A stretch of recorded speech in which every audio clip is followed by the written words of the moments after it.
Hello, everybody. All right, so today we're gonna read some more creepypastas and eventually watch media share. All right, let's see. Hope everybody's having a good day or night so far. Hope you didn't wait too long. Yeah, sorry, we don't have a schedule this week. All right, let me scroll up and say hi to everybody that showed up, even if they're not here anymore. All right. Hello, Momo, Kevin, Yokai, Iana, Ren, Rice Plushie, Gaming, Lilybug, Castle, Sophie, Meg, Stu, Kayor. I don't remember how I'm supposed to say that. Ziad, Mixev, Liz. Oh god, there's so many names. I can't. Shmiko. That might be everybody that said something today. Okay, yeah. How's everybody doing? If I've missed somebody, sorry. Oh, Mello. Hi, Mello. Yeah, I'm just scrolling down my chatterino and just seeing who actually said anything, even if they're not here anymore. I showed up.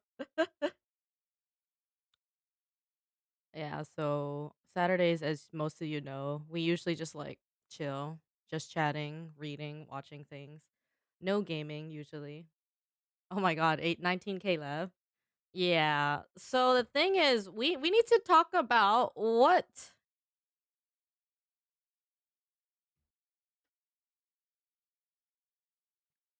Oh, I'm sorry, hi Lily.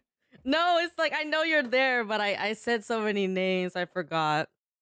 Hi Lily and Kyle. Shoot, I forgot what to say. Damn. Now I just lost my train of thought. What the fuck? Oh, so yeah, you guys are obviously gonna hit that horror game goal, but the thing is, we need to talk about what horror game we're playing. So it's based off what I actually own because I'm not about to go buy a whole bunch of games. And hello, all you lurkers that haven't said anything or don't feel like saying anything. I see you most of the time, so thank you for lurking and opening up a tab for me and stuff. But it seems like most people want me to play Five Nights at Freddy's. So I have another question. Do you guys want me to play this horror game in this upcoming week, or do you want me to play it during the subathon instead? Assuming it's Five Nights at Freddy's. Because it's probably gonna be funny to watch Five Nights at Freddy's during the subathon. But if it's a different horror game, I think that needs to just be its own stream. Hi, Exciter. Miss Scarlett Johansson. That's literally what all the teachers would always call me. No, actually, no. It's not just that. Well, teachers and anybody that like finds out my name is Scarlett, they're always calling me Scarlett O'Hara or Scarlett Johansson. Hey, Manny. I'll start reading the creepypastas soon. But yeah, let's talk about this first. So yeah, as you can see, we're clearly gonna hit that horror game goal. And we need to talk about which horror game to play. So I have Amnesia series, I have Five Nights at Freddy's up to number 4 in Sister Location. I have Penumbra, I have Outlast. I'm not promising to finish the game, but I will stream the game at least for a decent amount. Ex-sister! Thank you for the follow, Ionic Samurai. Welcome in. I have not heard of the Amnesia series in so long. Me too.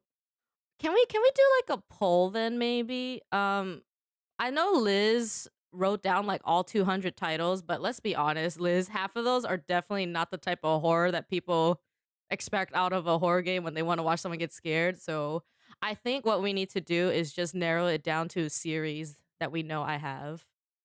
No, you're fine. Honestly, I really appreciate you doing that. Okay. So, okay, let's do a quick poll right now. So I think what we have is Five Nights at Freddy's. Um so we're just going to do the general series and then whatever wins, then people will vote on like which game in that series. So we have Amnesia, Penumbra, and Outlast. Actually, let me double check. I'm pretty sure I have all those though. I mean, Liz literally has the list, so she can double check it and stuff. Thank you for the hydrate. I just love posting my sauciest memes. Come hydrate with me, guys. Get yourself a nice cup of JV coffee or Rogue energy drink.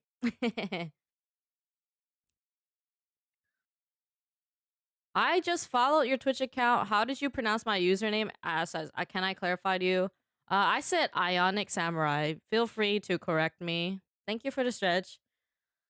You know how it is when reading usernames. We can't always be perfect on the first go. So if I ever butcher it or get it wrong, just feel free to correct me. There's nothing wrong with that. The pull of my stress, yeah. It is Ionic Samurai, correct? Yeah. I mean, I try to read things as most English speakers would probably think to read it. I think my message didn't go through, so I'm sending it again. I'm gonna be lurking since I'm not feeling well. Plus, I have assignments to do. Aw, yeah, I don't think it went through, Nivy. But good luck with your assignments. And thank you for the lurk and support as always. So we have Penumbra, Amnesia, FNAF, and also Outlast. I'm not sure what else we have, Liz. For series. Unless there's a game on there that's also like really known, but I don't really remember. Those are just the most popular series that I know I have. What is currently happening? I'm gonna be reading Creepypastas in a little bit, but right now we are trying to do a poll because they want me to play a horror game out of the ones I own. So I want them to choose which series so we can finally get that out of the way. Oh, Dark Pictures. Yeah, put Dark Pictures too. Phasmo. Phasmo is more like something you should play with friends though.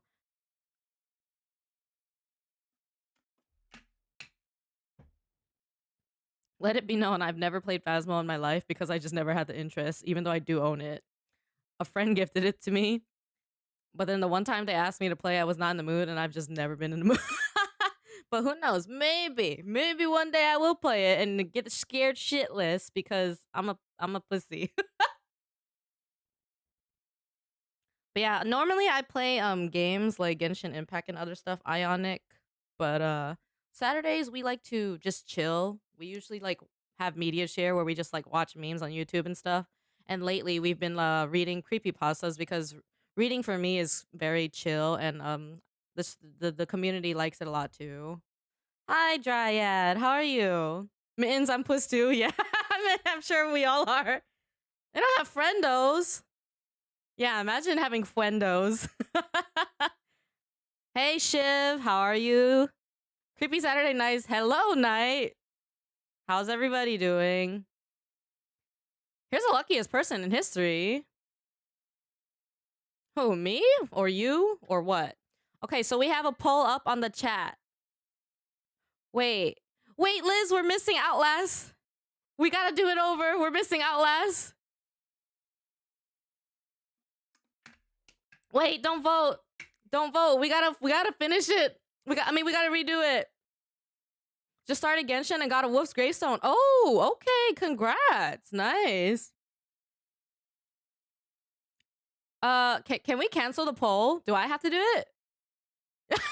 You're voting for Outlast. How do we stop it?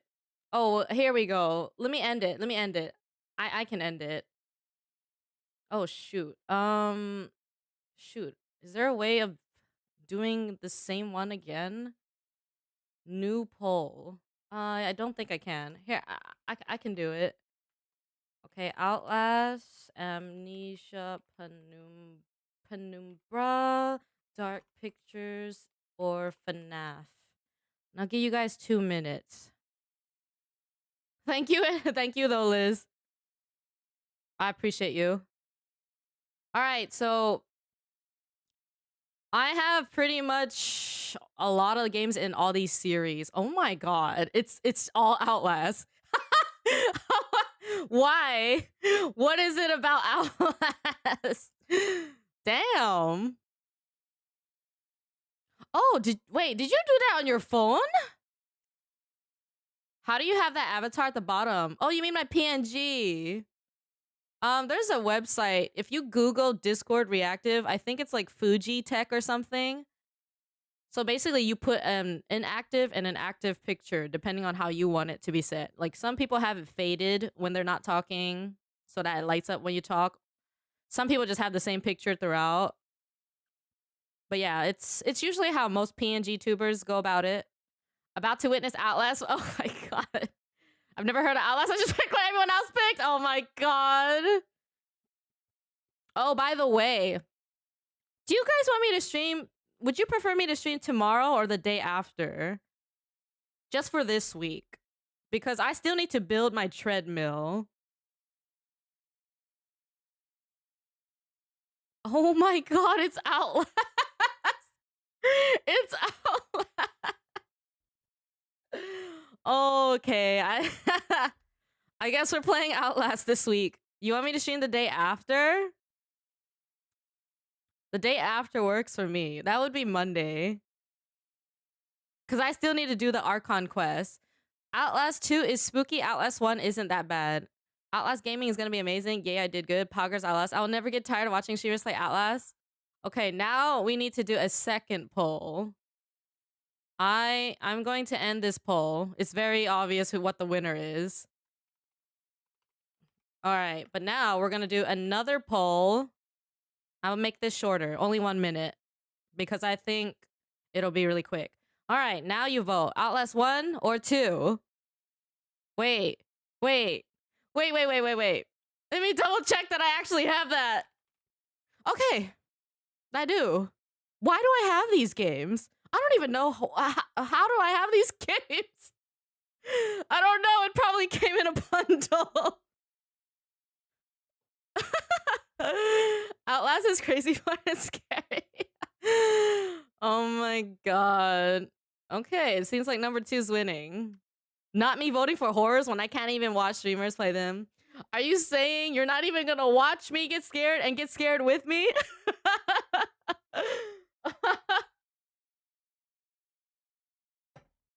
Okay, well, I need to do Genshin stuff first, so... Okay, I guess I won't stream tomorrow. I'll stream Monday then. I'll stream Genshin. Hey, Lucy, how are you? And then we'll stream Outlast some point this week. Yeah? I gotta install it and everything. You got Ganyu, congrats. Oh yeah, when we start off Genshin, I guess on Monday, I'm gonna pull C6 Ganyu for Kevin, because he has so graciously asked me and is allowing me that honor. He has a C1 Ganyu, so we're gonna go for 5 more. I'll try for no promise. Hi, Hollow, how are you? All right, we're gonna have to turn off the music, and we're gonna have to start prepping for our creepypasta readings. If you are lurking and you enjoy the stream and you're new here, feel free to give a follow. We usually tend to do like readings and watching videos every Saturday. Every other stream, we tend to just play games. All right, let me get this creepy music out of the way. How's that? What's that? What's the volume like? Am I too loud? Am I way too dank? Because sometimes audio gets scuffed and messed up. Mama pulling her Genshin wifey for me? I probably won't for a long time. Hey, that's okay. Follow or perish in the river below. Oh my god.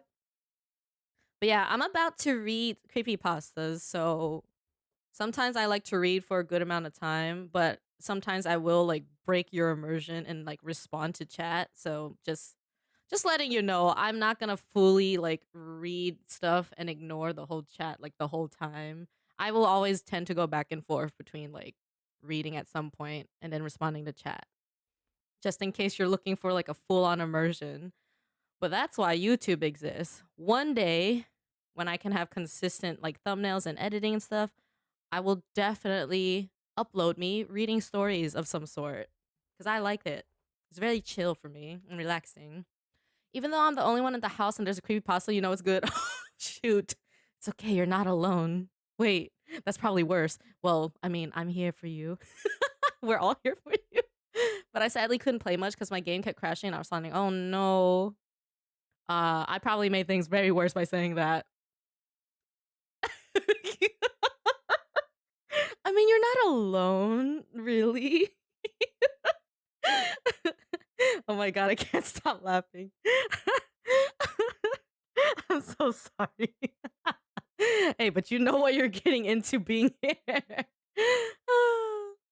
Okay. I was just looking at this to like set up my OBS, but should we go famous creepypasta?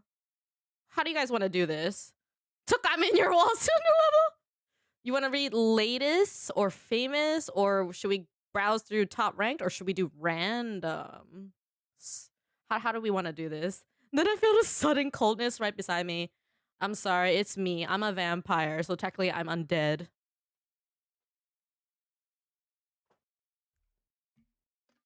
Is anyone alone right now? Disparaged? Technically me, but also not. I mean, I live with my roommate. But I mean, I'm alone in my own room, yes. Perhaps. Ah. I am, but I always am on Saturday. All right, so how do we want to do this, guys?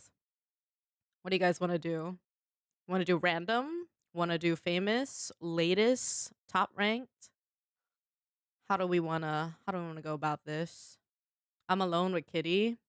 I wonder what the lowest rating creepypasta is.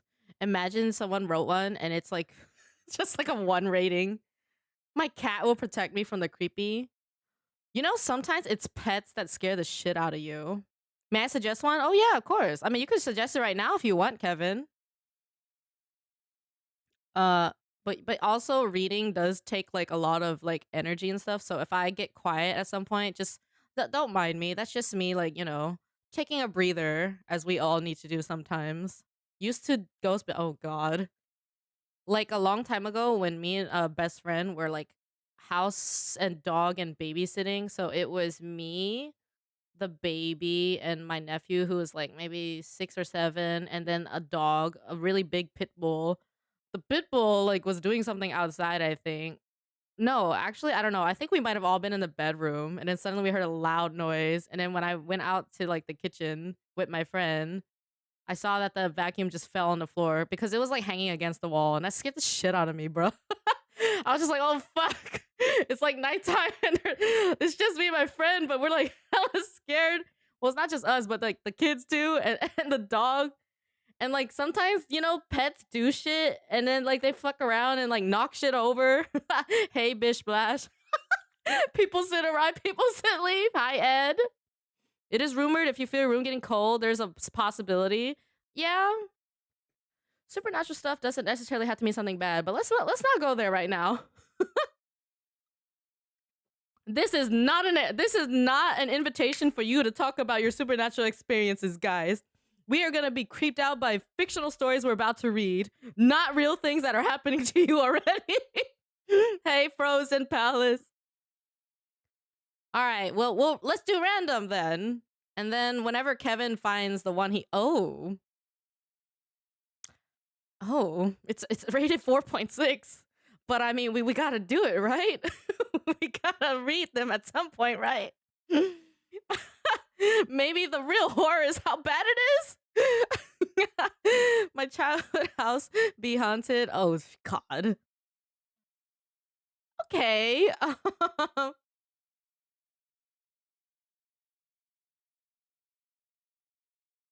Hi Shino. I'm gonna read creepypastas for a couple hours. I forgot to DM you, but yeah, come back in like 3, 4, or 5 hours, and then we can start off watching the Honkai cinematics. Yeah. So, the usual, guys. We're gonna read creepypastas for a few hours, just talk with you, and then we're gonna watch YouTube videos later. So, and Shino wants to watch the Honkai cinematic, so we'll start off with that. My lights went off suddenly. Exciter, I feel like you always say something like that. Oh no, wait, it wasn't Exciter. I think that was like Milos last time saying they were like alone and then thunder and stuff like that. I'll be lurking then. Yeah, we can ping you later. If you haven't read this one, No End House, no, I've never. I've only started reading creepypasta recently. Oh, yeah, you know what? I was wondering about that, Momo, but then I forgot about it. Oh, they're definitely gonna hit it. Autumn is the best time for spooky. Actually, it is. Okay, so we randomized it, and this is a 4.6 rating. It's never this late though, Kyle. It's never 30 minutes late, but it's fine. Some people only get the notice through Discord, so well, hopefully the people that really want to be here found out. Hi, Light. How are you? Good to see you again. All right, another reminder, guys. I am reading creepypastas right now, so if I don't get to your message immediately or at all, I apologize. But that's why you have the lovely people of chat to keep you company while you all talk about whatever I'm reading or whatever you want. And of course, periodically mods just, do our commands, remind people of like our partnerships and like to follow socials and all that stuff. Is lurk time? I don't want this. What do you mean? It's okay. It's rated 4.6. That means it's not scary. It's totally not good. All right.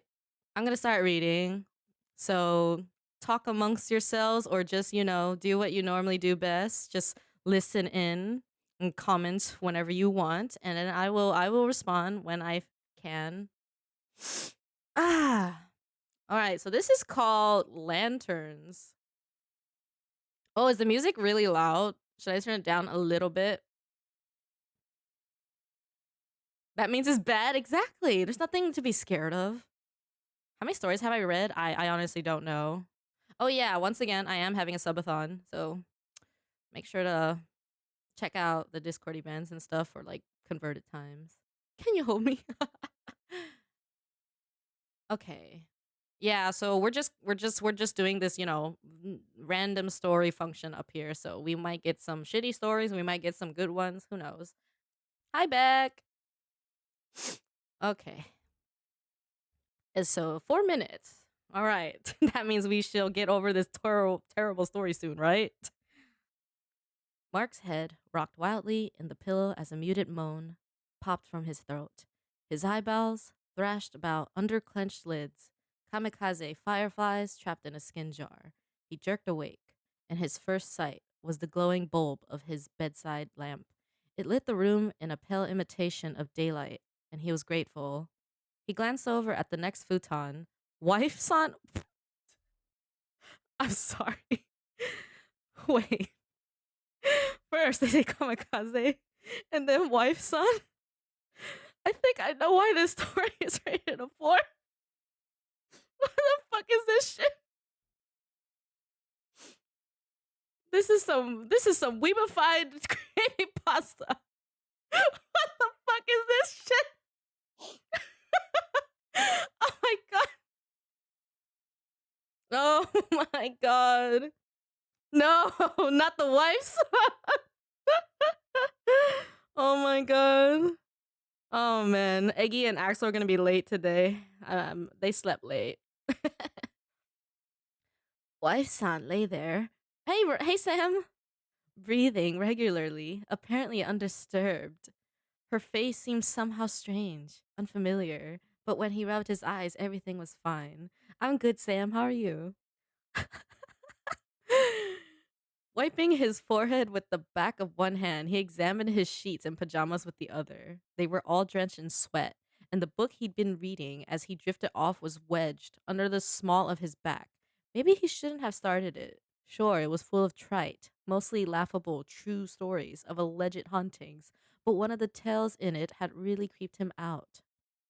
A little girl and her mother lived together in an old house in a small town.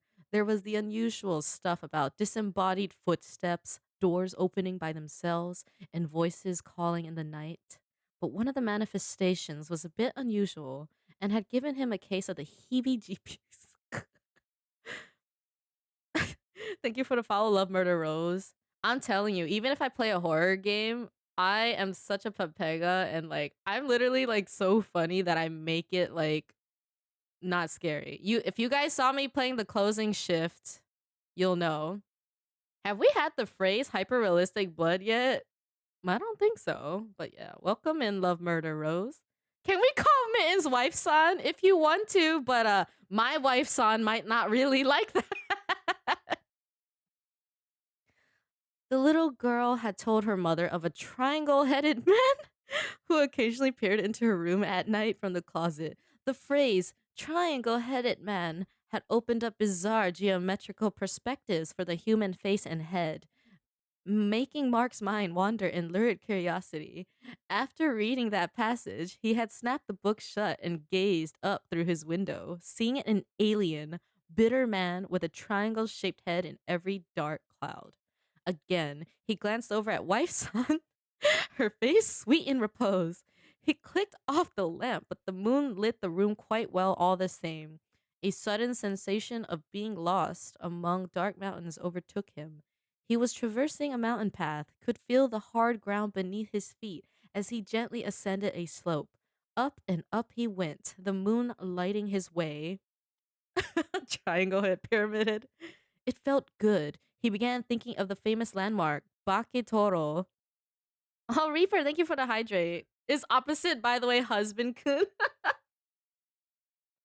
Oh, don't worry, Reaper. I don't think it's scary. I don't think this one is scary at all. Wait, what? We don't have match? Oh no, no, just go sleep. No, it's okay, just go sleep. Oh Was it near here? No. It was in the mountains just to the west of Nikko City, an area of sacred shrines and relics. There's one. There one could find Baketoro, a large copper lantern located in the grounds of Futara-san Shrine, which sat atop the sacred mountain of Nantai. In ancient times, the people of Nikko revered Mount Nantai as a gathering place for the gods and devils of the mountains. The lantern itself was traditionally believed to change into a demon when lit, and its 10 sword marks from the blades of samurai attested to the power of this belief. Ooh, scary. He imagined climbing that mountain, reaching the first few buildings of Futara-san and heading towards the Bake Toro.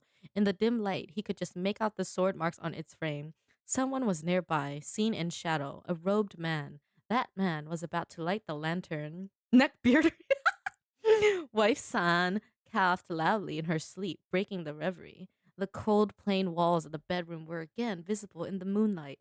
His mountains had disappeared, but something from the vision had remained, an obstinate sense of a presence.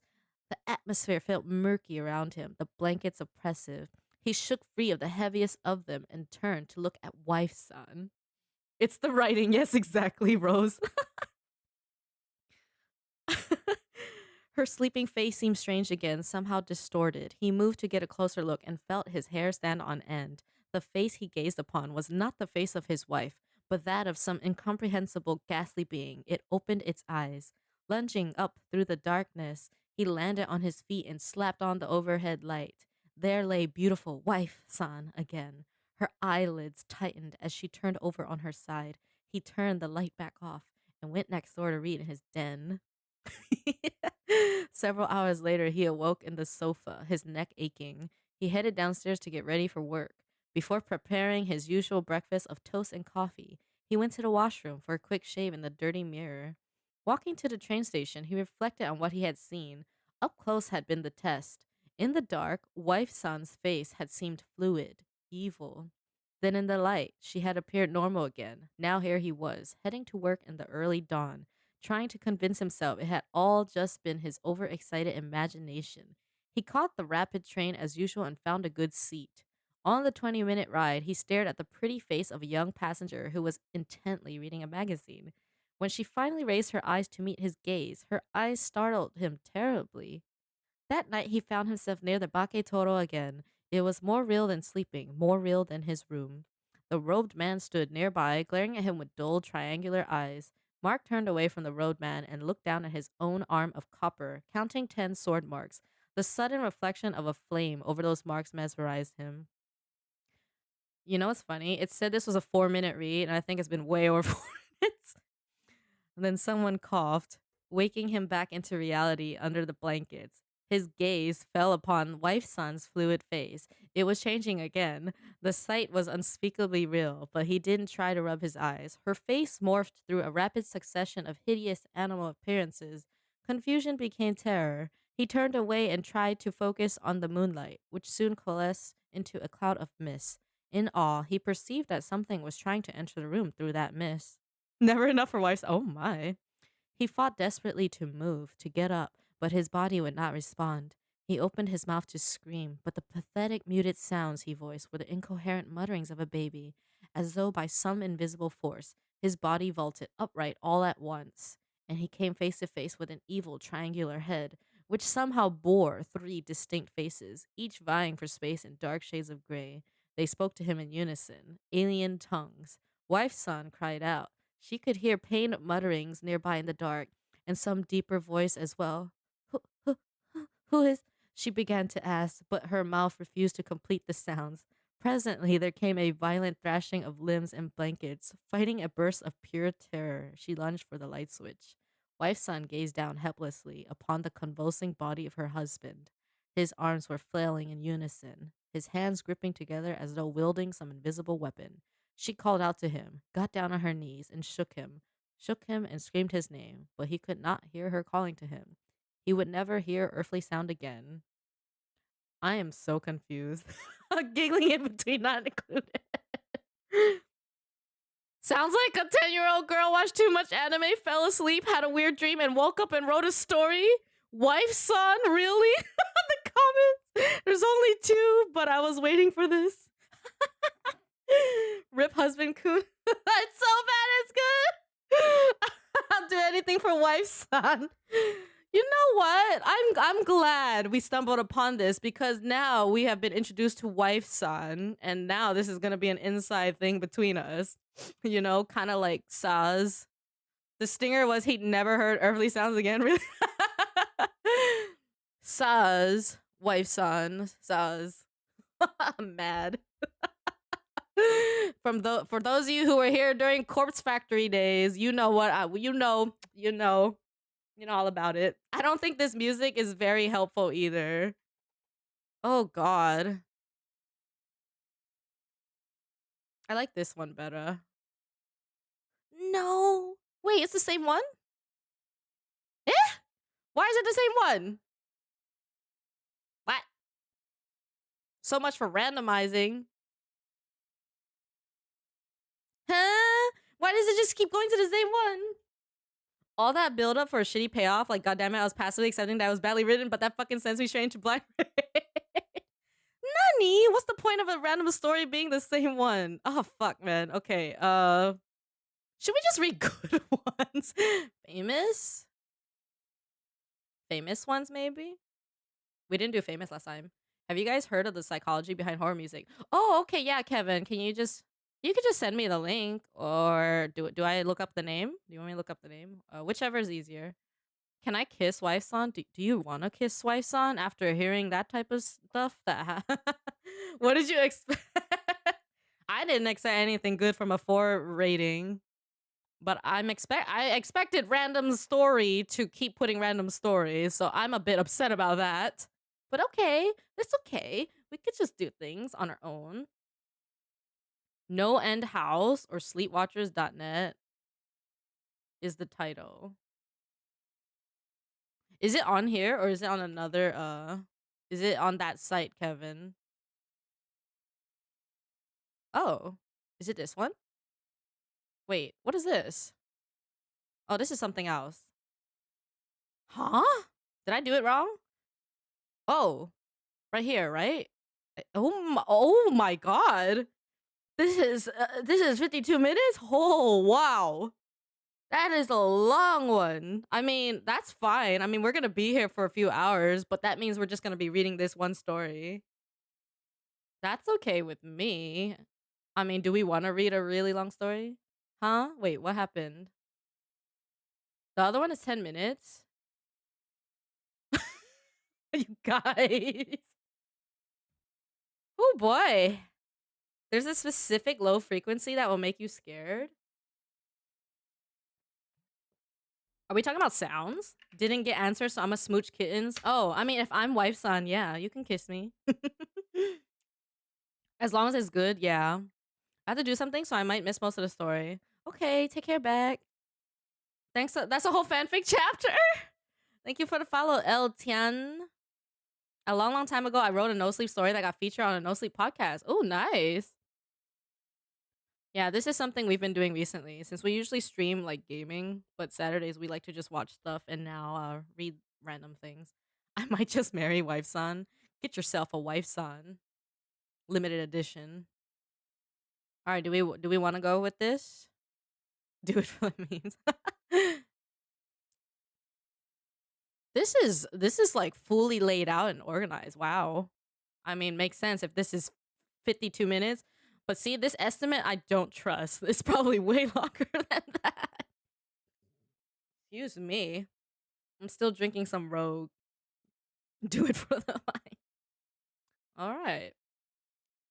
You already have a wife son? Me too. I don't think my wife son will appreciate people calling me wife son, but it's okay. She will be the real horror. Author Wynne wrote a novel. All right, fuck it. Let's just go with it. The challenge is laid out. The offer is huge. $500 just to stroll through some old house? How hard could it be? Obviously, you could really use the money, so you agree to take the challenge. You stare up at the looming old building, and even before you ask out loud, what's the catch? You know deep down that you already know the answer. The catch is that the challenge isn't to just walk through some old house. The challenge is to walk through that house. You swallow hard, knowing, feeling in the pit of your stomach that this house is different. Different in ways you know you probably don't want to know, but which you're about to find out. Make Rogue your wife son. Hey, G. Wife son hasn't come home. Wife son is Eula. Yeah, so this is long. So obviously, we're going to take a lot of breathing breaks. All right, overview. No End House is a creepypasta story about a young man who accepts a challenge to make his way through a supposedly haunted house in the hope of winning $500. The terms of the challenge are that he must make his way through the entire house, progressing gradually through a series of 9 rooms. The twist being that as he progresses through successive rooms, they become more and more extreme and terrifying. This rigidly linear structure, the narrator progressing one at a time through the rooms, might seem limiting, but is actually an excellent plot device for a creepypasta. Why? Here's why. I wish I could listen, but I really need a shower. Yeah, it's okay. That's what the VOD is for. Just take care of what you guys need to take care of. I'm still drinking my pink lemonade Rogue, which is unfortunately sold out right now. Once again, I do have 2 more $10 gift cards for Rogue, which will work for this month of September. So if anybody is planning to buy Rogue this month, let me know and I can send you that gift card code. Okay, No End House Creepypasta Part 1. Ikuyo. Let me start by saying that Peter Terry was addicted to heroin. We were friends in college and continued to be after I graduated. Notice that I said I. He dropped out after 2 years of barely cutting it.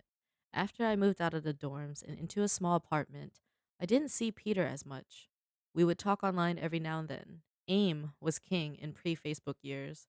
There was a period where he wasn't online for about 5 weeks straight. I wasn't worried. He was a pretty notorious flake and drug addict, so I assumed he just stopped caring. Then one night I saw him log on. Before I could initiate conversation, he sent me a message. David, man, we need to talk. That was when he told me about the No End House. It got that name because no one had ever reached the final exit. The rules were pretty simple and cliche. Reach the final room of the building and you win $500. There were 9 rooms in all. The house was located outside the city, roughly 4 miles from my house. Apparently, Peter had tried and failed. He was a heroin and who knows what the fuck addict. So I figured the drugs got the best of him and he wigged out at a paper ghost or something. He told me it would be too much for anyone, that it was unnatural. I didn't believe him. I told him I would check it out the next night, and no matter how hard he tried to convince me otherwise, $500 sounded too good to be true. I had to go. I set out the following night. When I arrived, I immediately noticed something strange about the building. Have you ever seen or read something that shouldn't be scary, but for some reason a chill crawls up your spine? I walked toward the building, and the feeling of uneasiness only intensified as I opened the front door. My heart slowed and I let a relieved sigh leave me as I entered. The room looked like a normal hotel lobby decorated for Halloween. A sign was posted in place of a worker. It read, Room 1 this way, 8 more follow. Reach the end and you win. I chuckled and made my way to the first door. Hi, Dee. How are you? The first area was almost laughable. The decor resembled the Halloween aisle of a Kmart, complete with sheet ghosts and animatronic zombies that gave a static growl when you passed by. At the far end was an exit. It was the only door besides the one I entered through. I brushed through the fake spider webs and headed for the second room. I was greeted by fog as I opened the door to room 2.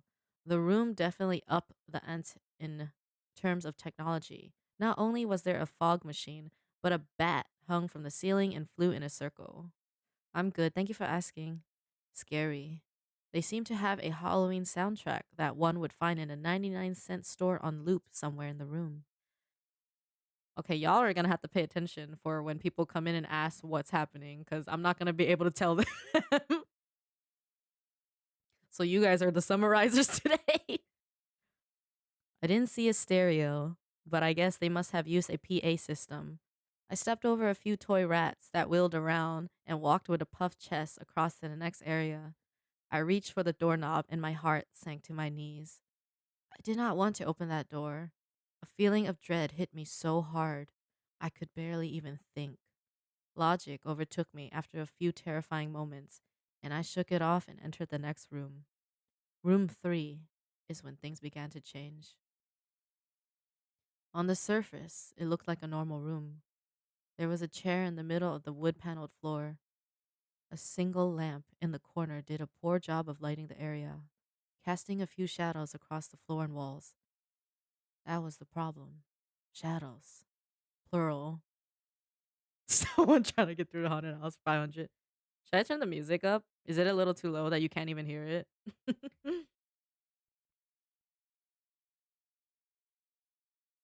I mean, you could definitely hear it if I'm not talking.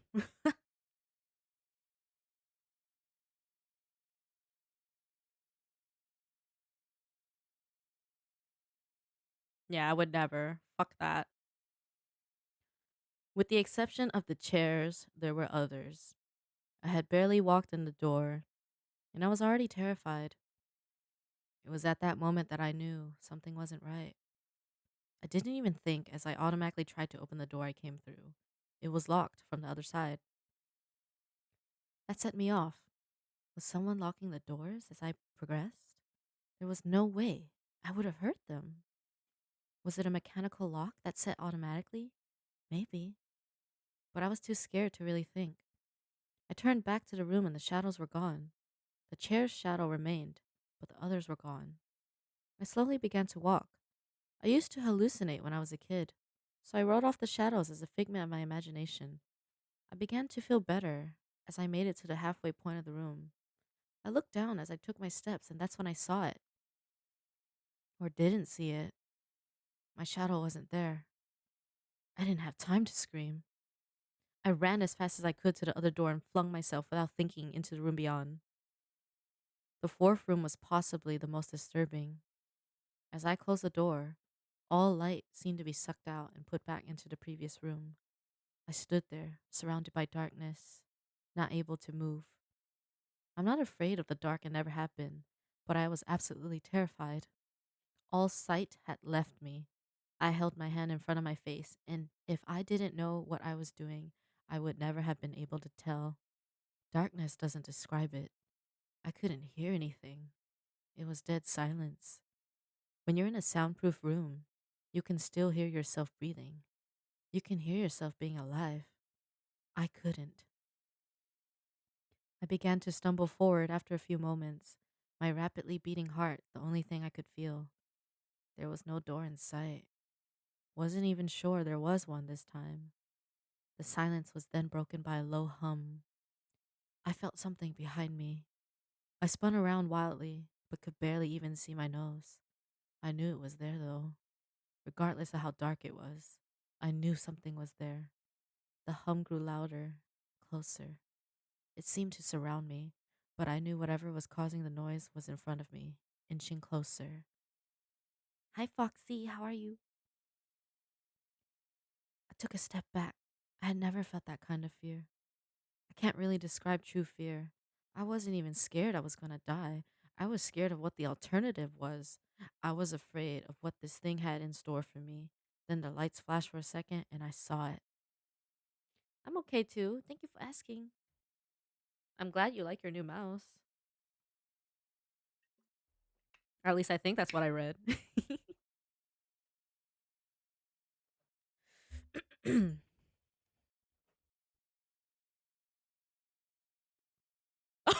D? Oh no.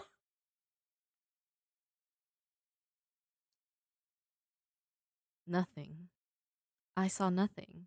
And I know I saw nothing there. The room was again plunged into darkness, and the hum became a wild screech. I screamed in protest. I couldn't hear this goddamn sound for another minute. I ran backwards away from the noise and fumbled for the door handle. I turned and fell into room 5. Before I describe room 5, you have to understand something. I am not a drug addict. I have had no history of drug abuse or any sort of psychosis short of the childhood hallucinations I mentioned earlier. And those were only when I was really tired of just waking up. I entered the end house with a clear head. After falling in from the previous room, my view of room 5 was from my back, looking up at the ceiling. What? Oh, hi, Midi. The music? I know. Hey, look, it's my wife's son. What I saw didn't scare me. It simply surprised me. Trees had grown into the room and towered above my head. The ceilings in this room were taller than the others, which made me think I was in the center of the house. I got up off the floor, dusted myself off, and took a look around. It was definitely the biggest room of them all. I couldn't even see the door from where I was. Various brush and trees must have blocked my line of sight with the exit. Up to this point, I figured the rooms were going to get scarier, but this was a paradise compared to the last room. I also assumed whatever was in room 4 stayed back there. I was incredibly wrong. As I made my way deeper into the room, I began to hear what one would hear if they were in a forest. Chirping bugs and the occasional flap of birds seemed to be my only company in this room. That was the thing that bothered me the most. I heard the bugs and other animals, but I didn't see any of them. I began to wonder how big this house was. From the outside, when I first walked up to it, it looked like a regular house. It was definitely on the bigger side, but this was almost a full forest in here. The canopy covered my view of the ceiling, but I assumed it was still there, however high it was. I couldn't see any walls either. The only way I knew I was still inside was that the floor matched the other rooms, the standard dark wood paneling. I kept walking, hoping that the next tree I passed would reveal the door. After a few moments of walking, I felt a mosquito fly onto my arm. I shook it off and kept going. A second later, I felt about 10 more land on my skin at different places. I felt them crawl up and down my arms and legs, and a few made their way across my face. I flailed wildly to get them all off, but they just kept crawling. I looked down and let out a muffled scream, more of a whimper, to be honest. I didn't see a single bug. Not one bug was on me, but I could feel them crawl. Hi, Oz, how are you? I heard them fly by my face and sting my skin, but I couldn't see a single one. I dropped to the ground and began to roll wildly. I was desperate. I hated bugs, especially ones I couldn't see or touch, but these bugs could touch me, and they were everywhere. I began to crawl. I had no idea where I was going. The entrance was nowhere in sight, and I still hadn't even seen the exit. I'm good, thank you for asking. So I just crawled, my skin wriggling with the presence of those phantom bugs. After what seemed like hours, I found the door. I grabbed the nearest tree and propped myself up, mindlessly slapping my arms and legs to no avail. I tried to run, but I couldn't. My body was exhausted from crawling and dealing with whatever it was that was on me. I took a few shaky steps to the door, grabbing each tree on the way for support. It was only a few feet away when I heard it, the low hum from before. It was coming from the next room and it was deeper. I could almost feel it inside my body, like when you stand next to an amp at a concert. Have a good meal. The feeling of the bugs on me lessened as the hum grew louder. As I placed my hand on the doorknob, the bugs were completely gone, but I couldn't bring myself to turn the knob. I knew that if I let go, the bugs would return and there was no way I would make it back to room 4. I just stood there, my head pressed against the door, marked 6, and my hand shakily grasping the knob. The hum was so loud, I couldn't even hear myself pretend to think. There was nothing I could do but move on. Room 6 was next, and room 6 was hell. I closed the door behind me, my eyes held shut and my ears ringing. The hum was surrounding me. As the door clicked into place, the hum was gone. I opened my eyes in surprise, and the door I had shut was gone. It was just a wall now. I looked around in shock. The room was identical to room 3, the same chair and lamp, but with the correct amount of shadows this time. The only real difference was that there was no exit door, and the one I came in through was gone. As I said before, I had no previous issues in terms of mental instability, but at that moment I fell into what I now know was insanity. I didn't scream. I didn't make a sound. Welcome back, Bug. At first I scratched softly. The wall was tough, but I knew the door was there somewhere. I just knew it was. I scratched at where the doorknob was. I clawed at the wall frantically, with both hands, my nails being filed down to the skin against the wood. I fell silently to my knees. The only sound in the room, the incessant scratching against the wall. I knew it was there. The door was there. I knew it was just there. I knew if I could just get past this wall. Are you all right? The ad just scared me. Not the ads. Ad son strikes again. I jumped off the ground and spun in one motion. I leaned against the wall behind me and I saw what it was that spoke to me. To this day, I regret ever turning around. There was a little girl. She was wearing a soft white dress that went down to her ankles. She had long blonde hair to the middle of her back and white skin and blue eyes. She was the most frightening thing I had ever seen, and I know that nothing in my life will ever be as unnerving as what I saw in her. While looking at her, I saw something else. Where she stood, I saw what looked like a man's body, only larger than normal and covered in hair. He was naked from head to toe, but his head was not human, and his toes were hooves. It wasn't the devil, but at that moment it might as well have been. The form had the head of a ram and the snout of a wolf. It was horrifying, and it was synonymous with the little girl in front of me. They were the same form. I can't really describe it, but I saw them at the same time. They shared the same spot in that room, but it was like looking at two separate dimensions. When I saw the girl, I saw the form, and when I saw the form, I saw the girl. I couldn't speak. I could barely even see. My mind was revolting against what it was attempting to process. I had been scared before in my life, and I had never been more scared than when I was trapped in the fourth room. But that was before room 6. I just stood there, staring at whatever it was that spoke to me. There was no exit. I was trapped here with it, and then it spoke again. David, you should have listened. When it spoke, I heard the words of the little girl, but the other form spoke through my mind in a voice I won't attempt to describe. There was no other sound. The voice just kept repeating that sentence over and over in my mind, and I agreed. I didn't know what to do. I was slipping into madness, yet couldn't take my eyes off what was in front of me. I dropped to the floor. I thought I had passed out, but the room wouldn't let me. I just wanted it to end. I was on my side, my eyes wide open, and the form staring down at me. Scurrying across the floor in front of me was one of the battery powered rats from the second room. The house was toying with me. But for some reason, seeing that rat pulled my mind back from whatever depths it was headed, and I looked around the room.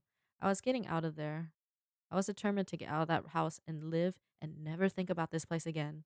I knew this room was hell, and I wasn't ready to take up a residency. At first, it was just my eyes that moved. I searched the walls for any kind of opening. The room wasn't that big, so it didn't take long to soak up the entire layout. The demon still taunted me, the voice growing louder as the form stayed rooted where it stood. I placed my hand on the floor, lifted myself up to all four, and turned to scan the wall behind me. Then I saw something I couldn't believe. Oh no, Bug. Are you okay? The form was now right at my back, whispering into my mind how I shouldn't have come. I felt its breath on the back of my neck, but I refused to turn around. A large rectangle was scratched into the wood, with a small dent chipped away in the center of it. Right in front of my eyes, I saw the large 7 I had mindlessly etched into the wall. I knew what it was. Room 7 was just beyond that wall where room 5 was moments ago.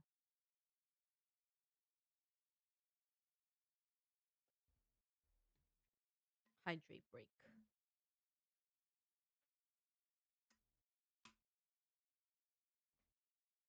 Hope you feel better soon.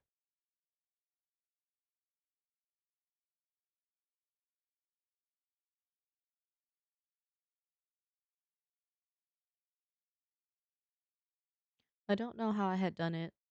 Maybe it was just my state of mind at the time, but I had created the door. I knew I had.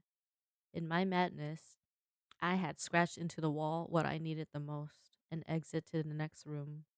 Room 7 was close. I knew the demon was right behind me, but for some reason it couldn't touch me. I closed my eyes and placed both hands on the large 7 in front of me. I pushed. I pushed as hard as I could. The demon was now screaming in my ear. It told me I was never leaving. It told me that this was the end, but I wasn't going to die. I was going to live there in room 6 with it. I wasn't. I pushed and screamed at the top of my lungs. I knew I was going to push through the wall eventually. Hey, Zoru.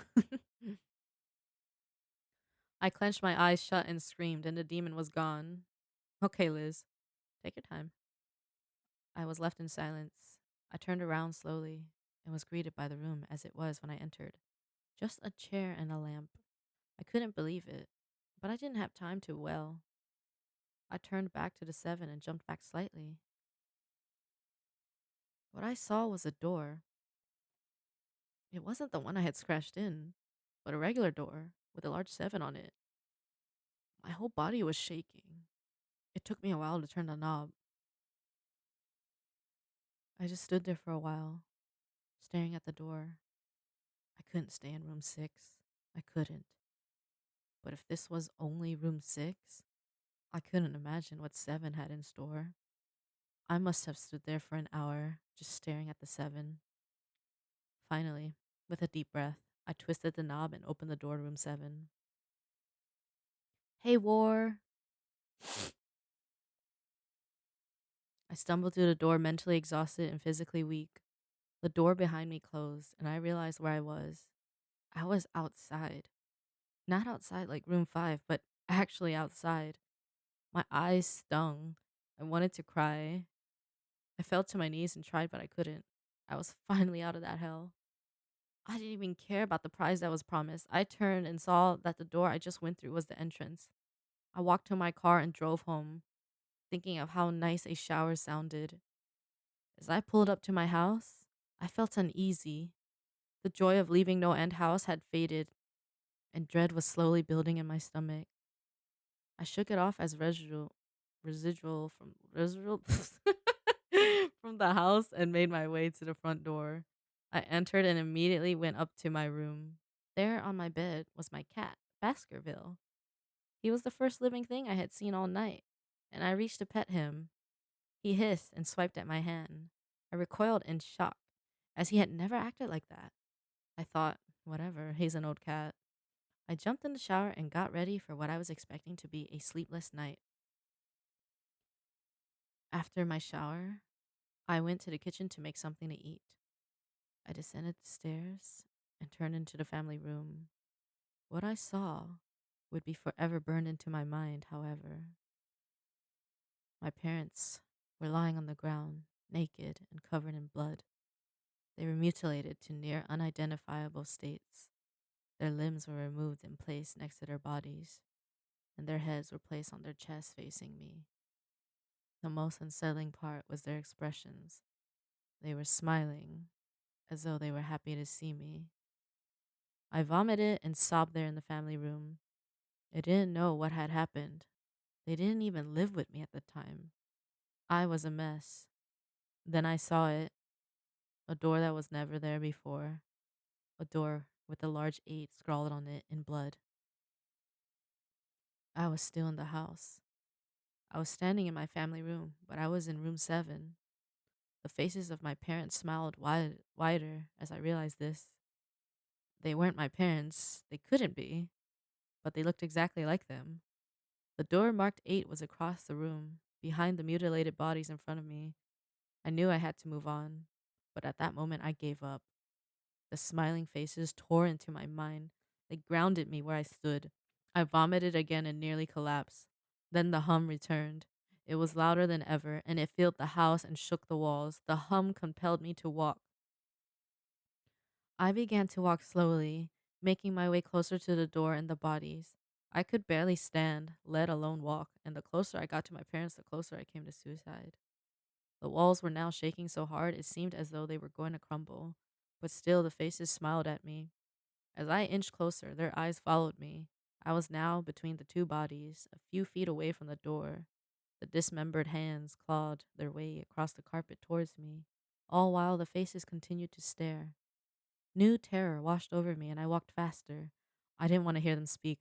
I didn't want the voices to match those of my parents. They began to open their mouths, and the hands were inches from my feet. In a dash of desperation, I lunged toward the door, threw it open, and slammed it behind me. Room 8. I was done. After what I had just experienced, I knew there wasn't anything else this fucking house could throw at me that I couldn't live through. There was nothing short of the fires of hell that I wasn't ready for. Unfortunately, I underestimated the abilities of No End House. Unfortunately, things got more disturbing, more terrifying, and more unspeakable in room 8. I still have trouble believing what I saw in room 8. Again, the room was a carbon copy of rooms 3 and 6, but sitting in the usually empty chair was a man. After a few seconds of disbelief, my mind finally accepted the fact that the man sitting in the chair was me. Not someone who looked like me. It was David Williams. I walked closer. I had to get a better look, even though I was unsure of it. He looked up at me, and I noticed tears in his eyes.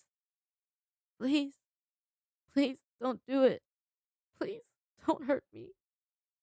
What? I asked. Who are you? I'm not going to hurt you. Yes, you are. He was sobbing now. You're going to hurt me, and I don't want you to. He sat in the chair with his legs up and began rocking back and forth. It was actually pretty pathetic looking, especially since he was me, identical in every way. Listen, who are you? I was now only a few feet from my doppelganger. It was the weirdest experience yet, standing there talking to myself. I wasn't scared, but I would be soon. Why are you? You're gonna hurt me. You're gonna hurt me. If you want to leave, you're gonna hurt me. Why are you saying this? Just calm down, all right? Let's try and figure this. And then I saw it. The David sitting down was wearing the same clothes as me, except for a small red patch on his shirt embroidered with the number 9. You're gonna hurt me. You're gonna hurt me. Don't please. You're gonna hurt me. My eyes didn't leave that small number on his chest. I knew exactly what it was. The first few doors were plain and simple, but after a while, they got a little more ambiguous. 7 was scratched into the wall. They got a little more ambiguous. Oh, shoot. I just read that. 7 was scratched into the wall, but by my own hands. 8 was marked in blood above the bodies of my parents. But 9, this number, was on a person. A living person. Worse still, it was on a person that looked exactly like me. David? I had to ask. Yes? You're gonna hurt me. You're gonna hurt me. He continued to sob and rock. He answered to David. He was me, right down to the voice. But that 9. I paced around for a few minutes while he sobbed in his chair. The room had no door, and similarly to room 6, the door I came through was gone. For some reason, I assumed that scratching would get me nowhere this time. I studied the walls and floor around the chair, sticking my head underneath and seeing if anything was below. Unfortunately, there was. Below the chair was a knife. Attached was a tag that read, "To David, from management." The feeling in my stomach as I read that tag was something sinister. I wanted to throw up, and the last thing I wanted to do was remove that knife from under that chair. The other David was still sobbing uncontrollably. My mind was spinning into an attic of unanswerable questions. Who put this here, and how did they get my name? Not to mention the fact that as I knelt on the cold wood floor, I also sat in that chair, sobbing in protest of being hurt by myself. It was all too much to process. The house and the management had been playing with me this whole time. My thoughts, for some reason, turned to Peter and whether or not he got this far. If he did, if he met a Peter Terry sobbing in this very room, rocking back and forth, I shook those thoughts out of my head. They didn't matter. I took the knife from under the chair and immediately the other David went quiet. "David?" he said in my voice. "What do you think you're gonna do?" I lifted myself from the ground and clenched the knife in my hand. "Dave, I'm gonna get out of here." David was still sitting in the chair, though he was very calm now. He looked up at me with a slight grin. I couldn't tell if he was gonna laugh or strangle me. Slowly, he got up from the chair and stood facing me. It was uncanny. His height and even the way he stood matched mine. I felt the rubber hilt of the knife in my hand and gripped it tighter. I don't know what I was planning on doing with it, but I had a feeling I was going to need it. "Now," his voice was slightly deeper than my own, "I'm going to hurt you. I'm going to hurt you, and I'm going to keep you here." I didn't respond. I just lunged and tackled him to the ground. I had mounted him and looked down, knife poised and ready. He looked up at me, terrified. It was like I was looking in a mirror. Then the hum returned, low in distance, though I still felt it deep in my body. David looked up at me as I looked down at myself. The hum was getting louder, and I felt something inside me snap. With one motion, I slammed the knife into the patch on his chest and ripped down. Blackness fell on the room, and I was falling. "Hey, Yash, how are you?"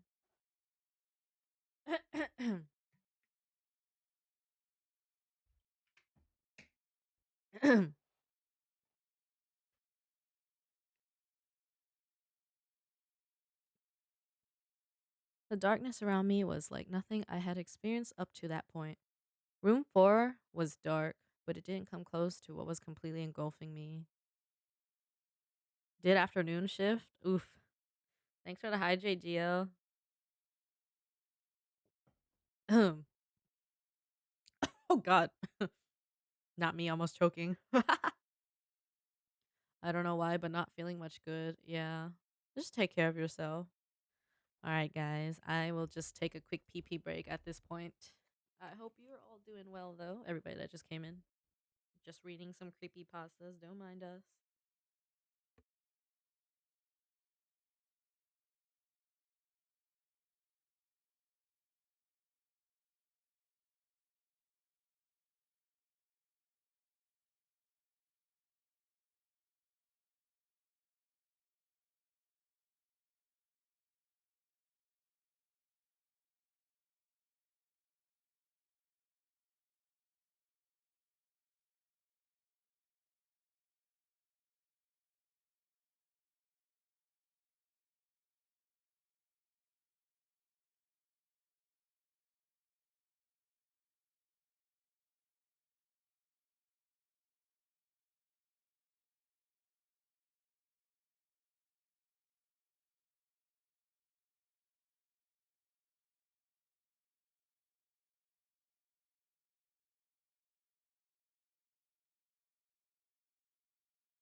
Okay, where are we? Here we go. I wasn't even sure if I was falling after a while. I felt weightless, covered in dark. Then a deep sadness came over me. I felt lost, depressed, and suicidal. The sight of my parents entered my mind. I knew it wasn't real, but I had seen it, and the mind has trouble differentiating between what is real and what isn't. The sadness only deepened. I was in room 9 for what seemed like days, the final room. And that's exactly what it was, the end. No end house had an end, and I had reached it. At that moment, I gave up. I knew I would be in that in between state forever, accompanied by nothing but darkness. Not even the hum was there to keep me sane. Help mom sound? I have no idea what you're talking about.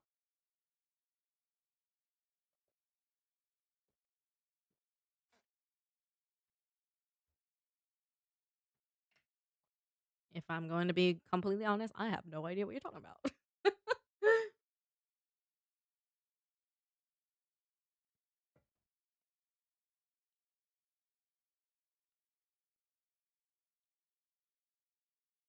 I went to pee and I came back, so I don't know who said that.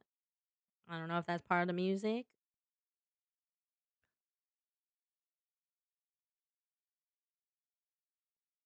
I don't know if anybody else heard that, but I don't know what that is. Thank you for the stretch, Lurky. Oh God. Whew, you guys stretched too. I had lost all senses. I couldn't feel myself. I couldn't hear anything. Sight was completely useless here. I searched for a taste in my mouth and found nothing. I felt disembodied and completely lost. I knew where I was. This was hell. Room 9 was hell. Then it happened. A light. One of those stereotypical lights at the end of the tunnel. I felt ground come up from below me, and I was standing. After a moment or two of gathering my thoughts and senses, I slowly walked toward that light.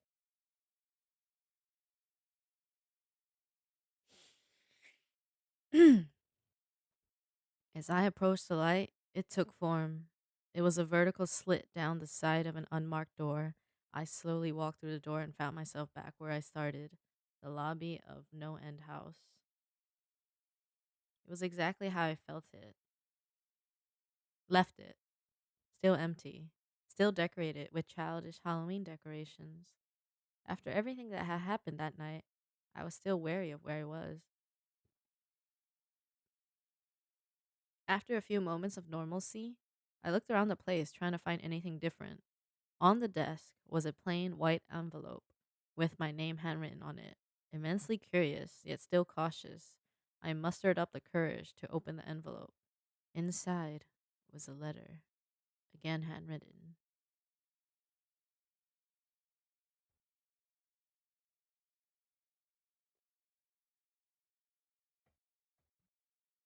David Williams, congratulations. You have made it to the end of No End House. Please accept this prize as a token of great achievement. Yours forever, Management. You forgot Iana was a cube mod. True. With the letter were five $100 bills. I couldn't stop laughing. I laughed for what seemed like hours. I laughed as I walked out to my car and laughed as I drove home. I laughed as I pulled into my driveway. I laughed as I opened my front door to my house and laughed as I saw the small 10 etched into the wood.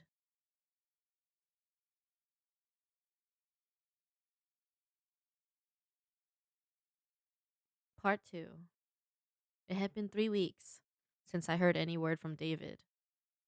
In the 6 months we started dating, we had only gone 3 days without talking, and that was after a pretty intense fight.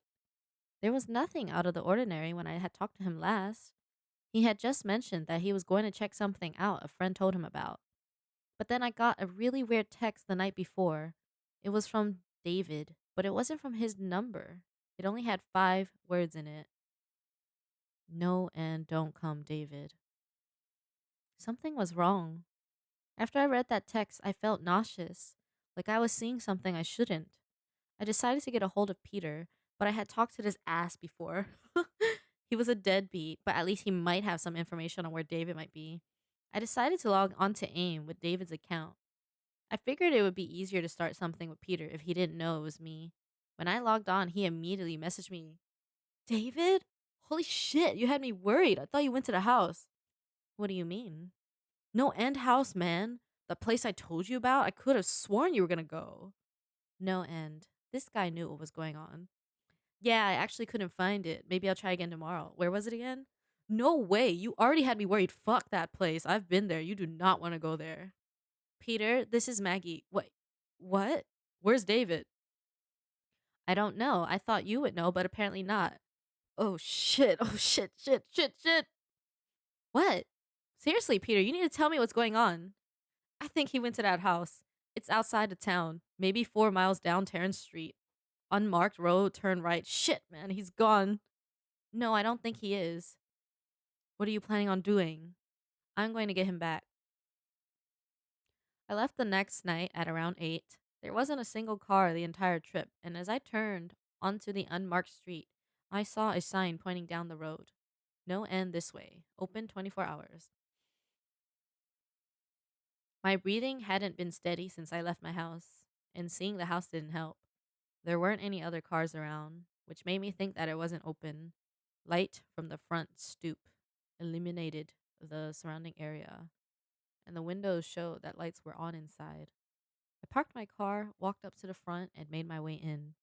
The front lobby was normal enough, but as I predicted, there wasn't anyone there. All the lights were on, but no one was there. Besides the door I came through, there was only one other. Posted next to it was another sign. Room 1 this way, 8 more follow. Reach the end and you win. That wasn't what made my stomach sink. That wasn't what stopped my heart. There was more below, scrawled and handwritten in red. You won't save him.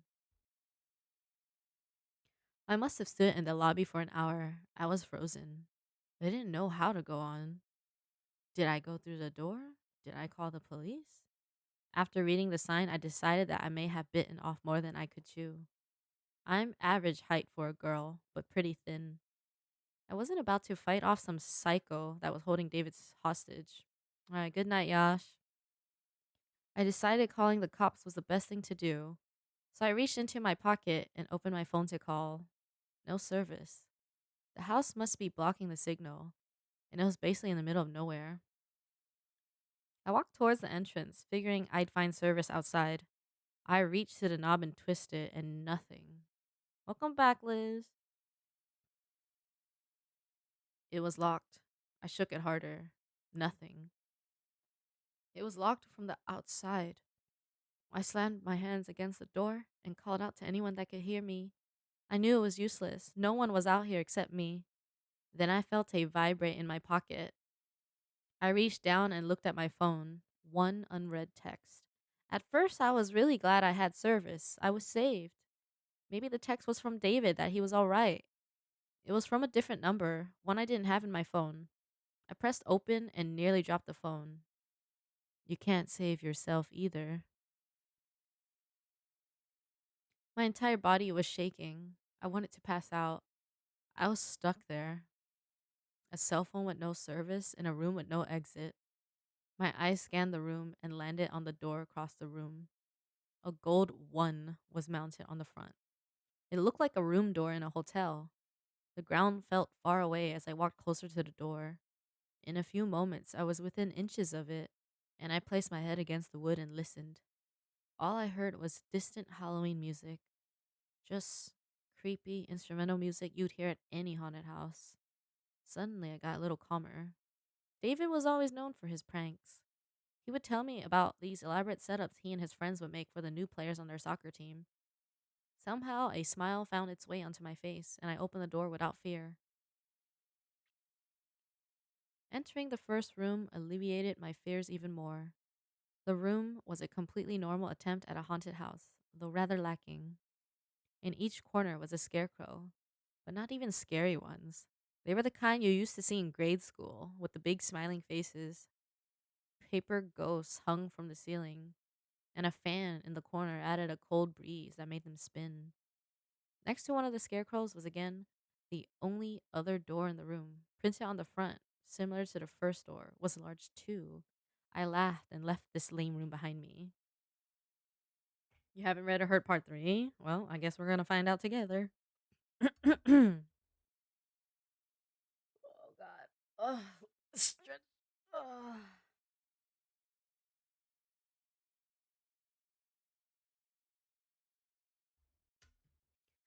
When I opened the door to room 2, I couldn't see 3 feet in front of me. It was completely filled with a gray mist that smelled like rubber. I guess there had to be some fog machine in here, and it must have been pumping this stuff for hours.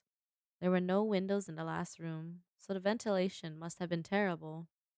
I walked slowly forward and let out a small shriek. I had bumped straight into a large robotic Jason Voorhees. His eyes flashed red, and the knife in his hand went up and down in a jerky stabbing motion. What game were you playing, Frozen? My heart was racing, and if anyone was with me, I would have felt incredibly embarrassed. I covered my mouth and made my way past Robo Jason. The fog was getting to be a little much. I was beginning to feel lightheaded as I found the door to room 3. I placed my hand to the knob and jerked it back in pain. The knob was extremely hot. I placed my hand on the door itself and felt that it was too warm. Excuse me. I felt a burp coming, but a yawn came out instead. The burp might follow. I couldn't hear anything from the other side. I put my ear up to the warm wood, expecting to hear fire, and heard nothing. I assumed that it was just a warm, like they were pumping heat into it, like the final room in Mr. Toad's Wild Ride at Disneyland. Bish, I didn't even burp. I took the corner of my dress and wrapped it around my hand, turning the doorknob as fast as I could, and I flung myself into room 3. There was no fire, just darkness, and it was freezing cold. Room 3 wasn't like the other rooms. It wasn't like the other rooms at all. Oh, Path of Exile. You heard spooky sounds you never knew existed? Oh, wow. At that moment, I knew that something wasn't right. I tried to make out anything in the room, but I couldn't even see my hands grasping for the doorknob. That now wasn't there. I was trapped. I must have been turned around in the darkness, even though I didn't move once I entered. I must have gotten I must have gotten turned around in all this darkness. At that moment, a light on the ceiling flashed on. A single spotlight pointing directly down, illuminating a small table, and on this small table was a flashlight. Even though I couldn't really see where I was going, I moved forward. The light on the ceiling was enough to make my way to the table. As I reached for the flashlight, I noticed a small tag attached to the handle. To Maggie from management. All right, take care, Frozen. Thanks for hanging out. The moment I finished reading, the light above me turned off, and I was again left in the dark. I fumbled with the flashlight for a second before I was able to turn it on. From what seemed like every direction, a low and rumbling hum surrounded me. My heart was pounding, and I started to spin in place, darting the beam of the flashlight all around me. There was nothing in the room, but after a while I noticed something terrifying. It could have been my imagination, but I could see a figure dart away at the last second wherever the beam of light hit. I began to panic. I started backing away from the small table, unsure which direction I was going. The hum was getting louder, and then I started. It's a typo. And then I started feeling the presence of whatever it was that was dodging the light. My hands shook wildly as I frantically shined the light in whatever direction I could think of. It was always there, just barely escaping back into the darkness every time, but it was getting closer.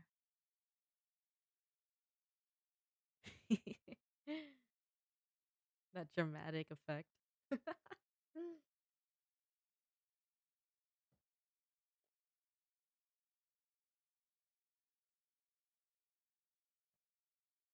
My eyes started to well up with tears. I thought I was going to drop the flashlight. I was shaking so badly until I saw it. The light set directly on a small number 4.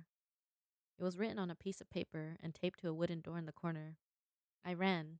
I ran as fast as I could with the flashlight pointed directly in front of me. Craving for bread? I could feel it behind me.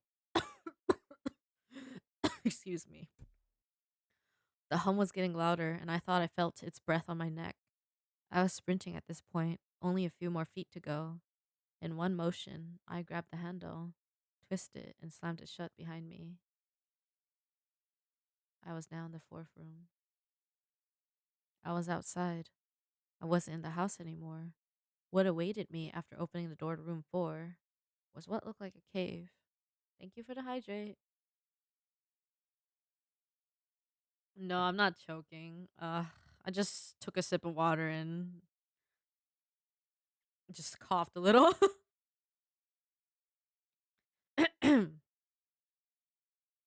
I looked down to the ground and I noticed something strange and disturbing. The ground wasn't made of grass or rock or dirt. It was wood paneling. It was the same floor as in the previous rooms. This was room 4. Somehow I was still in that house. There were a few torches mounted to the side of the rock surrounding me, and the cave beyond was pitch black. The torches looked like they could be taken down, so I walked over to the closest one and unsheathed it from its mounting piece. My body was covered in sweat, and I slowly made my way into the cave. The hum was gone, hopefully for good. No other noise met me inside that cave, but there was a slight breeze. The cave seemed to go on forever, and I was walking for what felt like hours until I saw a faint blue light. I walked toward it, cautiously but at a decent pace. The light was an opening, the end of the tunnel. I started walking a little faster. I always hated cramped spaces like caves and tunnels. In a few moments, the exit was within feet, and before I knew it, I was at the end. And that's exactly where I was, the end. At the exit of the cave, the ground dropped off to a cliff, and there was no other way to go. I looked back into the dark cave behind me. I knew there wasn't any turns, it was a straight tunnel. I turned and looked down over the edge. What I saw made my stomach turn worse than it ever did before. What I saw was an ocean, water all around with nothing else in sight.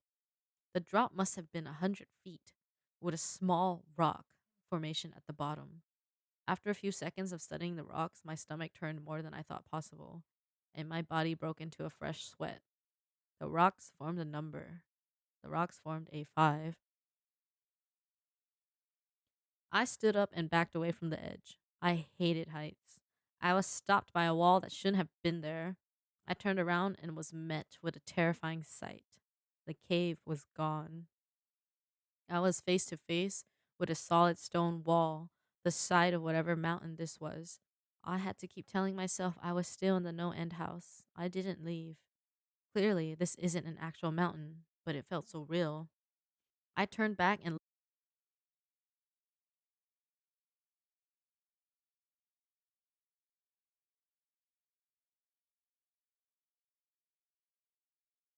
looked at me to do now was just too much.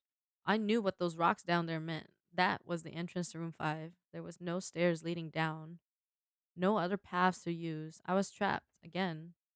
The house wanted me to jump. The house wanted me to jump. The- I sank to the ground and curled into a ball. I couldn't do it. There was no way I could jump off a cliff onto a jagged rock formation 100 feet below. My mind was split in two. I knew that I was still inside, but my surroundings screamed in my ear the opposite. I stayed there on the wooden ground for a while. At that point, I had lost all concept of time. After what seemed like weeks, I had finally stood up. Slowly, I made my way to the edge of the cliff and looked down. The giant 5 taunted me to jump. It knew I couldn't do it, and it taunted me. And then the hum returned, the low and distant hum. It seemed to come from behind me, resonating within the mountain. I don't know what came over me, but after hearing that sound, something inside me lit up. I clenched my eyes shut and I jumped. The wind was rushing up as I fell, and a deep fear washed over me. I was going to die. I was going to smash into those rocks and die. They were going to tear me apart, and I was going to die. I didn't dare open my eyes, I just fell. Even with the loud wind around me, the hum was now deafening. I just wanted it to be over. I just wanted it to be over. I just wanted to hit the rocks and I wanted it to be over. And then I stopped. I wasn't falling anymore, but I never hit the rocks. I opened my eyes and looked around. I was standing on the familiar wood paneling of the house. The hum was gone, and silence took its place. I had made it. I was in room 5. I don't know how it happened, but I was in room 5. The feeling of dread was gone. I was just incredibly happy to be alive. After a few moments to collect myself, I decided to look around at the rest of the room. My happiness left me fast. This room was empty. The walls matched the floor, and the ceiling matched the walls, and the walls had no doors or windows. I was in a sealed box. Then I realized I didn't make it. I wasn't safe. I had made it out of the fourth room, but only to enter room 5, and there was no leaving it. At that moment, I wondered if David had been in this room. I wondered if he had jumped off that 100-foot cliff and ended up stuck in the room. And if he did, that means he got out. He wasn't here. I was alone. He got out, and I would too. The thought of David escaping this room gave me newfound confidence, and a second wind filled my spirit. I was going to get out of this room, find David, and get us the hell out of here. I walked around the perimeter of the wall and felt for any sort of inconsistencies. Nothing. The walls were flawless. Barely a scratch on them, let alone some secret exit. I started to knock at random places on the walls. They were completely solid. The confidence started to leave me. I was running out of ideas, and that's when she spoke to me. Maggie, you shouldn't have come here, Maggie. I nearly jumped out of my skin if that was possible. I was still facing the wall, and the voice had come from the middle of the room. The voice was that of a little girl. At least that's what it sounded like. I turned around slowly, and my eyes fell on who spoke to me. I was right. A little blonde girl, no more than 7 years old, with light blue eyes and a long white dress. She smiled at me and spoke again. But now that you're here, let's play a game. There was something horrifying about that little girl. She wasn't scary like those horror girls are in those Japanese movies. She looked completely normal. If I saw her walking down the street, I would have just walked right on by. But looking into her eyes, I felt complete terror. Jumping off of a cliff was scary, but I wouldn't jump off 20 cliffs twice as high if it meant I could take back 1 minute of looking into her soulless eyes. After a moment of staring, I finally spoke. What game? Who are you? I mumbled. If you lose, you die. If I win, he dies. My heart sank somewhere below my feet. I couldn't believe what I was hearing, but I knew she was telling the truth. Which will it be? She smiled. Neither. I don't know where I found the courage to talk back to this demon child, but I had come too far to just let David die. And if I had died, this was all for nothing. No, I chose neither, but then I saw it. The reason the little girl terrified me. She was more than just a small child. Looking at her, I also saw what had appeared to be a large man covered in hair with the head of a ram. It was a horrible sight, but I couldn't see one without seeing the other. The little girl stood in front of me, but I knew her true form. It was the worst sight I had ever seen. Too bad. And with that, she was gone. I was alone again, in an empty and silent room. Only this time something was added.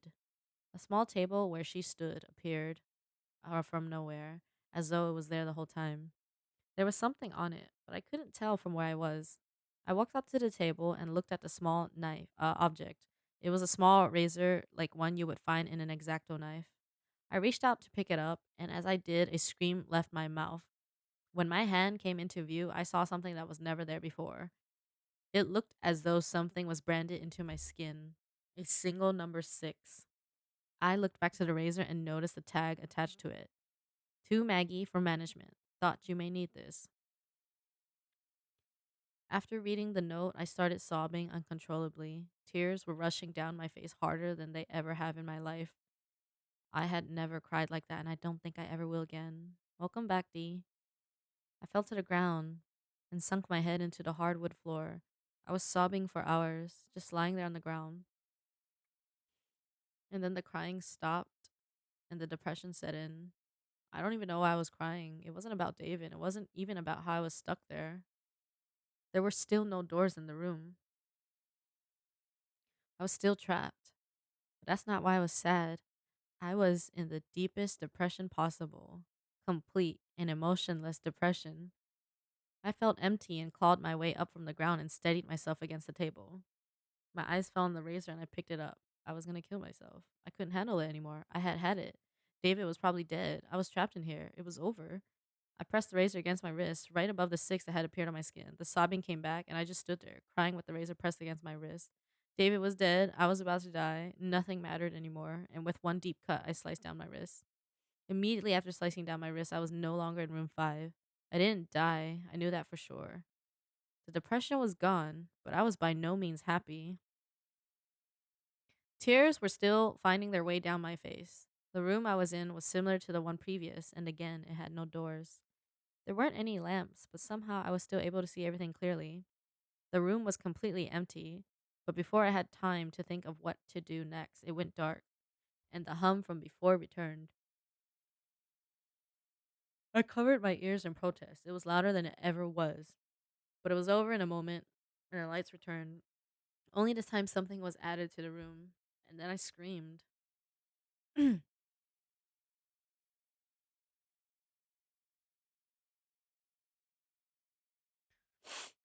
There in the middle of the room, strung up by chains and naked from the waist up, was David. It looked like he was tortured. Knife wounds littered his chest and arms. David! I ran up to him as fast as I could. He was conscious. I saw his chest move up and down, but he wasn't speaking. Welcome back, Cider. And that's when I noticed what was etched into his chest. I dropped to my knees as I saw it. The seven stared at me as though it had eyes. I heard David try and speak, and I got to my feet and got as close as I could to him. David! David, can you hear me? Maggie, what are you what are you doing here? His voice was slight, but he was talking and I was thankful for that. David, I'm trying to save you. How do I get you down?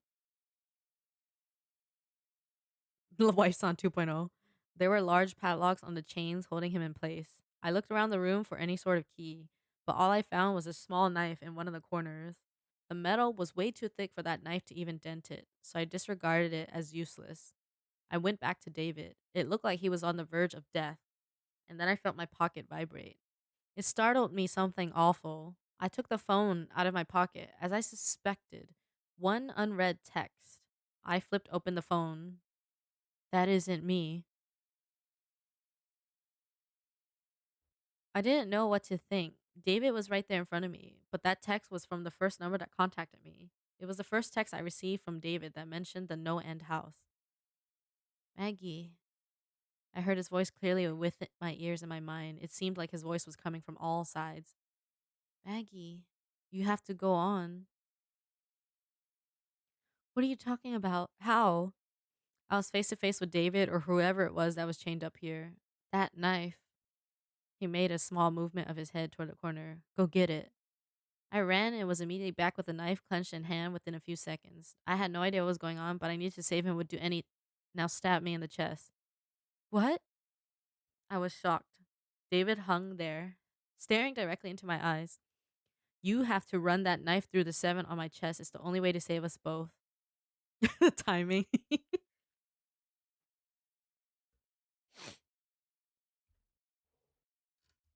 No, I stumbled backward. You're not making any sense. Maggie! He was screaming now. His eyes looked frantic. The side of his mouth curled into a twisted grin. Maggie, stab me now! It's the only way! I looked down at the knife in my hand. My head felt as though it was being struck with a bat. I was at a complete loss. I clenched my eyes shut tight and felt the knife in my hand. Maggie! And with the scream and a thrust, I stabbed the knife into David's chest. I don't know what came over me. I just knew it was the only way. I opened my eyes and saw his face. It was terrified. Tears slid down his cheeks, and David looked me in the eyes. Why did you do that? He couldn't fool me. I know that wasn't David. It couldn't have been, or else I wouldn't have been able to stab him. I know it wasn't. I know it wasn't. His eyes rolled back as the life left him, but that's when it changed. The 7 on his body was gone. The blood dripped down onto the ground into a pool below me. The crimson liquid stretched out in every direction. The circle nearly filled the room, and I began to sink. I tried to move, but I couldn't. It was like quicksand. The blood was up to my knees now. As much as I tried to struggle, I just sank deeper. Up to my chest now. I clawed and scratched at the wood around me. The lifeless body of David hung above me, his head facing me, smiling. The blood reached my neck. I was beyond terrified. Before long, I was fully submerged and fell into darkness. When I woke up, I was outside the house. I could feel the cold earth below me. I rolled onto my back and looked up at the night sky. The no end house towered above me, complete with my car parked in the same spot. I wasn't sure whether I should laugh or cry. I was out. I was out. I was out. I was out. I got up and dusted off my pants. My body was still shaking as I walked to my car, but a feeling of uneasiness washed over me. There was no way I escaped. The house wouldn't just let me go. Something wasn't right. I knew it. I knew I didn't kill David in the sixth room. I knew I didn't, but he was nowhere to be found. I reached down into my pocket and took out my phone. No unread messages, but I had service. I flipped it open and I began to text to David. "Where are you?" I wrote. Within a second of sending it, I got a reply. I pressed open excitedly. "Room set 10, your room 7, run." And the deafening hum returned. I bolted. I didn't know where I was going, but I knew I wasn't outside. I was still in the house. The hum rattled everything around me. It shook the trees and the air itself. I just needed to find an 8. I needed to find the next room. That was my only chance. I needed to find room 8. The first few rooms were obvious, but as I progressed, it was getting less and less clear where the room started and ended. I had no idea what I was looking for. Anything that had a number on it. I needed to find an 8. I needed to find an 8. I needed to find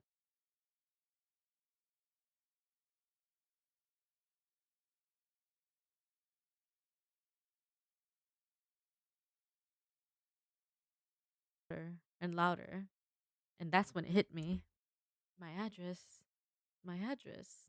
My address. It couldn't be. It couldn't be. 4896 Forest Lane, unit number 8. I slammed into my car and flung the door open. The hum shook the metal of the car and seemed to follow me inside. I floored it and made my way back down the dirt road toward my apartment. None of this was making sense. How was room 8 my apartment? Should I have even trusted that text? It was from David. I know it was. There was no reason not to trust it. It took no time at all to drive to my complex, and honestly, I didn't even remember driving. It was like when you zone out for a minute and wake up farther down the road. I didn't even bother locking it as I ran up to the front gate. My hands fumbled with the keys as I unlocked the bolt and made my way into the first hallway on the left. My complex was huge, but my apartment was one of the first ones on the left. I ran as fast as I could, past 4, past 5. My head was spinning. This night was weighing down on me like a lead vest. Past 5, the farther I made it down the hallway, the farther away the hum seemed to be. As I passed Unit 7, I could barely hear it anymore. And that's when I stopped in front of my unit. I was in complete silence. I just stood there, standing in front of my apartment. The small gold 8 was at eye level with me. I reached for the doorknob and slowly slid my key in, twisted, and the door swung open, and I was sucked in like a vacuum, the door slamming behind me. Room 8. I got up off the floor and looked around. It was identical to my apartment. If I didn't know any better, I would have assumed that I was home and that this was a bad dream. My mind went to David and wondered what room 8 was to him, what it was that the house showed him. I walked around and studied the area. Literally everything was how I left it, right down to the half eaten Chinese left out next to the sink. I looked over at my computer desk in the family room. The monitor was still on and AIM was still up and running. I walked over and sat in front of it, scrolling through my conversation with Peter. It was there, word for word. The house knew all of this and how I had no idea. To be honest, I tried my hardest not to think about it. The answer, no doubt, something I was better off not knowing. I tried to click out of AIM, but it wouldn't let me. The computer just froze. I clicked shut down. Nothing. I clicked Control Alt Delete. Nothing. I pressed the monitor's power button. Nothing. And then a pop up appeared on the screen. It was a video chat. I looked at the list of people in it, and there were two names, Maggie and Management. The video feed was live, and all it showed was a gray wall. Then a message from Management popped into the text box. "Hope everything is how you left it." "Who are you?" I responded. "Enjoy the show." And that's when the camera turned. The camera focused on a young man strapped to a surgical table. He was completely naked and sobbing quietly to himself. The image wasn't that clear, but I thought I had recognized the man lying there. He was tall, with short brown hair and a fairly pale complexion. This is what happens when people attempt to cheat. That's when I realized who it was. Strapped to the surgical table was Peter Terry, and he wasn't alone. I don't want to describe what I watched at that moment. The screams, the sounds that Peter made were unlike anything I ever heard out of a human. I couldn't look away. I wanted to, but I think it was the power of the room. I couldn't look away. Peter let out one final soul curdling scream, but I didn't hear it through the computer speakers. It was coming from my room. My heart sank as I spun around towards the hallway. I got up off my chair, and I could still hear the screams emanating as I walked toward its source. I reached my bedroom door, and the screams were now replaced by the hum. That hum. It had haunted me the entire time. I slowly opened the door, and then I saw inside my room what I had seen on my computer. There was the surgical table, with whatever was left of Peter Terry strewn across its top. No one else was there. The others in the room were gone, but a chill went down my spine. The management was here with me, only one room away. I walked closer to the table. The stench was horrific, and it took everything in me to stop from vomiting. I knew I was nearing the end. I had to be. I looked around the room. Somewhere in here was the entrance to the next room. I knew it had to be, and it was. But it was simpler than I had expected. Across the room, where my bathroom door should have been, was a simple wooden door, similar to the early ones in the house. Something was stapled to the door, something long and bloody. It was the entrails of Peter Terry, and they formed a 9 on the door. I felt bad for Peter, but I had gone through hell that night. I walked right past the table, picked up a long surgical knife, and didn't give the body a second glance. The final door was there, and I walked right up to it. This night was about to end, and I was coming out of that room with David, and I was going to stop whoever it was that was keeping him here. The door opened easily, and as I stepped through, I saw what was waiting for me. It was an empty room. It resembled a waiting room for a doctor's office. There were a few chairs lining the wall and crumpled up old magazines in a basket in the corner. Across the room on the opposite side from where I came in, there stood a single door. My heart sank when I read the label printed on the wood. It wasn't a number, it was a single word: management. I clenched the surgical knife in my hand. Alright, I'm fucking ending this. They were on the other side of the door. I could feel it. And David was too. The hum was louder than it had ever been. I could feel it inside me. It was coming from inside me. As I walked, it got louder. And as I placed a hand on the door, the room was filled with the sound. I turned the knob and opened the door. The room waiting for me was not what I had expected. It was the front lobby. The same front lobby that began this entire hell. Only this time there was someone behind the desk. My heart jumped out of my chest when I saw who it was. It was Peter Terry. Hello, Maggie. Peter? No, there was no way. How? What? Who were you expecting? A ghost? Satan? Some creepy little blonde girl? He was smiling. I wasn't. What the hell is going on here? Maggie, come on. Just think for 2 seconds. Who first told David about this place? You didn't. Who told you about David's whereabouts here? God damn it, Peter, you were his friend. I'm sorry, Maggie, but that's how we run business here. Where is he? Where is he? He's in here with us in the house, Maggie. He isn't going anywhere, and neither are you. I don't know what took over me, but I lost it. I jumped over the counter and shoved Peter to the ground. I grabbed him by the hair and slammed his head into the ground. The surgical knife in my other hand pressed firmly against his neck. I wanted to kill him. I had to kill him. He killed David. He wasn't killing me. Maggie, you can't. There's always going to be someone to run the house. No. I slid the knife across his throat and slammed his head further into the ground. I don't think there will be. With his death, the room went dark. I could still feel the surgical knife, but I was no longer holding onto Peter's hair. I don't know for how long I was in the darkness, but it felt like ages. I stood and felt for the desk, balancing myself with one hand on the side of the marble surface. Then the lights came on. I could see the windows across the room. It was still night out. I looked out and saw him. David was walking around outside, seemingly unharmed. I ran to the door and tried to open it. I was so happy. But the door wouldn't budge. I tried my hardest, but the door wouldn't let me out. I looked out the window and saw David as he began to walk down the dirt road. I rested my head against the door and saw it. My stomach lurched hard. There, pinned to my chest, was a name tag with one word: management. Oh. Okay, let's take a little break real quick. I will go pee and refill my water and stuff. Wow.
Boo.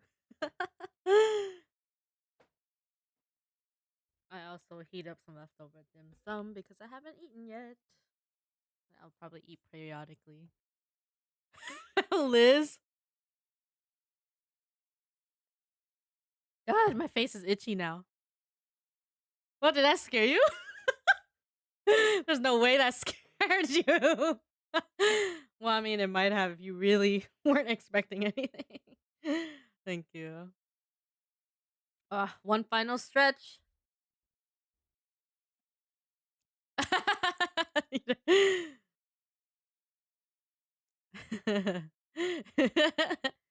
Ooh. David stumbled to his car in a daze. The last couple hours were a complete blur. Haunting images would sporadically cross over his mind, slowly reminding him of the hell he was now leaving behind. He felt in his pocket for his phone, and dialed 911. That was with my pods and just do my days. Yeah. Haha. Success. I don't know if you get to the second story, but that one is similar concept of what seems to be an easy task for easy money, but of course things aren't that easy. It's always those type of stories, huh? Where people go through like a room or something. I was playing Genshin and there was a Ara Nara behind me and I legit went, what the fuck, since when did they speak like that? I haven't even done any of that yet. Alright, let's see. Yeah, I'm eating some dim sum on the side though. So I might pause periodically to eat some before they turn cold again. Mm, food is good. There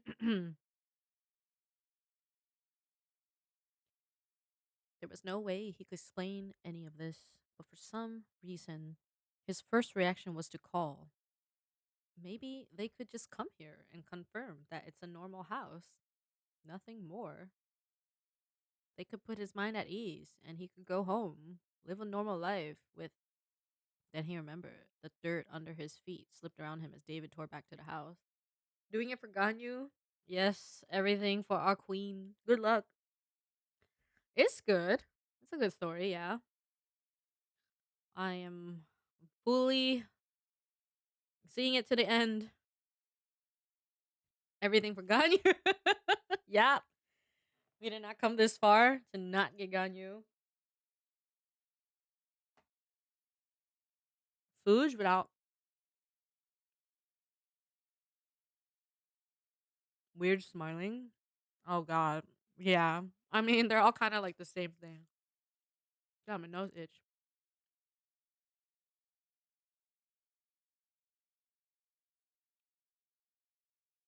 Maggie. Maggie was in there. As he ran, he flipped through his phone, looking for the old text he knew he'd sent, but there was nothing. There were texts to Maggie and from Maggie, but all of them were blank. David swore under his breath as he reached the door. He tried the knob, but it was no use. With both fists, he pounded on the door, screaming Maggie's name. Nothing. His fists were red and burning, and David slumped to his knees, palms dragging down the door as he went. After a few moments, David felt his eyes sting. He had left her in there. The woman he loved went in there to save him and took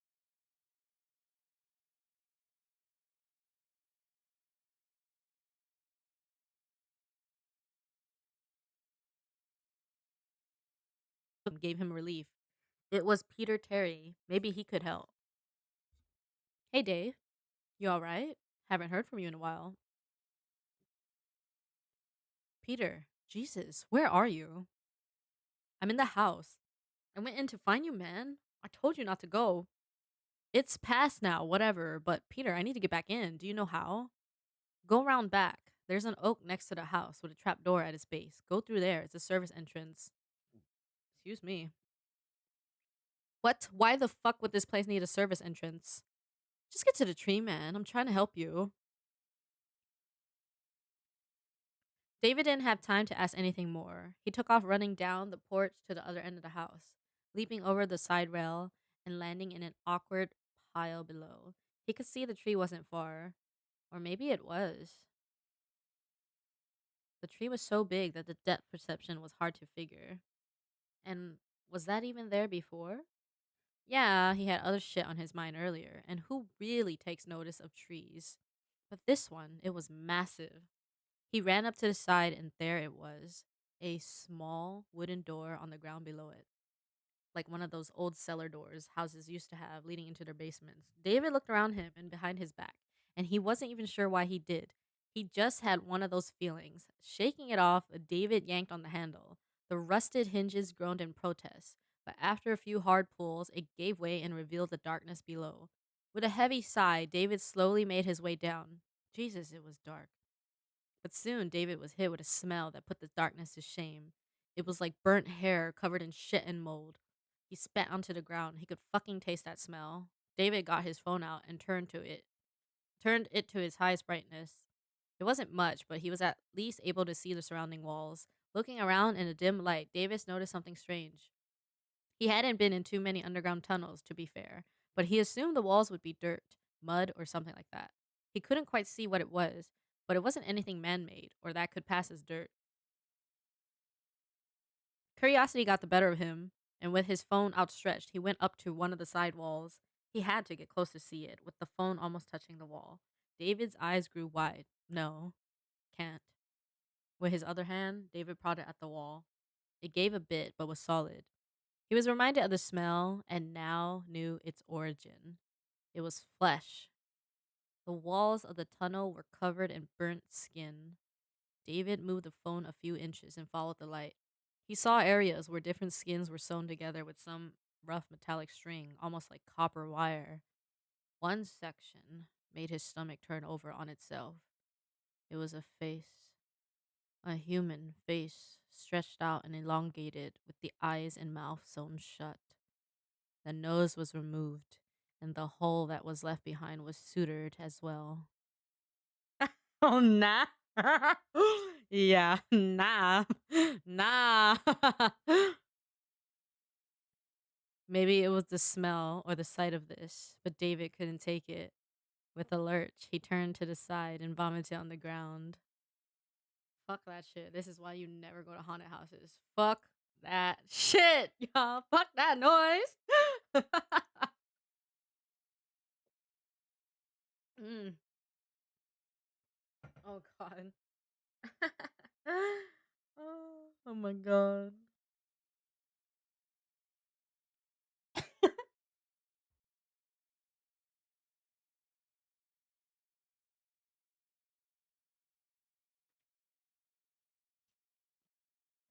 So, how's everybody's day doing?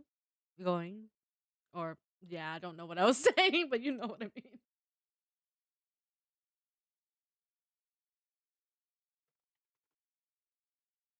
God, this itch.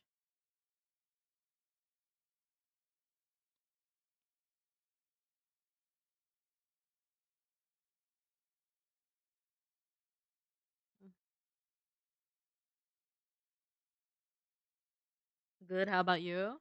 Yeah, can't complain. I'm chilling. I was looking forward to streaming so we could just chill because we love to chill on Saturdays. I mean, besides the fact that I'm hugging my doggo, day has been fine. Oof. Yeah. I wish I had a little furry companion too. Someday. I wouldn't be able to take care of one right now. Uh oh, right here. Okay. The tunnel went on for ages. What was most likely only a few minutes felt like hours to David. He had to get inside and save Maggie. Nothing else mattered. Peter was a friend of his, but if it came down to it, Maggie was the first to save. Peter could rot in there if need be. Oh my God. Damn. Then again, he was the one that told him about this path. David's mental debate ceased after something from behind touched him. With a start, he spun around and was face to face with nothing. Confused, David brought his phone up and reached out into the blackness. Nothing. Nothing except a wall. A wall that wasn't there 2 minutes ago. Rank and covered in flesh. David screamed and pounded on the wall in front of him, and it gave only slightly. The hall was shrinking, trapping him in as he walked. It hit David like a train. He was in the service tunnel, but he was in the house. It had him. There was no going back. The house was pulling him in, and it was glad to see him. Earlier, This may have fazed David more than it did at that moment. There, in that hell of a tunnel, David barely flinched. He had seen what this place was capable of, and he had witnessed some of the most sanity testing experiences imaginable. He'd seen it all, or at least he thought. As he walked, David could now hear the tunnel shrinking in from behind. Not the Numi emote. It's just called Nimoon Eye. The grinding, sloshing noise of flesh twisting on. No, no, do not save that 4 or 5 year old. The grinding, sloshing noise of flesh twisting on itself to seal him in made him feel sick again, but he only sped up his walking. I don't need emotes. Other people need emotes. Let's save that. After a moment, he heard something that made him stop dead in his tracks. It was, oh my god! Oh my god. I didn't expect that to stare back at you. It was a voice, a girl's, and it wasn't Maggie's. Why did you come back? Why did you come back? David stood there frozen. The voice seemed to come from everywhere. Why did you come back? Why? The screaming was getting closer, and David braced himself against the back wall. Soon he heard the thudding footsteps of someone running towards him, and then he saw her, a girl, no older than 13, running up to him, yelling her constant question. David was too stunned to react, short of just standing there. The girl ran up to him and began to pound on his chest with her fist, hard at first, but then weakening, like a spoiled girl hitting the ground when she doesn't get her way. Why, David? Why did you come back? The girl slumped to her knees in front of him with one final hit against his leg. David stood there in shock, hands slightly raised and tense. His fear began to ease out of him. She clearly wasn't a threat and didn't seem to be a ghost or anything. Hey, he began. It's all right. Who are you? The girl jumped slightly at his words. Slowly, she lifted her head to look at David. His heart sank as he saw her face. No eyes. Absolutely no eyes. Blackness. And when she spoke, he could see inside her mouth no tongue and no teeth, just a void. You came to save us, didn't you? The girl stood up and brushed her hair out of her face. For some reason, even taking into consideration how terrifying she should have been to David, there was something oddly normal about the girl. She had shoulder length brown hair and was skinny as a rail, with a few specks of freckles across her nose and cheeks.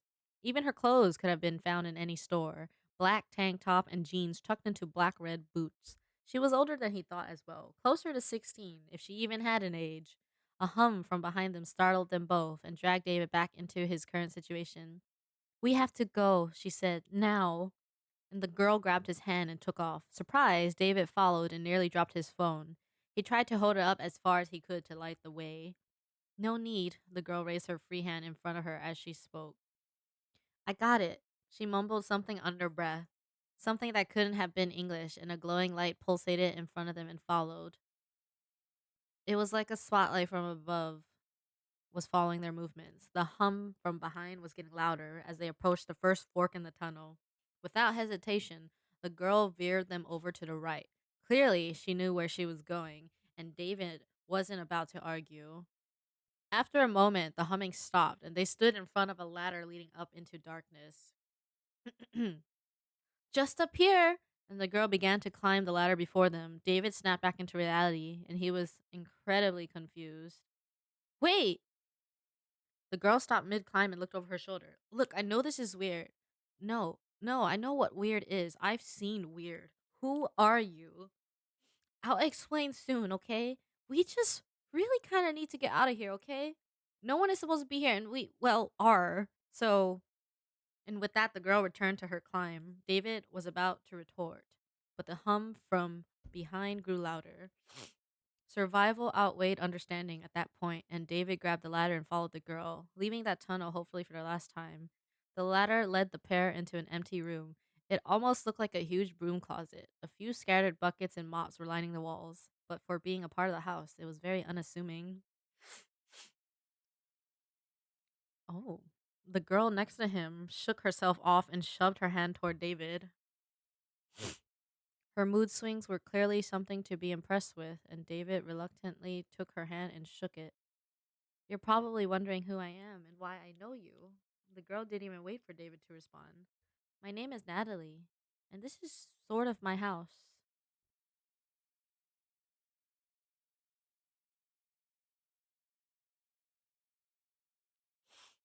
Hello, Boba Cato. Oh god, my eyes. Everything itch. What are you talking about? How is this your house? This fucking place is your house? I know, but you had to understand what happened. It wasn't always like this. And what the hell? What was that thing you did with the light down there? Yes, I know. This is all a part of it. It all relates. Just let me explain. Natalie paused and looked at David. He closed his mouth and looked back at her, letting her know she was now free to talk without interruption. This is my house. I know it may seem like hell right now, and you're right, it is. My family kind of dealt in some weird stuff. We moved into this house about 10 years ago, and it was nice. A small, quaint place, yeah, considering I'm used to the city, but it was nice. The problem is my family, we can do things, witches, I guess. Natalie kind of laughed at the thought. Mostly just parlor tricks, like that light show you saw in the tunnels. Thank you for the follow, Boba. Appreciate it. Yeah, we're just reading some creepypastas, you see. Uh, but some of us, like my brother, took it a bit too far. He started to mess with some dark dealings, demons and summonings and the like. I mean, summoning isn't always bad. I can summon a cat, for instance, which is kind of cute, but what my brother dealt with was far worse. We would try and tell him to end it, but the power was kind of getting to him. Peter was never one to listen to reason. Peter? The idea was circling David's head, but he wasn't quite ready to accept it. Peter had been his friend for years, he thought. This one night, 7 years ago, my brother took it too far. Summoning demons for a few minutes here and there wasn't enough for him anymore. He needed more. We would ask him why he was so obsessed with all this, and he would only respond by asking, why not? What happened over the next few nights? It's kind of hard to talk about it. Even with her blacked out eyes, David could tell the memory really pained the young girl. All of this hell, was because of her brother, his friend. It seemed to David that this girl was just as much a prisoner as he was. All right, David said, putting a hand on her shoulder. Then let's get you out of here. David took a look at his surroundings. His heart jumped slightly as he glanced around. Aside from the hatch in the floor they just entered through, there wasn't any other exit. Just smooth cement walls. Do you know where we are? He asked the girl, hoping to God she had some idea. Yeah, of course, she said, with a bit too much hesitation for David's liking. It's my house, isn't it? And with that, she made her way over to one of the far walls. The surface of the wall was a smooth, brushed gray cement. There was no way through, no door, nothing. Natalie reached into her pocket and took out what looked like to be a small piece of artist's charcoal. She pressed it to the wall and began to draw a long, swooping line about 3 feet in length. Line after line, and David watched in awe as the girl stood back and admired her work. David had never seen anything like it outside of fantasy movies. It was like a yin and yang, mixed with a pentagram, mixed with a child's doodle. Natalie placed the charcoal back into her pocket and ran her fingers through her hair. After a moment of silence, she raised her hand and placed her right palm against the symbol, resting 2 fingers against her temple with the other. At first, David thought she was speaking to him, but then realized that she was chanting her weird language again. Soon the symbol seemed to be vibrating, and David watched on as it began to steadily glow a deep purple. Natalie smiled to herself as she felt the wall shake before it split into two. I've always loved doing that.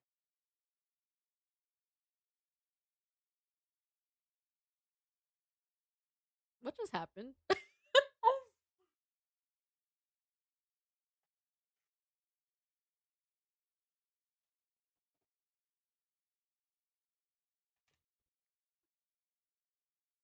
I think that's it.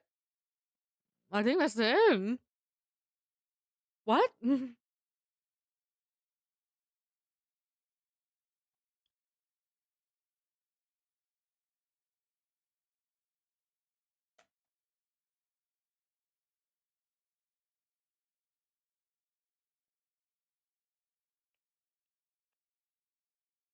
What just happened? Wait, what does that ending mean? I'm kind of Pepega, so I don't really understand what just happened.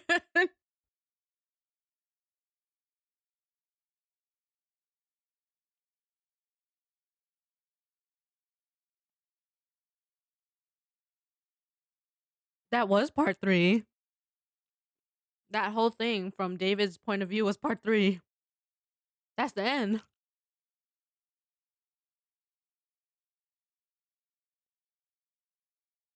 God, not the Jeff the Killer story.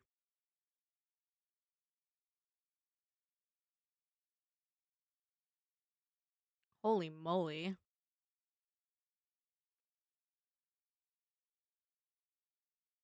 Let's see what some people had to say. I wish it ended after part three. The house never ending would be good. Part two wasn't bad, somewhat entertaining. Part three kind of ruined it for me. It wasn't scary or anything anymore and just used magic to justify something that didn't need justification. Yes, ending anywhere there would have been good.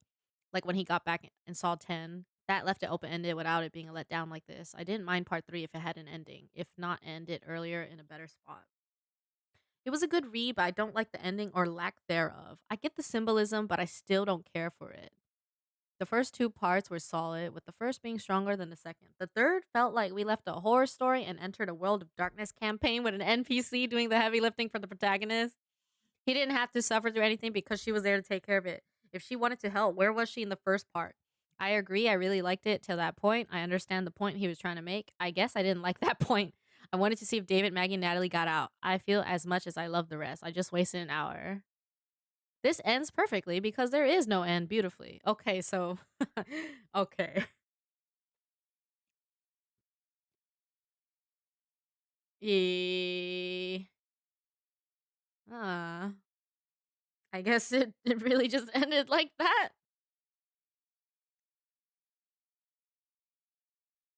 That's you fell asleep during part two?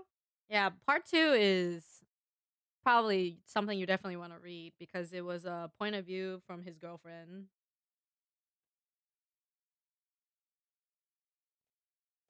Okay, I guess aside from part three, I like that.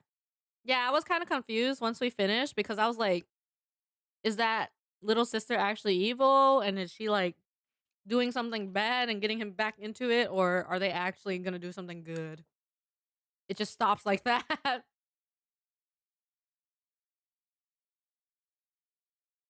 but so, but before that, like open ended ending, it was pretty good. God, it's so my face so itchy.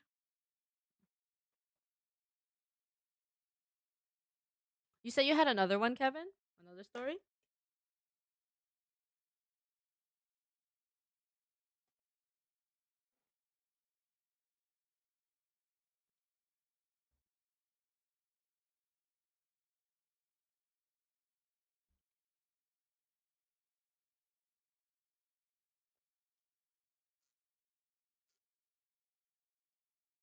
It's called sleepwatchers.net. Wait, is that like the actual name of the story or is it a website I have to click on? Before I end up clicking on this, I'm not supposed to. Oh, okay. Yeah. Oh my god. I was so close to clicking it. But then I hovered over and it says error already. So I was like, is this even real? Sleepwatchers be like stare, bed stare. Sleepwatchers dot. Oh god, I can't. I'm like looking away. Oh god, what is that picture? I'm gonna just go to sleep. My brain can't handle more homework. Hope you're gonna love you. Love you too, Kyle. Yeah, take care. Make sure. Yeah, just take care of yourself, man. Don't worry about making streams and stuff. because if things go well for us, we're gonna be here forever. All right, let's take a little bit of a break so I can finish eating the rest of the dumplings. All right, let's just talk a little bit for now. All right, take care, Ren. Have a good sleep, guys. No end stream. Oh my god. All right, let's find a different soundtrack. Oh my god. Y'all are funny.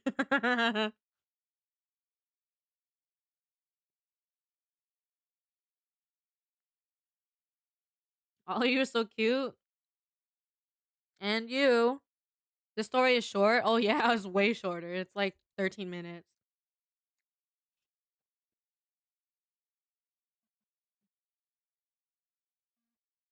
Bad feeling.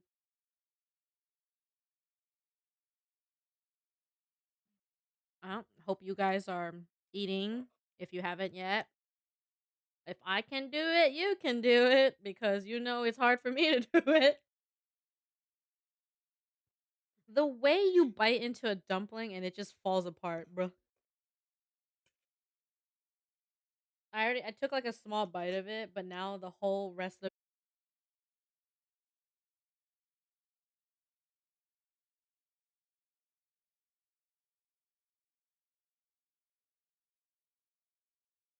Congrats. Yeah, a lot of people have been getting the ganyu that they want. That is very exciting news, especially as a ganyu main and lover. All of us unite. Now I just need to get her some gear that isn't awful. Yeah. The thing about Genshin is building can always come later because, since everything is like RNG, it can take quite a long time anyway to really perfect the character, get them like decent. But having a copy of the character in general is already good. Like that's like the most important thing. It's like I can always build you later because I now have you. Meanwhile, my standard 80 pity still no 5-star. Uh-oh. Oh, what 5-star would you want on your standard? I saved my standard wishes for 3.1 so that I have a chance to get Tainari.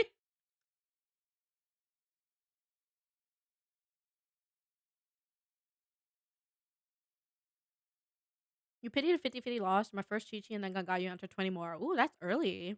That's nice.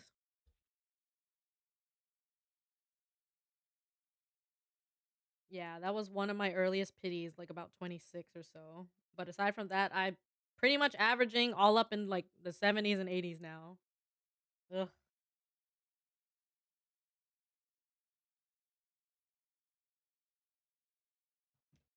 What's based on?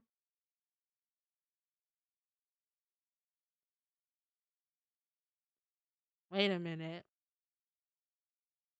This sounds exactly the same. Okay, that sounds different. Oh my.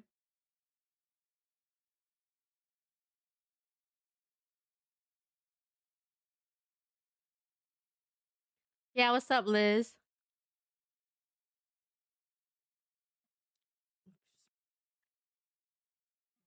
Muted? It's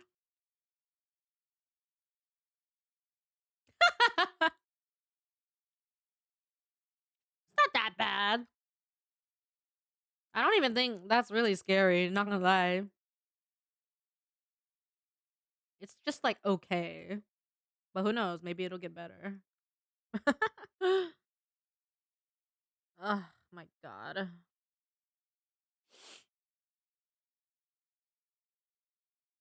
Ow. I'm just gonna have a shower, be back soon. Oh, okay. Take your time. Have a good shower. I'm still eating the rest of my dim sum, so just taking a bit of a little break before we dive into the next story. My god. How long have we been here already? Almost 3 hours. God damn. I'm only person here. People run. Where? Your house? What do you mean? Excuse me.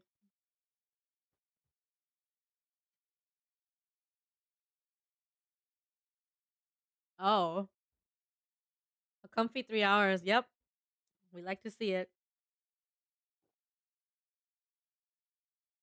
Maybe I have allergies or something. My eyes are like itchy and it's bothering me. I'm trying not to touch them at all, but sheesh, it's hard.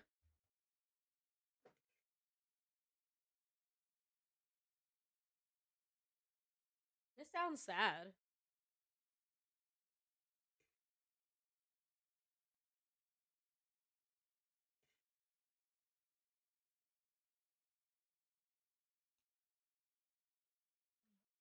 Itchy eyes are hard to resist. I know. This soundtrack kind of sounds like something that would play at the end of a scary movie where like the ending is probably kind of sad. I feel like a lot of scary movies have like a sad sort of plot slash ending. Like they can be really heartbreaking,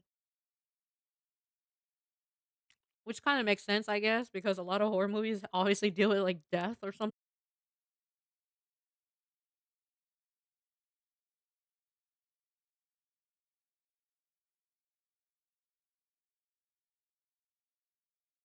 Go get some food.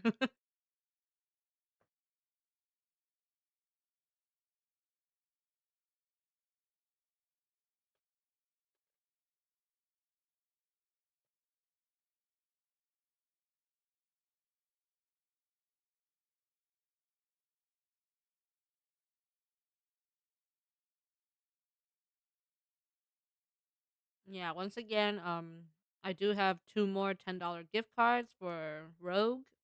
If anybody's planning to buy some this month, only for this month of September, will those work?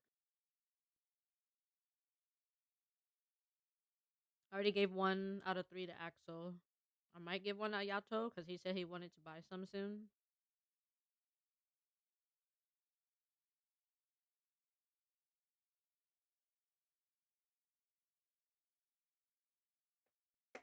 Unfortunately, it does not ship out to places like the Philippines and whatnot because of like shipping customs or something like that.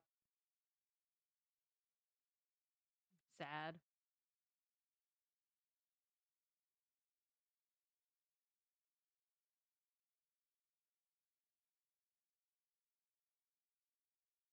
Gonna uninstall Apex for now. Storage dying. Oof. Delete everything else.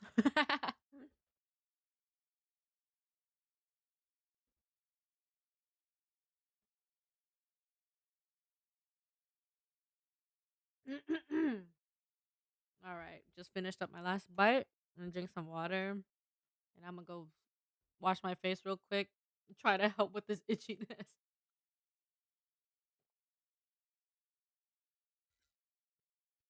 Deleting Genshin. Remember the time you said you were probably gonna quit like a long time ago, but now you've been playing a lot. Don't do it, Iana. I need more mods that still play. Okay, I'm gonna wash my face real quick.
Okay, I'm back.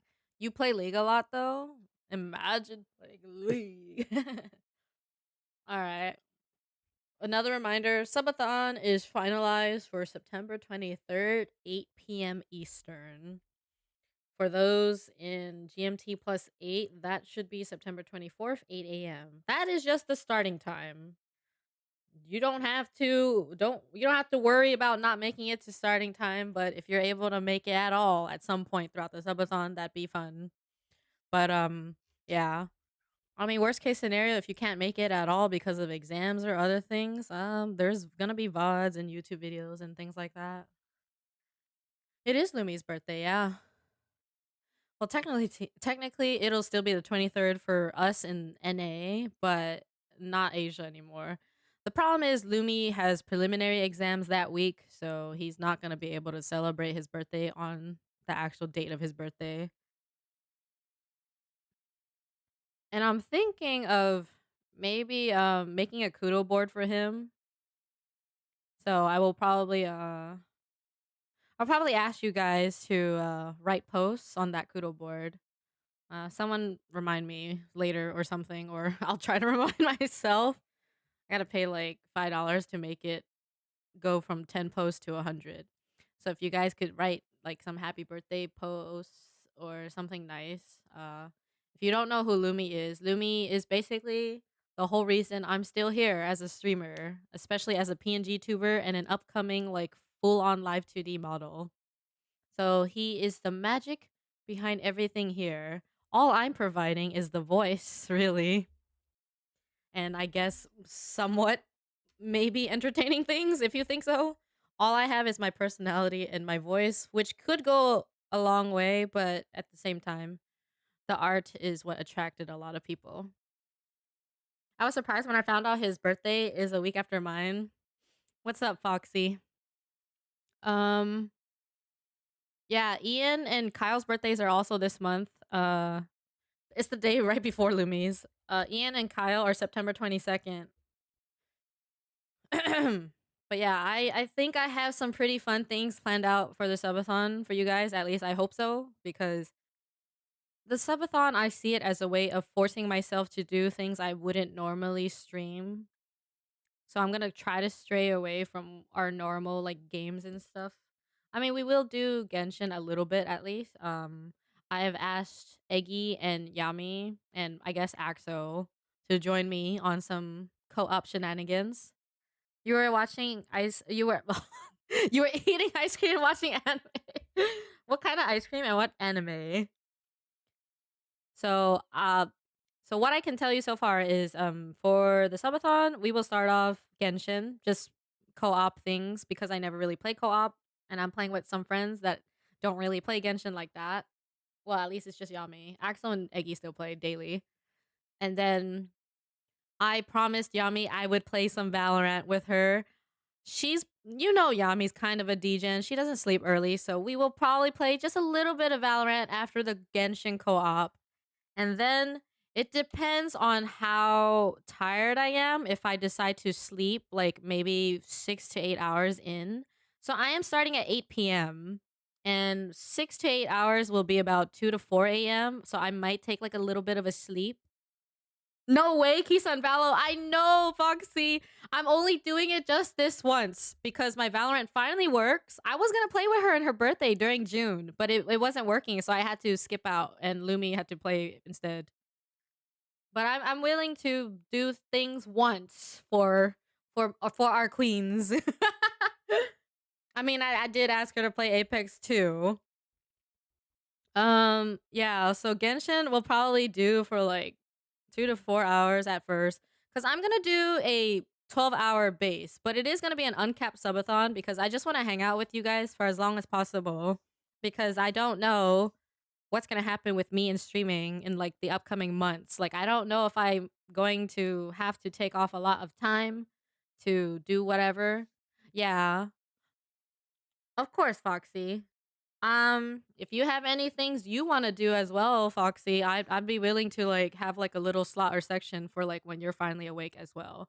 And I took karaoke off as a sub goal because I am just simply gonna do karaoke for free.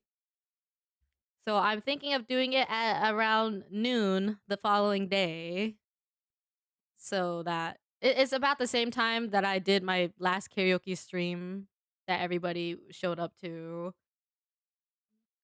Free karaoke. I can't. Yeah. There's no point of making it a sub goal because it's it's something I do for free anyway. um, I might buy like a couple of really cheap games that I have. Uh, yeah, I don't know though. I'm gonna have to talk to my mods though to see which mod is available at what time slot, so that I know that there's at least a couple people around. I only mainly need people around during the times I end up taking a nap or sleeping, just in case, you know. I don't want to make chat emote only mode because I want people to be able to sit here and talk if they want to talk. Because sometimes people like to talk to each other on Twitch, even though they can technically talk elsewhere. There's just something about talking on a stream with other people, like while the stream is happening, that's different. And I want people to be able to still talk to each other even if I'm sleeping. But yeah, I hope that we just have a lot of fun, no matter how long it is. And yeah, I told Kevin and others that I might make some temporary mods. I mean, they could become permanent mods too, maybe if they want it to be. But I don't want to ask people of that because that's modding feels like a lot of work, even though it doesn't have to be. But yeah, I might have some temporary mods. Anywho, yeah. Hey Ace, how's it going? We're just talking about the subathon a little bit. It's more like a streamathon because I've made it so that bits and donos will count towards everything. So we're doing it based on a point system for the goals rather than just per sub. And I added a incentive for the top gifters because of some suggestions. So the top gifter for subs, bits, and donos, if they want, I will write their name on my body somewhere that I can reach. uh, all right. Yeah, I hope you've been well though, Ace. Good to see you. Yeah, we just read a really long creepypasta. So Kevin is hoping for a top spot. I mean, knowing Kevin, he's probably very likely to get one. Kevin's stacked. Fuck buying chicken thighs, buy my thighs instead. But yeah, if you guys have any questions about the subathon, once again, I don't think we made a command for the goals, but it is in my Discord channel.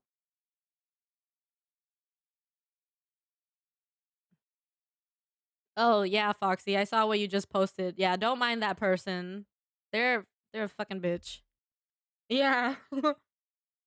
Yeah, I know. The problem with this subathon in September is it's literally the month before TwitchCon, so but it's fine. It is what it is. I'm doing well and I hope you are too. Sorry I wasn't able to stay in the stream last time. That's okay. You don't have to apologize. I'm glad you're doing well though. All right. But yeah. Subathon September 23rd, 8 p.m. is starting time, 12-hour base. So I'll be there until at least a minimum of until like 8 a.m. the next day. But I mean, obviously, that's before the subs come rolling in. So we shall see how long you guys keep me here. But I will try to make a graphic for it next week so we can put it out so everybody knows what is happening. Okay. And now let's read this story called sleepwatchers.net. And then I don't know. Oh wow, yeah, it's like 3 p.m. for me already, which means it's like probably 10 p.m. for Shino. Okay. So I guess we'll just read this and then we're gonna start watching those Honkai cinematics that Shino wants us to watch. And then we can just watch memes or anything else for the rest of the day. Maybe be here for like 3 more hours because I am playing with Yami tonight. Can we get a shout out for Yami real quick as well? In 5 hours, or 5 to 6 hours, we're gonna play Borderlands 3 together. I believe she is streaming, so I will not be streaming that. I'm gonna end after like our like watch party. I'll probably end in like about 3 hours.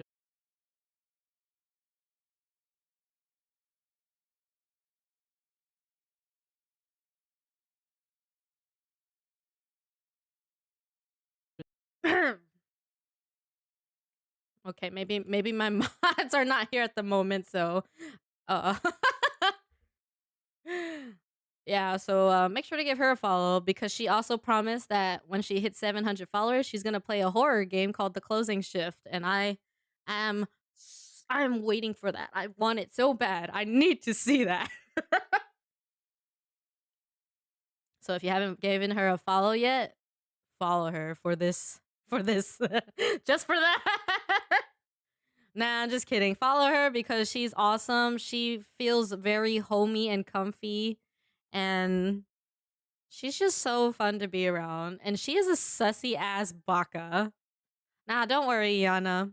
But yeah, tonight in about 5 to 6 hours, we're gonna play some Borderlands 3 together. So all the NA peeps or whoever is DJing or alive at the time, come watch us on her channel. All right, let's read this story so we can hurry up with the Honkai cinematic, and then we're gonna have to like at Shino in Discord or something to get his attention when we're done. All right, this is not that long.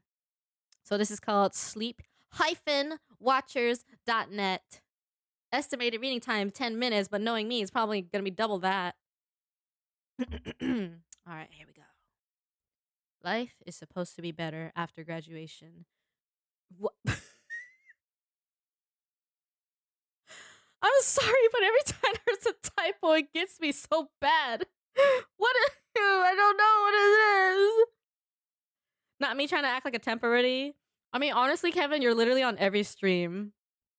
And I have no problems like having you come on as a permanent mod, like on Discord as well, because you're literally always so active.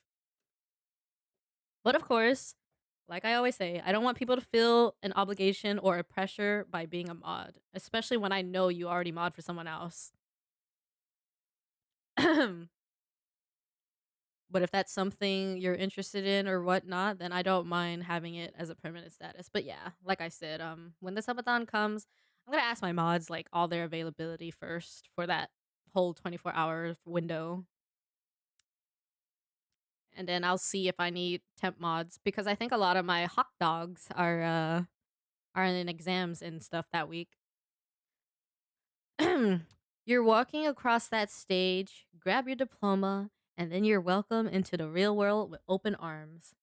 All those parties, all the cheering, all the gifts, all the congratulations you get, it's all supposed to represent the new world you're about to join. Yeah, don't worry, Kevin. I mean, you just made it through the hell of high school. 4 years of stress and drama, and now you're finally free to be an adult. Life after high school isn't what you think it is. This is unnecessarily loud now. They don't tell you everything. They don't tell you the real secret of the world, of society, of what life is truly about. They don't tell you about the never ending cycle of money, the endless grind to make a buck. They don't tell you about greed. If I had known, maybe I would have been better prepared for the time after graduation. Maybe I wouldn't have been so self righteous. And maybe I wouldn't have ended up where I am now, sleepwatching. The newest way to make some quick cash. Manny told me about it. Old, good hearted Manny. He meant well. He really did. I mean, he has been my best friend since freshman year. He didn't know what would happen. We both experienced the newfound struggle for money after graduation. We're just kids. Lazy, stuck up kids. We thought that we were too good for some entry level job at McDonald's or Walmart. We wanted something that was going to bring in money quickly and easily. So, him being the best friend that he is, he looked around online. It didn't take him long to find exactly what we both wanted. He found sleepwatching, a job in which you get paid to do absolutely nothing. Ollie, all you have to do is sit there and stay awake, he had texted to me. The way he explained it, sleep watching would be the easiest job on earth. And just like most things that end in disaster, it seemed too good to be true. So, me being exuberant about my brand new job opportunity, I raced to my computer with all the excitement of a boy who had just found Wonka's fifth and final golden ticket. Yeah, anytime something sounds too good to be true or as if you don't have to do anything, it pretty much always is that case. Or a scam, but yeah, still that case. I didn't talk to anyone else about it, just sat down on my desktop, launched Chrome, and began looking up the wonderful world of sleepwatching. You see, it's a pretty ingenious idea. People are afraid of being alone. With how connected the world is these days, they can't stand the loneliness of the night. So, of course, these people would pay extremely well just to have someone sit up with them while they rest for the night. Sleepwatching.net, as I found it, is the premier place to get all of your sleepwatching needs. Just apply to join as a trusted watcher and in a few days be matched with a sleeper in need. I kind of understand that though. Like like for me, I live alone with my roommate, but like, we just keep to ourselves mostly. So I can kind of understand kind of like feeling paranoid or like scared of being alone. But I don't want someone watching me or like babysitting me necessarily or well, not a stranger at least. I wouldn't mind like a friend or partner or something.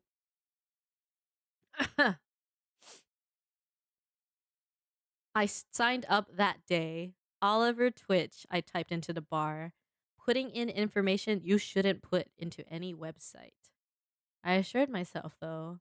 I mean, I understood that sleepwatching.net needed to do a security check on me, make sure I wasn't joining for any nefarious reasons. Took a few days for the acceptance email to finally come in. I remember getting it, how I had been refreshing my email endlessly, just waiting for the green light to pay dirt. I immediately logged into the website, and to my surprise, I already had an alert from a sleeper in need. In that moment, I wasn't thinking. I just knew that someone was willing to pay me. I clicked on the link and it gave me the brief profile of the sleeper who wanted me. Her name was Viola, a sweet name for a sweet, innocent old lady, 74 and alone in life. Her husband had died a few years earlier, and her family had leased her out to an apartment and forgotten about her. Well, that's sad. She put on her profile that she had some trouble sleeping of late and thought that having someone younger there with her would do a lot to ease her insomnia.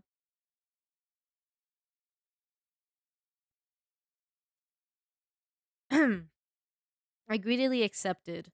The rate for the job was amazing. Old people pay extremely well.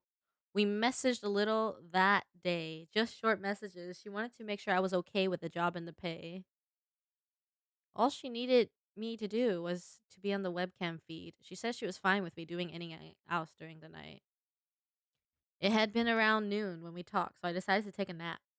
I had to be prepared for an all nighter that would hopefully get me paid. It got dark around 9 where she lived. I was an hour behind, so it was still daylight when we got ready to call. Before I hit the dial button, a pop up window appeared on my screen. A special message straight from sleepwatchers.net. The rules, it said across the top of the page. Listed below this simple heading was a short list. Number 1, do not fall asleep. Number 2, for no circumstances may you wake the sleeper. Number 3, do not touch the red emergency button unless there is an emergency. And number 4, do not fall asleep. I had laughed at the rules at the time. They were all basic, common sense that anyone should have known before taking a job as a watcher. I clicked the agree button at the bottom of the page and then waited for my call to Viola to connect. She was such a sweet old lady. She had this innocent smile on her face as she appeared on the screen, and she looked genuinely happy to see me. Hi, Oliver, she said. Thank you so much for doing this. I hope this isn't too much trouble and that you have a good night. I assured her that I would. that I had a few open tabs that I would be working on while she slept. I told her good night, and she lay down into bed. In what seemed like just a few short moments, she was peacefully asleep. I watched her for a little while. There's a strange peace in watching somebody sleep, watching their chest move as they breathe slowly. I was watching Viola at her most vulnerable. I knew there wasn't anything to worry about, but still, having a life in your hands can change you. After just a little while of watching Viola sleep, I began surfing the web. I had all night to endlessly search, so lucky me. I was getting paid to do what would have been doing that night anyways. Kevin. The night went by quietly. There was one point during the night I thought I heard something coming from the video feed. Almost sounded like breathing, but me being the smartass kid that I am, knew that it was just the sound all video cam feeds make when both sides are silent. I now realized that only one side of the feed had been silent. In the morning, when the first rays of the sun were beginning to fill Viola's room, she woke up. No alarm for her, just sunlight. Exciter.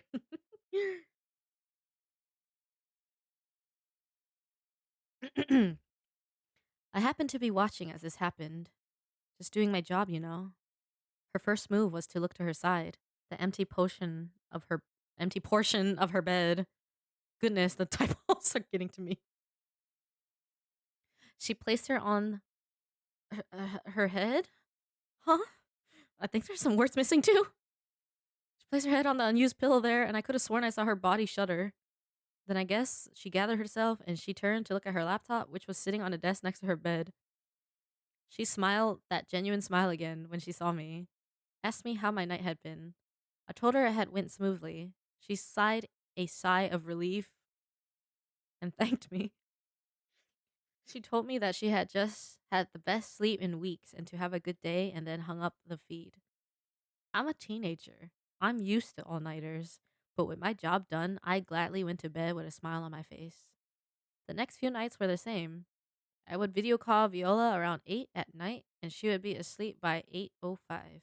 Thank God the internet is endless. I learned so much useless crap during those nights. One night, the peacefulness of our schedule was interrupted. I remember it in some detail. Degen confirmed. Viola woke up around 3, drowsily nodded at me, and headed to the bathroom, which from the camera angle I could see was connected to the bedroom by a small door on the other side of her bed. At that point, I never really looked at the feed. I mean, nothing ever changed on it, so there wasn't any point. I only ever looked to have a moment of peace from the bluntness of the internet. I was watching while she was in the restroom, though. Maybe out of boredom, or maybe because I wanted her to feel safe when she got back to bed. I can't really remember. I saw something while she was in the restroom. It was only for a second, but I swear to you that I saw it. A hand. An oversized, bleach white hand. It was inching its way out from behind a curtain that covered the window. I only saw it for a second, but it raised every hair on my body into attention. I continued staring into that same spot, trying to catch any more evidence of something being wrong. Nothing happened, so I shrugged it off, blaming it on the mixture of midnight drowsiness and Red Bull. Viola came out of the restroom and went back to bed. Her only communication to me was the soft smile before her head hit this pillow and she was peacefully back out. The way she fell asleep so quickly, she treated sleep like a luxury that I could tell she had been missing out on as of late. I felt proud to be the person that could bring that luxury back to her. A few nights later, 5 nights ago, everything changed. The night started out normal. Viola and I following our established routine, her whispering a "good night, Ollie" to me and passing out. The quietness of her room, the sound of me clicking away into Google, trying to find some new information that I had yet to exhaust. Everything was normal. It's all my fault. I didn't nap as much as I should have that day. I didn't have a Red Bull on me. I didn't try hard enough to stay awake. I fell asleep. I broke the rules. I slept hard. I was out for at least an hour, drooling on my keyboard, dead to the world, and useless to Viola. I woke up to suddenly. I think I heard some kind of bang, but I can't remember. Maybe a buzzer. I'm not sure. My head came up quick though. I wasn't sure as to what was going on, but I think that my body instinctively knew that something was wrong. After I figured out where I was, I went straight to Viola's tab. She was peacefully asleep. Whatever had awoken me hadn't disturbed her in the slightest. I smiled to myself. With that nap, I would be good to go the rest of the night, and Viola was still perfectly okay. That's when I saw him, the ghoul I now call the Watcher. My smile was instantly gone. He was standing in the corner of Viola's room, mostly hidden by the darkness. What I could make out about him was his extreme height and his narrow body. I could also see his eyes. They were white, entirely white. They seemed to be reflecting some ungodly light, and they were directed straight at me. I couldn't move. Fear was like ice, and in that moment it froze me. He began to move towards Viola. He didn't walk, but he didn't float like a ghost. He moved smooth, but at the same time his movements were rigid. Viola's back was to him, and her sleeping face was pointed in my direction. This is when I broke rule number 2. You see, I did the only thing that I could think to do. I yelled. I yelled and I screamed for Viola, trying to wake her. It worked. I now wish it hadn't. Her eyes popped open and instantly locked with mine. As she did this, though, Watcher was upon her. He began slamming both of his fists into her body, over and over again. It made this sick, wet sound, a rhythmic thud. I saw it all. It was like having a front row seat to a band that disgusts you. I saw the look of surprise she had when she first woke up, the confusement on her face when he first slammed that white fist into her, and then the fear as she realized what was happening. Blood was everywhere. It wouldn't stop coming. Viola's eyes were on me the whole time. She was crying. She had given up and was steadily weeping as he beat her. Ollie, I barely heard her whisper. Help me. Welcome back, Liz. I tried to do the only thing I could. I grabbed the mouse and clicked onto that red emergency button. The one that's supposed to be used only during emergencies. It didn't work. This feature is restricted at the current time to user Wishbone 43. Reason: disobedience of the rules. Some way, somehow, sleepwatchers.net knew I had fallen asleep. It knew, and now it was punishing me. I turned my attention back to the thing as it continued slamming its oversized fist into Viola. Those once white hands were covered in blood. Viola's eyes were lifeless. She was gone. I could still hear her plead for help in my ears. I cried. I sat in front of my computer with my head in my hands and I cried. Viola died because of me. An innocent old lady died because I couldn't keep my stupid little eyes open. Remember how I talked about how it feels to have a life in your hands? Well, it really, really sucks when that life is lost and you're to blame. The tears wouldn't stop coming. They still haven't. I listened to the continuous slamming of the Watcher's fist into Viola's body. After a little bit of time, they finally stopped. It took every ounce of courage that I had to look up, but I did. Those white eyes were staring at me. Those huge white hands, covered in Viola's blood, hung limply at his sides. Those eyes didn't say anything, but I know what that thing was trying to tell me. It's all your fault, Ollie. I haven't slept since that night. Viola haunts my dreams, and if I close my eyes for even a second, she's there, screaming at me, cursing my name with that innocent voice. She knows it's my fault, and she won't let me forget it. That thing is coming for me. Viola's death was just the beginning, the first part of a 2-part punishment. My death will be part 2. I don't know what to do. I haven't told anyone. I know anyone that I could possibly tell would think I'm insane. And if they didn't instantly call me crazy, well, then they would know that Viola's death is my fault. It isn't that monster's hands that are covered in blood, it's mine. He has been getting closer every night. At first, it was just shadows, things that could be mistaken as nothing. But now I hear his breathing. I see those blood soaked hands everywhere, that low, almost silent breathing. I hear it no matter where I go. He is always watching.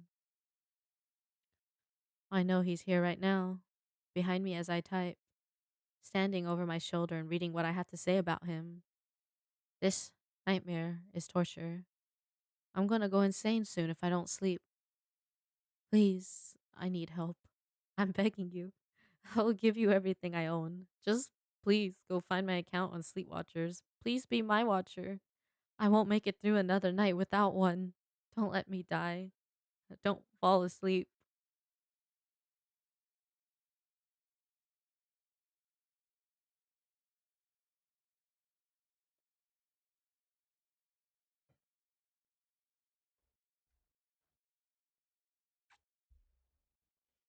Ooh, that was sad. I feel bad for Viola. Why? That was pretty good though.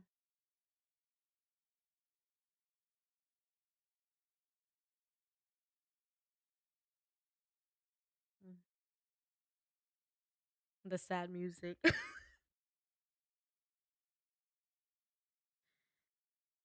Oh my god. Me Mina has a gauge emote. Imagine not being a gamer. Pulling all nighters. Do we want one more story? I told Shino we would start the Honkai after this.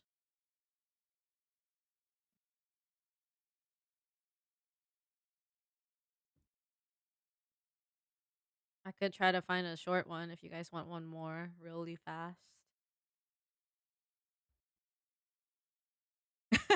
I bet Shino's just doing something, so that's why he's saying that. Bruh, fuck the random story. Hype train leader? Yeah, you started the last hype train, I think. Now I'm chilling. I wish, oh, is there a way to, by length maybe? Well, this doesn't really help.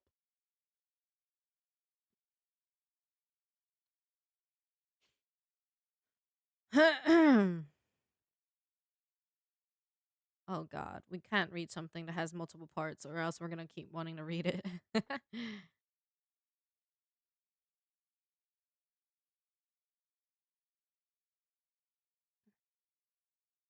Well, I'm gonna just scroll through them. All right, 8 minutes. Perfect. This one is called Candle Cove. All right, after this, then we will watch Honkai Cinematics. So if you don't want to watch that because of spoilers or whatever reason, you're gonna have to not listen and watch. It comes most often at night. That niggling memory, gnawing in some corner of your mind like a rodent chewing the corners of the drywall. Yeah, no problems, you know. The memory of some brightly lit cartoon funland or a world of puppets. A memory of a TV show you would watch, seated cross legged on the living room floor with the fixed, enthusiastic attention only a child can give. Attention that you wish now you perhaps hadn't given so freely. For there is something about that show, something about the discordant music, the details of the characters.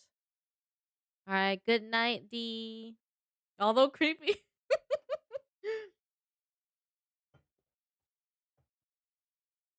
I'll be back on Monday with Genshin, and we're gonna roll for Kevin C6 Ganyu, and then I'm gonna finally do the Archon quest. God, I feel so behind in Genshin. I'm really not though, because I can do the quest at any time. But it's just I feel behind compared to what everybody else is already aware of, which is apparently a lot of things that come with the quest. Okay, let's see. The details of the characters, their motivations, and the storylines. The fixed, maniacal grins that seems, looking back, to be altogether too sinister to be a children's show. You try to block the memory out, and yet, there in the back of your mind, most often at night, the puppet's fixed grin keeps on smiling. Overview. Candle Grove is a widely known and popular creepypasta about a fictional television series recollected by a number of posters on a childhood nostalgia forum. As the posters share their recollections, the things they collectively remember become more and more sinister, with the characters featured clearly being unsuitable for children's viewing. Had to do a lot of human vein and stuff. Welcome back. Kono Kisari da. Oh my god. And I do be a vampire too. That makes it even funnier now that I think about it. Oh my god. No, I'm the hotter vampire.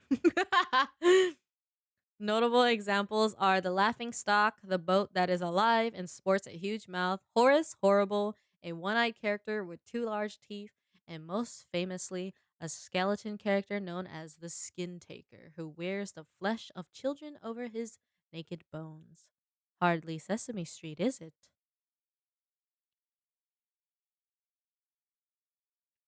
Net Nostalgia Forum Television Local. Skies Hell 033. Subject Candle Cove Local Kids Show.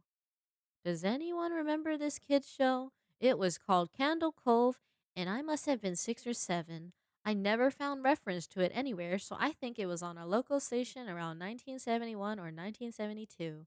I lived in Ironton at the time. I don't remember which station, but I do remember was on at a weird time like 4 p.m. Mike underscore painter 65.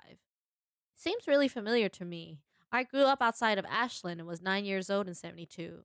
Candle Cove. Was it about pirates? I remember a pirate marionette at the mouth of a cave talking to a little girl. Sky Hill. Yes, okay, I'm not crazy. I remember Pirate Percy. I was always kind of scared of him.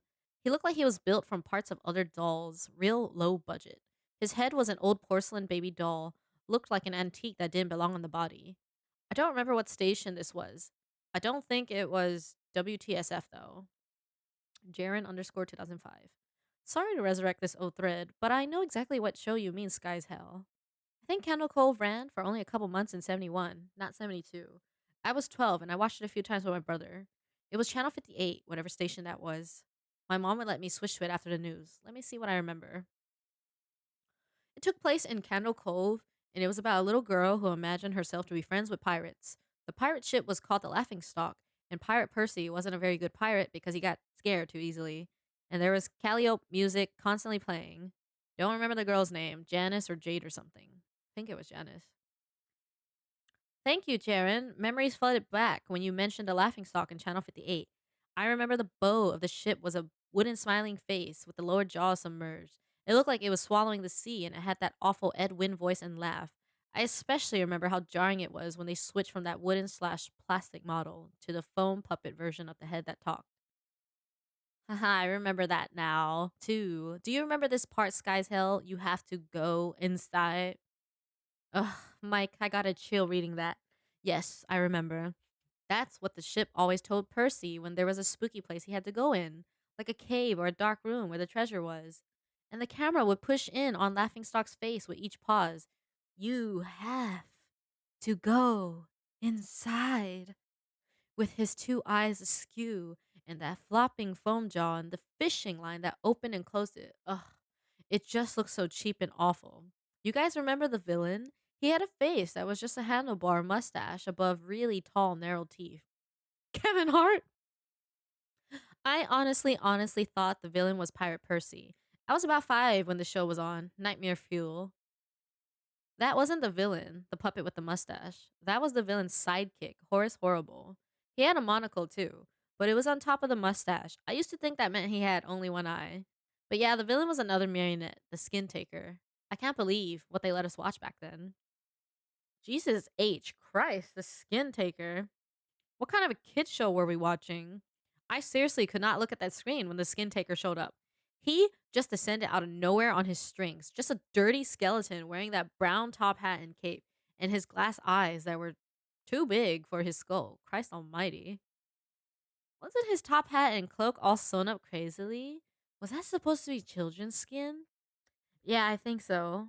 Remember his mouth didn't open and close, his jaw just slid back and forth. I remember the little girl said, "Why does your mouth move like that?" And the skin taker didn't look at the girl but the camera and said, "To grind your skin." I'm so relieved that other people remember this terrible show. I used to have this awful memory, a bad dream I had, where the opening jingle ended, the show faded in from black, and all the characters were there, but the camera was just cutting to each of their faces. And they were just screaming. And the puppets and marionettes were flailing spastically and just all screaming, screaming. The girl was just moaning and crying like she had been through hours of this. I woke up many times from that nightmare. I used to wet the bed when I had it. I don't think that was a dream. But I remember that. I remember that was an episode. No, no, no, no, no, not possible. There was no plot or anything. I mean, literally just standing in place crying and screaming for the whole show. Maybe I'm manufacturing the memory because you said that, but I swear to God, I remember what you described. They just screamed. Oh God. Yes. The little girl, Janice. I remember seeing her shake. And the skin taker screaming through his gnashing teeth, his jaw careening so wildly I thought it would come off its wire hinges. I turned it off and it was the last time I watched. I ran to tell my brother and we didn't have the courage to turn it back on. I visited my mom today at the nursing home. I asked her about it when I was little in the early 70s, when I was 8 or 9, and if she remembered a kids' show, Candle Cove. She said I was surprised. She was surprised I could remember that, and I asked why, and she said, "Because I used to think it was so strange that you said, 'I'm gonna go watch Candle Cove now, Mom.' And then you would just tune the TV to static and just watch dead air for 30 minutes.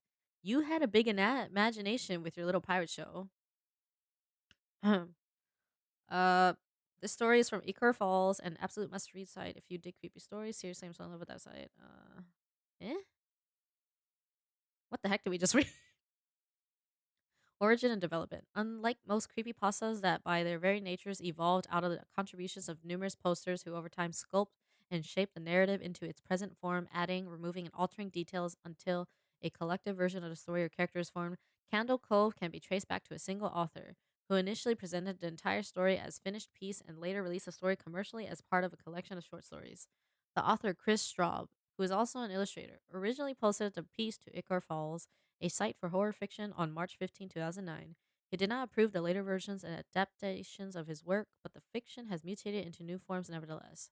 What is interesting about this particular story, however, is how meta it becomes when you consider that the story was inspired by the creepypasta genre as a whole, and that on its way to becoming a popular creepypasta itself, it successfully imitated the way that other creepypastas are formed. Wait, what? I'll explain. Candle Cove is written in what is known as an epistolary form. This basically means made up from correspondence between different characters where the main plot is revealed or played out by the interactions between them. Back in the day, this usually referred to letters between the characters or extracts from diary entries. Think of a horror classic like Dracula. It isn't written as a third person narrative, and then he walked up the creepy old castle, but is pieced together from letters, telegrams, and diary entries, collections of epistles, therefore epistolary. In a modern update, the epistolary structure was adopted by Straub to create his story not as a linear story, but as if it were an exchange between posters on the Net Nostalgia Forum. Straub, writing all of the contributors, framed the story as if several individuals were sharing their own memories of the fictional show, and becoming more and more disturbed as they shared less and less child friendly details and reminded each other of elements they had previously forgotten but were vaguely haunted by. Scholars have noted that the success of Candle Cove can be linked to its verisimilitude. What are these words? Oh my god. For those who don't know, blah blah blah essentially means pretending very well or maintaining an appearance or voice. The fact that Straub is able to successfully convince an unwitting reader that this story is an interaction between different posters, all with their own individual voices and characters, rather than simply the construction of one man, is an example of verisimilitude. It is this verisimilitude and a desire to present the piece as if it was a real interaction that led to the story being spread and adopted as a creepypasta without Straub's approval. As it was picked up and shared, the verisimilitude of the writing made it possible for readers to suspend their disbelief and to look at the piece as if it genuinely was a collection of posts on a forum. This then led to an evolution of the narrative as others began posting their own, clearly fictional, recollections of the show and the characters, adapting and extending the existing details. What is interesting is that as the story was then spread onto other forums where it adopted new and unapproved shapes but maintained the verisimilitude being presented on numerous forums as if it were a real show. The original story was posted to creepypasta.com in June of 2009. Within a month, it was possible to find YouTube videos discussing the show, and by the close of the year, 4chan and Reddit, as well as forums dedicated to horror and TV, such as tvforum.co.uk, featured discussion between posters about the fictional show, with some contributors sharing their supposed memories. Examples of this unsanctioned evolution can be seen in the fact that there now exists a wiki for Candle Cove created in 2011 that lists episodes and describes the content of those episodes for the fictional show.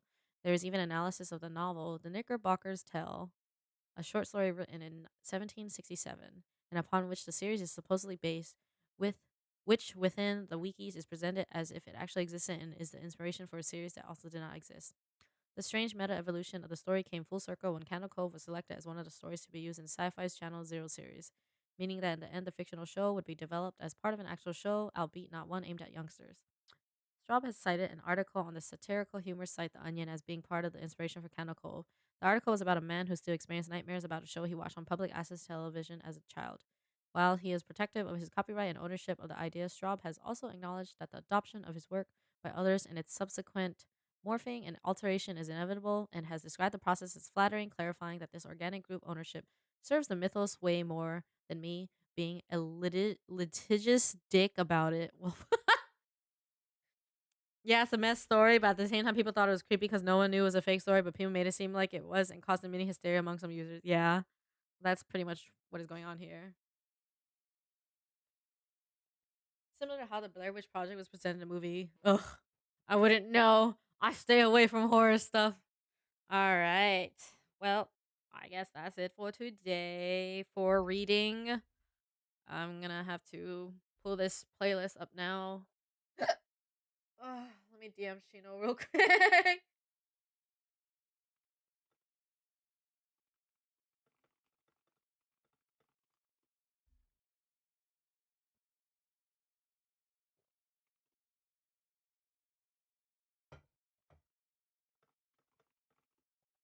Wait, let me see if I have that playlist. Okay, I might not have it. Oh, here we go. All right. We are now starting the Honkai Impact shorts. So if you don't want to get spoiled by Honkai Impact the third stuff, mute the stream. Well, mute the tab and look away. I gotta change my title and stuff now. All right.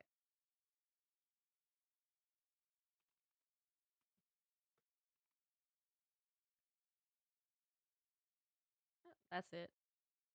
I'm going to BRB really fast though. Oh, you pinned another one? Is it better?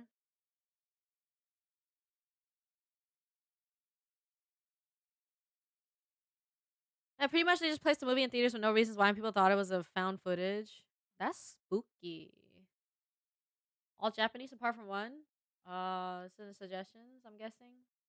Wait, where'd you put it? Where'd you pin it? What? Oh. Oh, my bad. All right. I really like reading those. All right. I will BRB real quick. I'm gonna go wash my face and pee really fast. And then Honkai Impact the third dub shorts watch party. I like gacha games, but I don't know how to keep up with them. Yeah, me neither.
All right. Honkai Impact 3rd Cinematics Reaction, Prepare to Cry Edition. Yeah, probably. Most likely. All right, let's turn this up. Thank you. Oh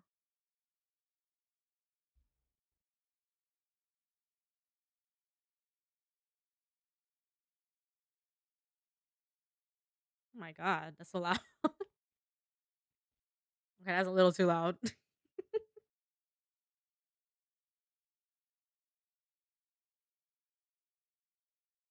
Kiana.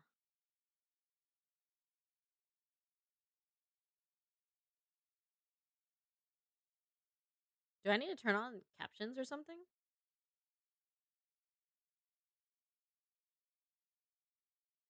Uh,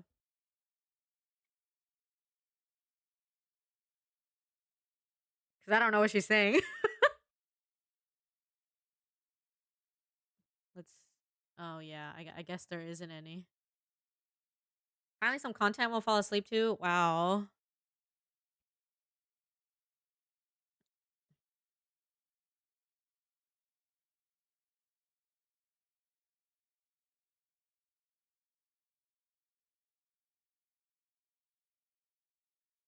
Feel free.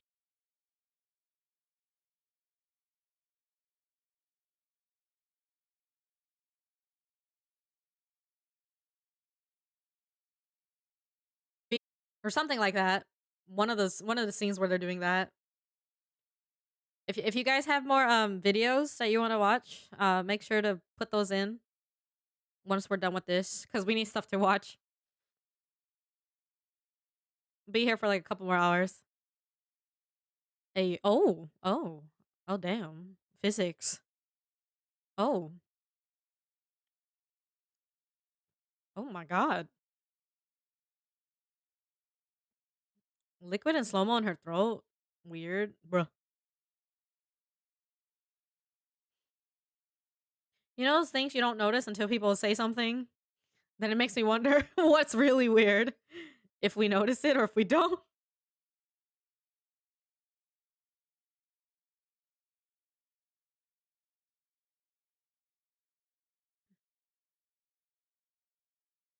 Okay.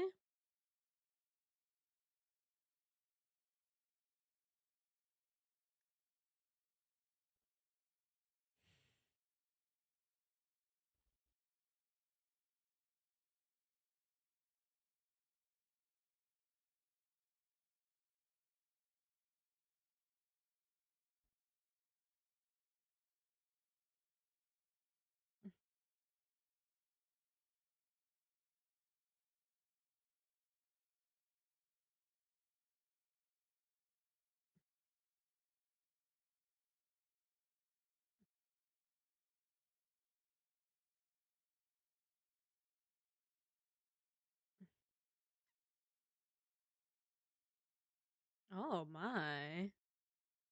This trailer was completely unrelated to any of the story I see.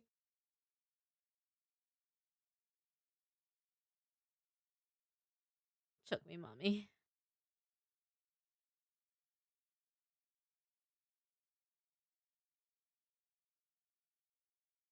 Scarlet X in the process of taking a screenshot and moving the camera so it looks like the main character is flirting with. Oh, nice back.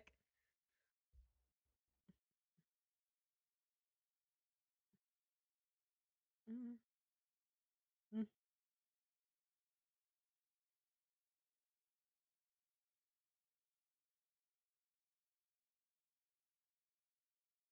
mm, mm,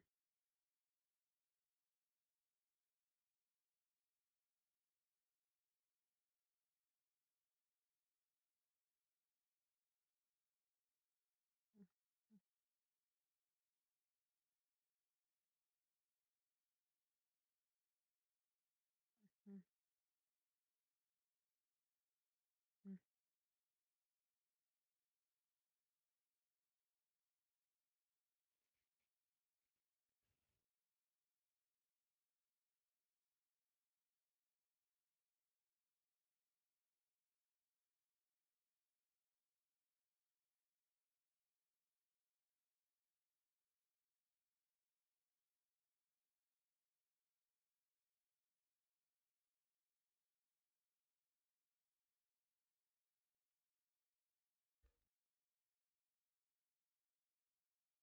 Ooh. Sheesh. Ayo. Is it just me, Shino? Like listening to this music and seeing action kind of gives me Ruby vibes as well.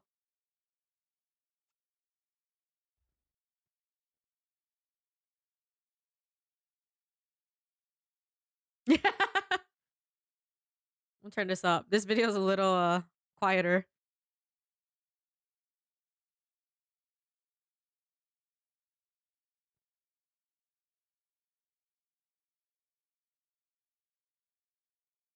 Salem but kinder.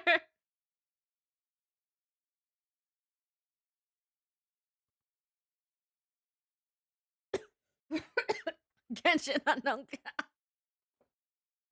Ningen. Did you just say so? It sounded like it. Thanks for the hydrate and the stretch.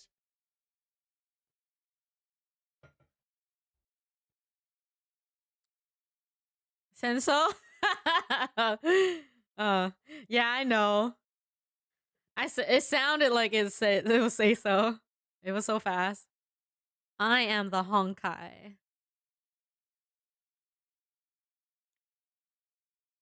So, what is a Honkai? What is a Genshin? What is the impact?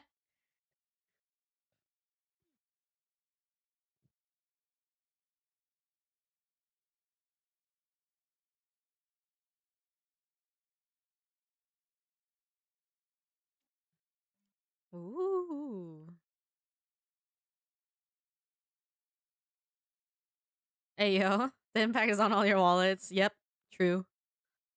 Very, very true back.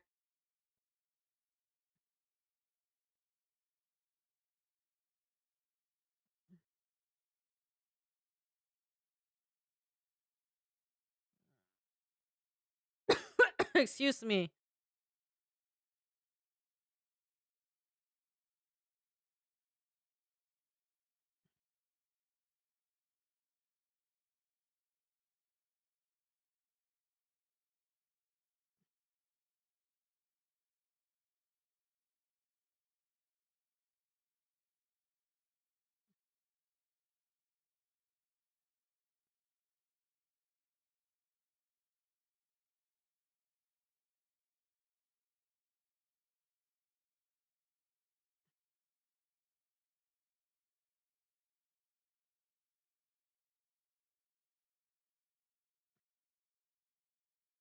Damn.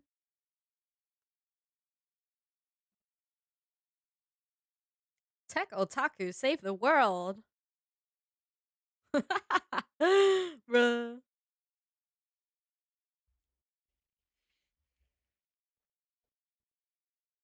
Oh my.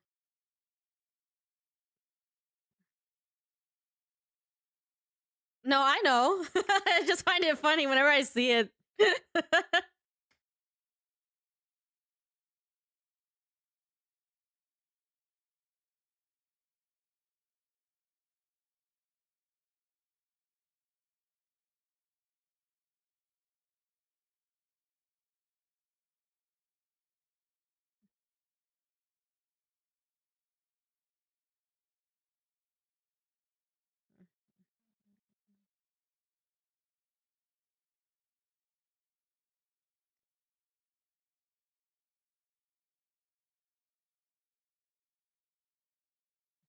Is that you, D Luke? Ian. New D Luke skin.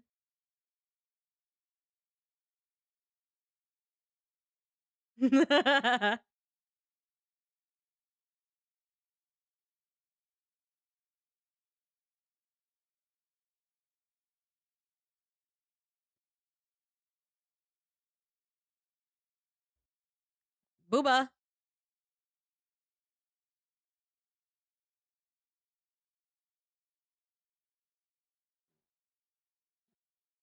Oh my. Oh damn.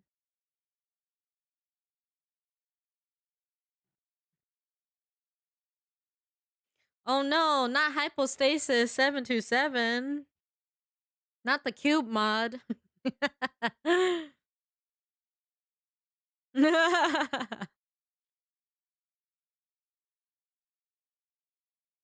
So that's what happened to hypo, and we got Eon instead.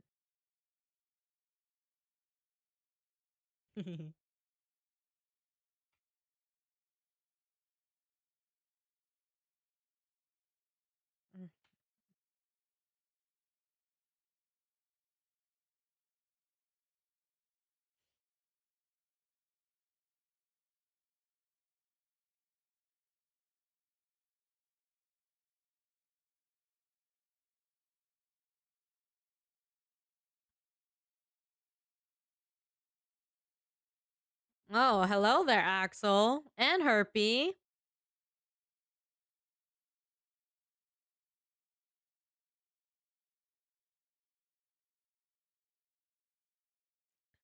It do be D Luke.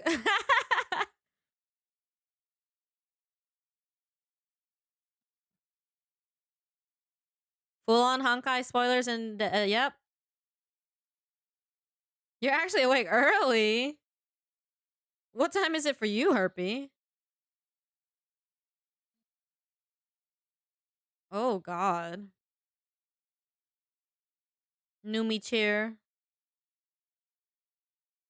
Isn't it called Nimune Numi chair?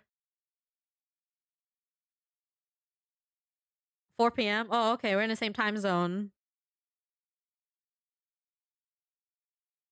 Shosa.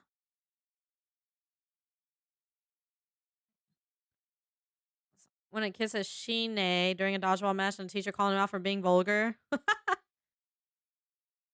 live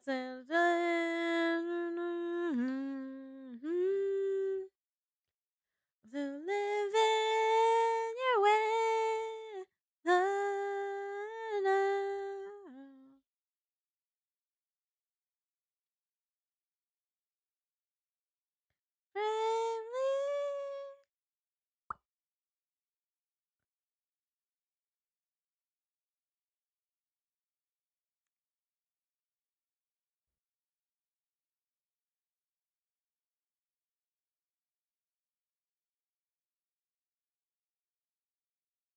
Oh.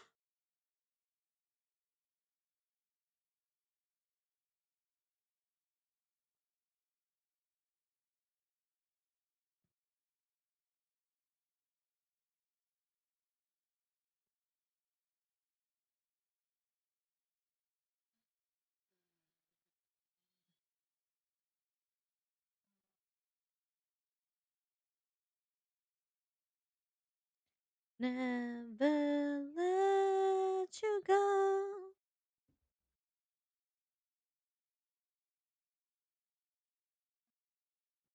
Honkai story so good, yeah. I don't know much about it, but I know that much. And hello, graphic.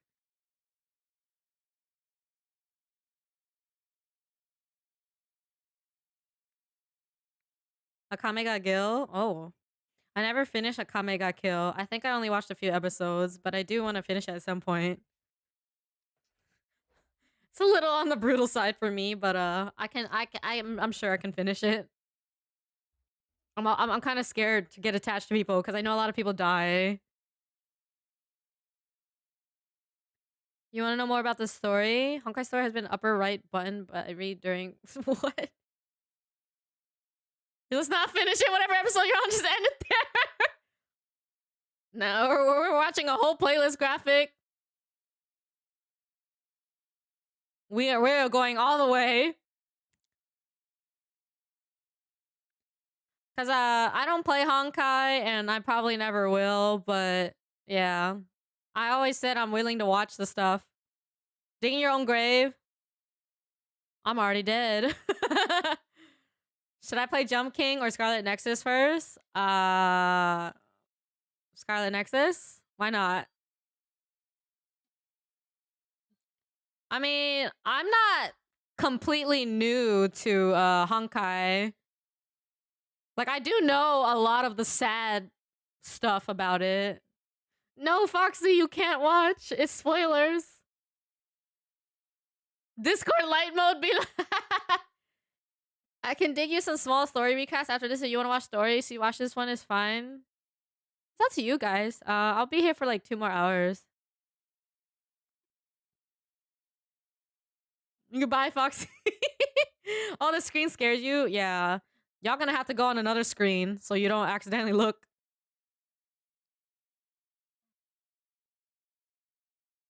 And probably avoid reading chat.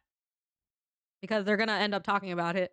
All I know about Honkai is overpowered waifu slugging it out. Bye, Foxy. Mwah. Yes, have a good lurkies. Make sure to eat some more if you haven't. Yeah, once again, anybody listening in or watching, we're watching Honkai Cinematic, so if you don't want to get spoiled, this is not for you. I, as someone who's never gonna play the game, I'm okay to get spoiled. And I like stories, so. What's this? Hello, EG. We are watching Honkai Impact Cinematics right now. If you had kept going, you get a friend. EJ. Okay, got it. Yeah, welcome in, EJ. Yeah, we are watching Honkai Impact Cinematics.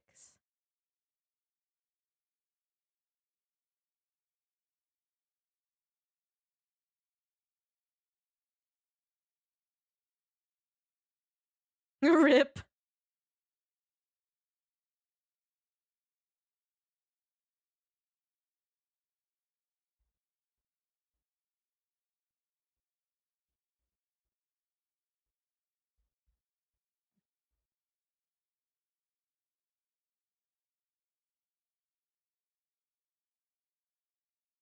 Might bench soon. You can bench 75 minutes. Not going back to Honkai Match. Sealy cute. Who's Sealy? Or what's Sealy? No need to play the game to enjoy the waifus. Big Bobot.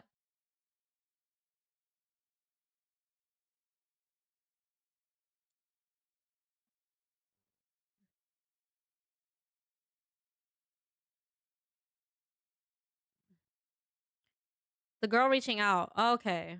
Speedo waifu.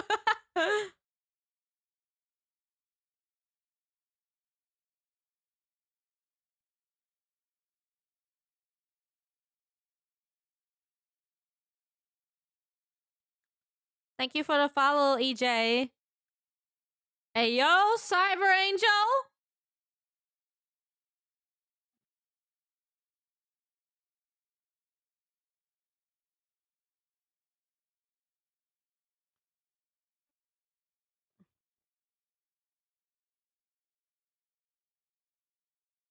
Banger. Why you derp?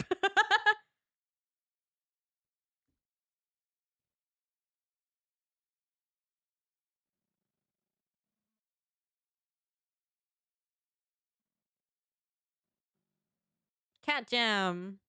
Let's go.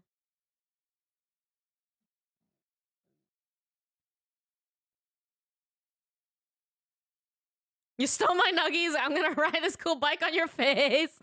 She no smelly.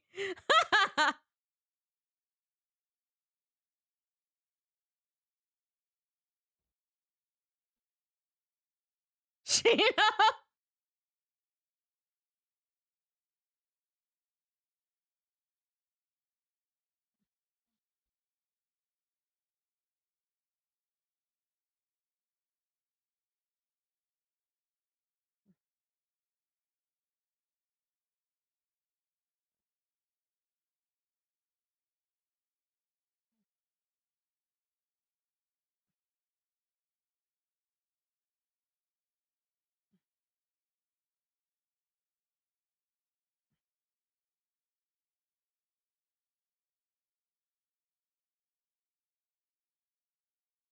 You failed to make it 2 weeks? I mean, that could be tomorrow. Maybe he's on the 13th day. Keck insanity. This PV is making me want to get Bronya again. People leave, bruh. Anakin.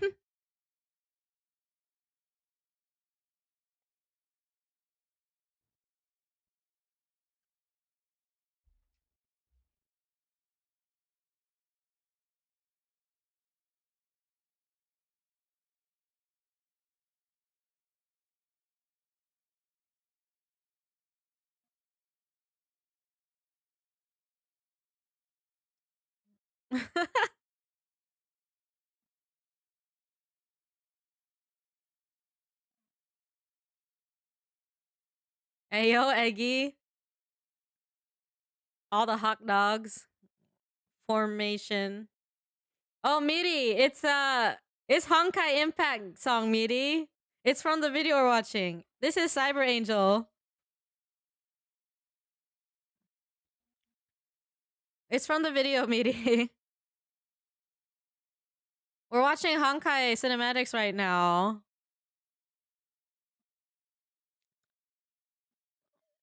Just look up all the Honkai music. They're all bangers. Not you telling Eggy to play. Oh my god, my screen. What just happened? My screen flickered. Ayo. Oh my god. Not the evolution.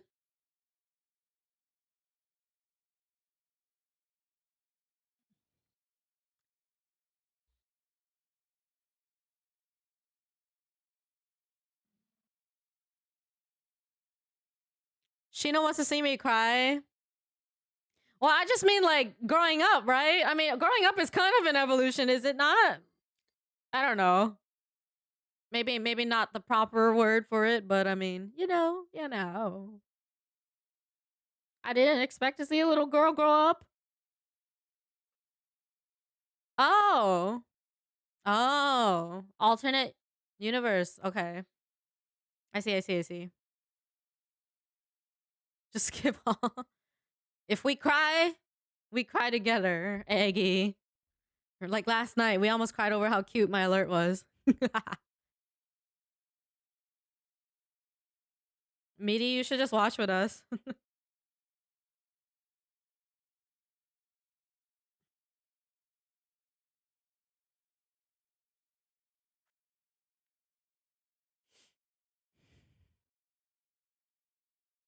Actually adorable. Hella adorable.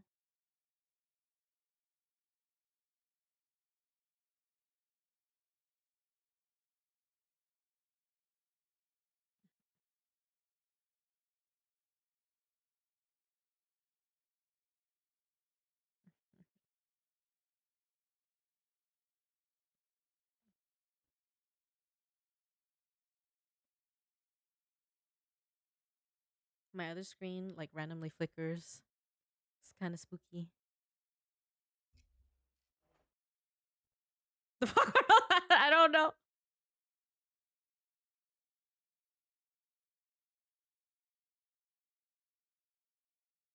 Without context, is that sad?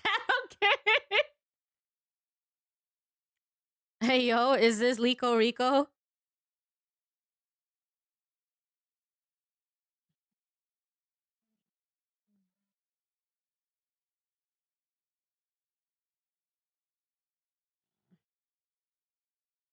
Close.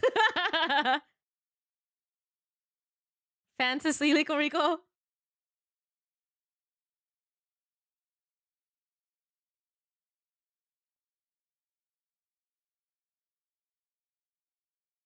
The way they just fell over. Looks like their new game. Zenless?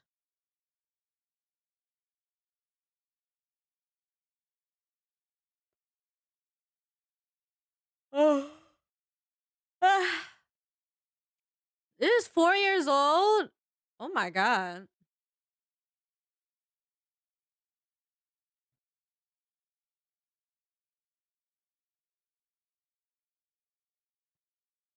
Damn.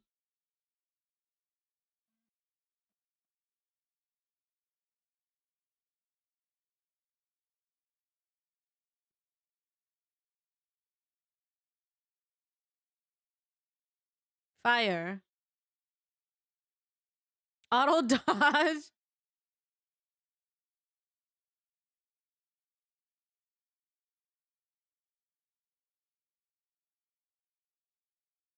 Damn. What the fuck?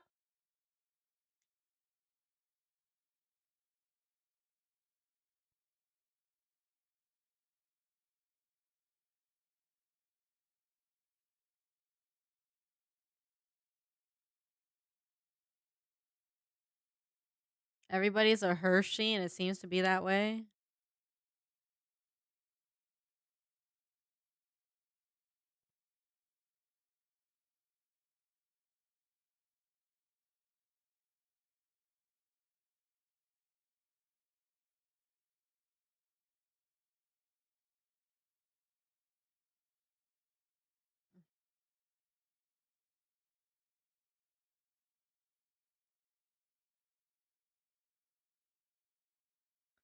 I'll play with blood. Oh. Oh my. Ew.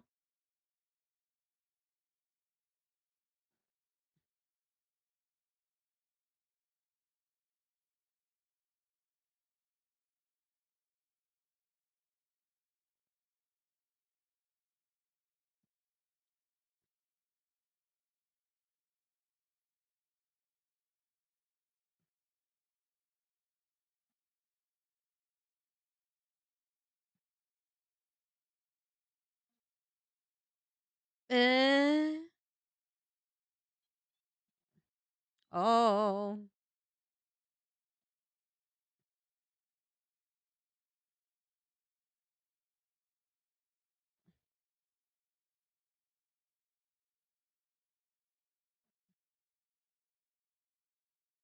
What the? Oh god.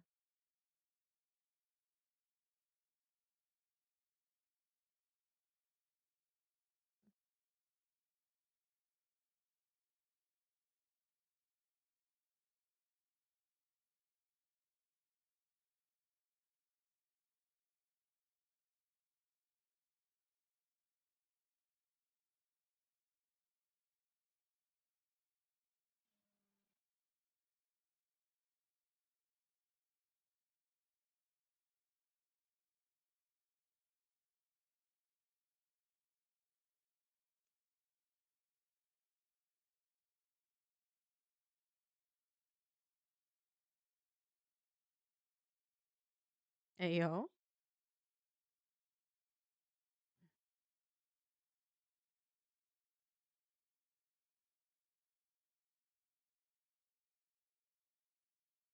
Ask Aaron Yeager.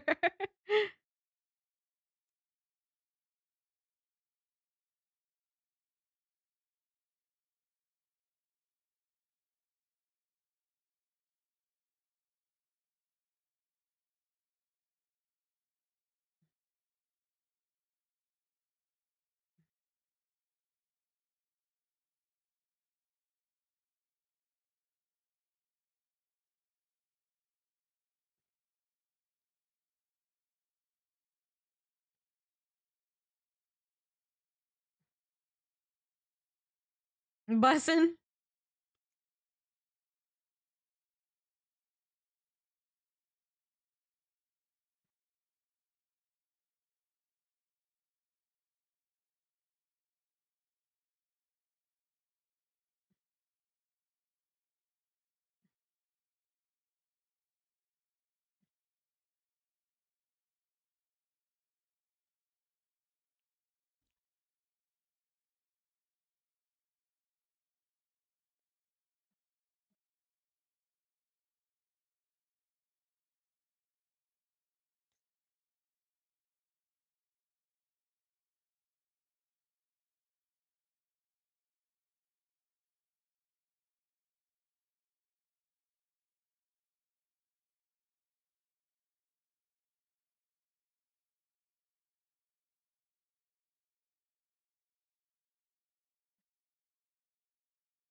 Sheesh. Bedge. You actually sleeping now, Iana?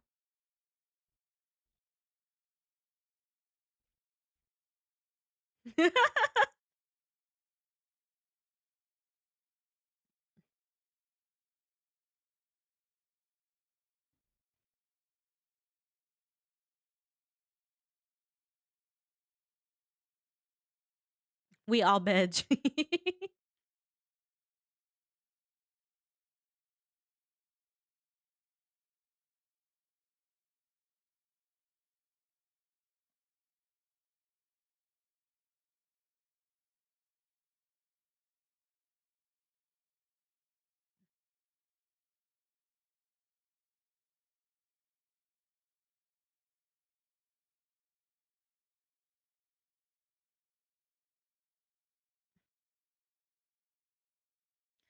Good night, Iana.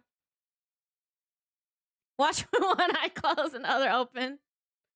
One eye open when he's sleeping. Oh god. He is the sleeper and the watcher all in one.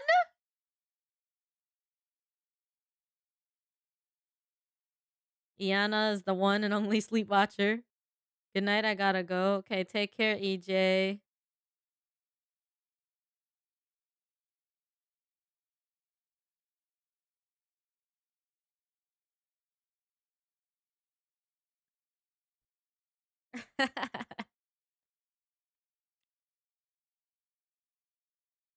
I had to pee pee after this one. Ayo. Guys! This one is greatness. I believe it. I can see this. Good night to everybody going to bed. Or take care if anybody's just leaving.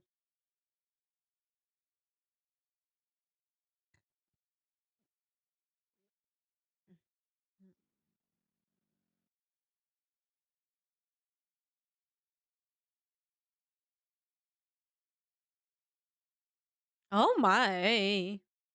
Oh. Oh my god. Everything. Damn. One at a time. Okay.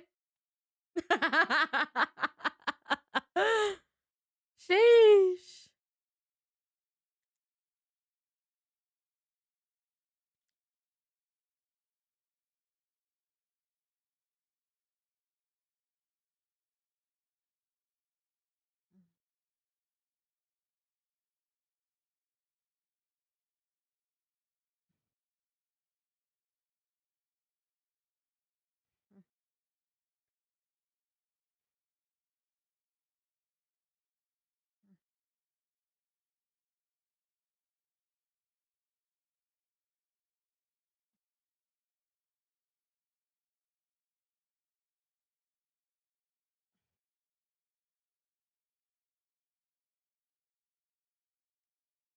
Neko charm.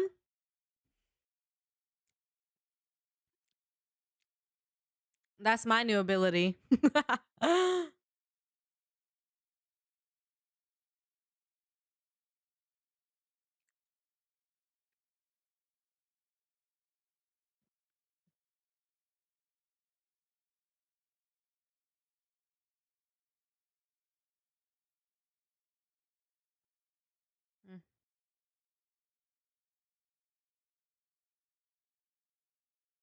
Her first battlesuit signature skill. That deadass sounds like something I would have as a skill of some sort.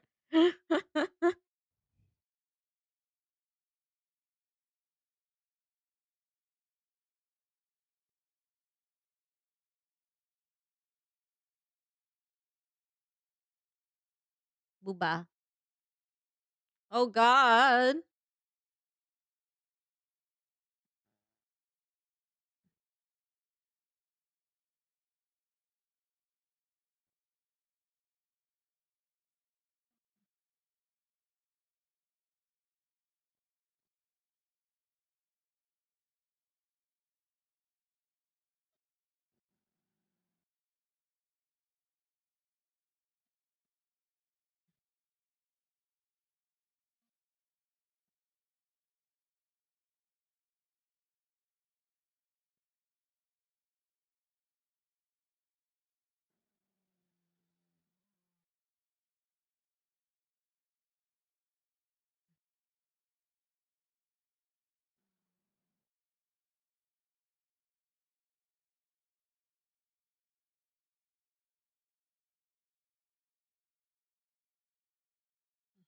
A Honkai field bomb she had to defuse, but she was getting corrupted by the Hersher inside her. Mmm. Yeah, I can see.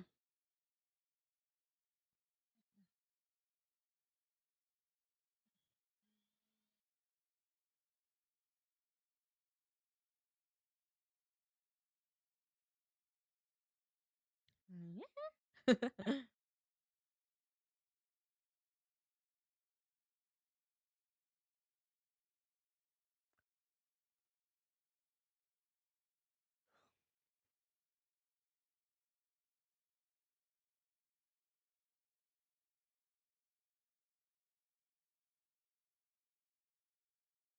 Basically, since final lesson, she's been fighting against her persona not lose control. Hmm. Yeah, I think I remember hearing about that type of stuff. She actually controls the flower fully by herself. Oh, sheesh.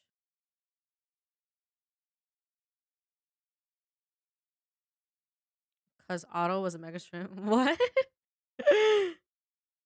Okay.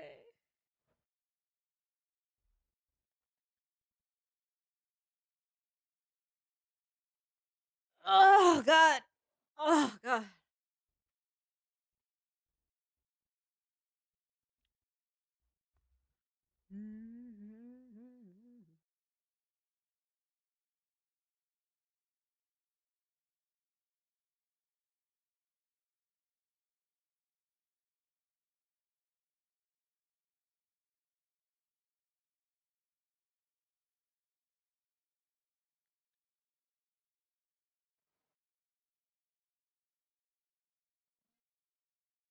Otto looks like Ayato, same voice actor. Oh wow. And they both happen to have almost similar name too. I wonder why. They just took the Aya from Ayaka and then added the stove. Bruh. Really now? I don't know how I feel about that. Okay, I'm gonna go pee real quick.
Oh god, that was so hot. Okay, I'm back. Hey Rio man. How are you? Have a good meal, Axel. Nani? Why'd you say get fucked, Liz? Nani? Thank you, Rio man. You're the good meal, bro. Well, I'm not the good meal you're having. I'm good. I just came back from work. Oh, nice. Welcome home.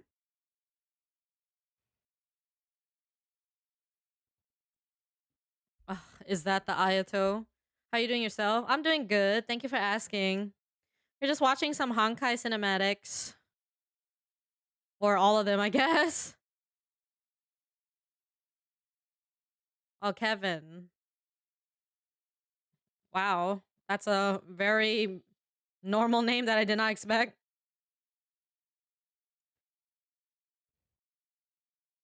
Ooh, those colors. I like. She.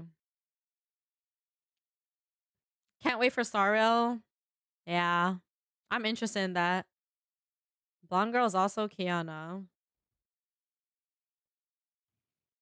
Ow. Heavy spoilers. Durandal is such a badass and she's hot. Isn't there like a reincarnation or something?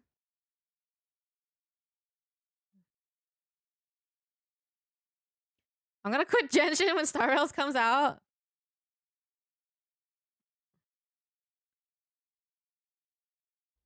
Kimenasai. Oh shit.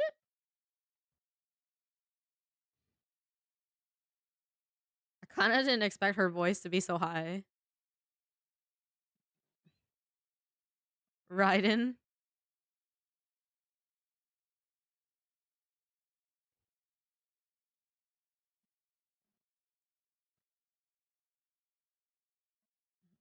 The true child, but then they swapped the Kiana we know at some point. Eh.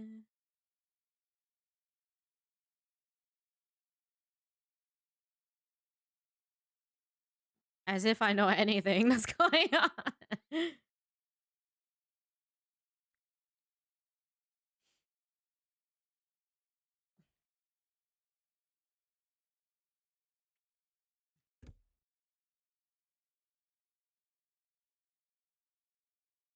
Damn. This gives me Naruto versus Sasuke vibes. Those that first big fight they had.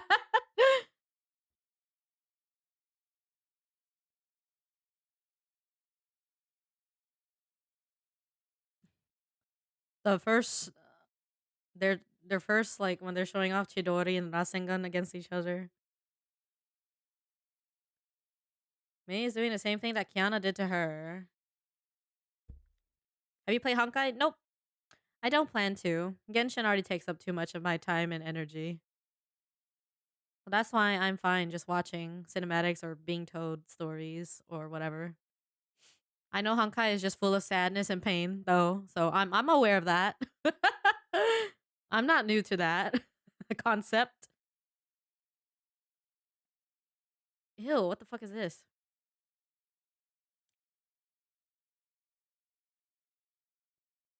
Damn, even that food looks good.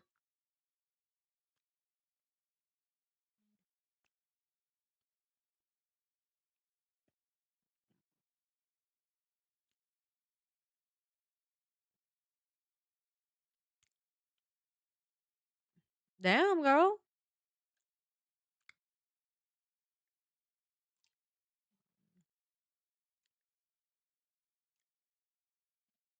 Oh my.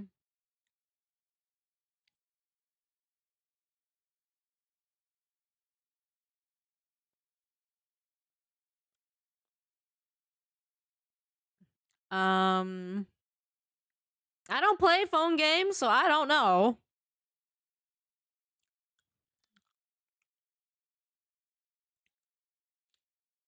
I'm not a mobile game player, so I couldn't tell you.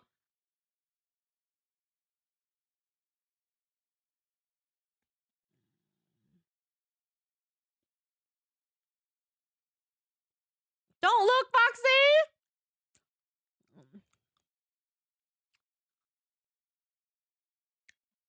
Unless you really don't care about the spoilers. And hello, Rosie. How are you?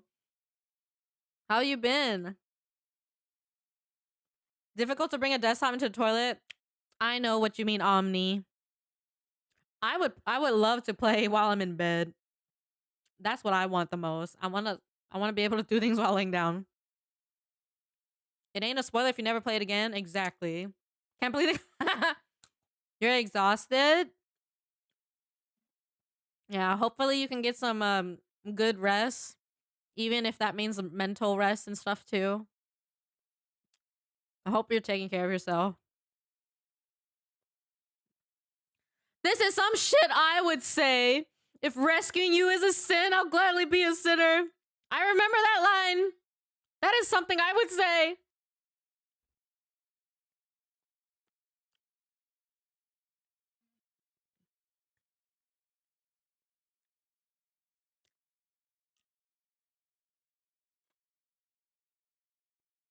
Yeah, if you guys still don't know yet, Akame is Foxy.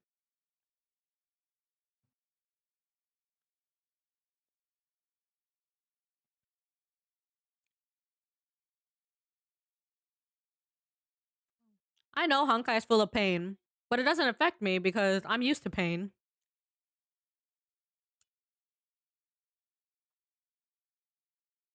You've been working your ass off 13 hours a day. Damn. I hope you're taking care of yourself.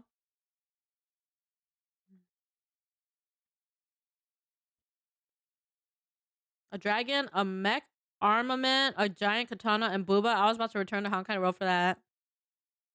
Bruh. Just appreciate the fan art, man. No need to play the game and spend your time and energy on doing that. Just look at the fan art. That's all you need.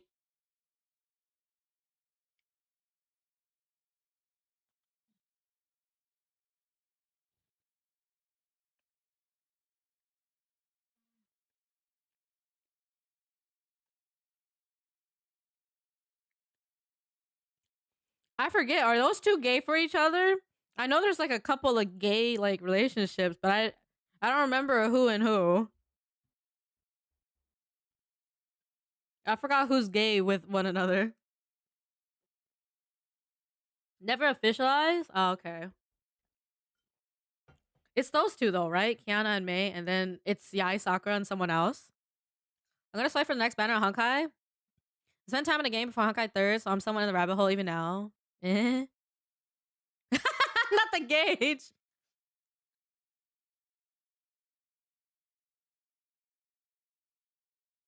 Kiana Mei. Eh? But isn't Branya and Sele sisters? Or is that what they just call each other? Oh, Callan. Isn't Callan and Kiana, aren't one of them the reincarnation of the other? I don't remember. I remember reading a bit about like Sakura and Callan and something else. They're not adoptive? Oh, okay, I see. They were both in the same orphanage. Oh. Oh, so it's like that. God, I'm not gonna lie, that gauge is kind of cursed. I don't know why. It looks way more cursed for some reason. Wait, what about the normal one? I think because it's just so dark. Like the dark blue is just, I don't know, man.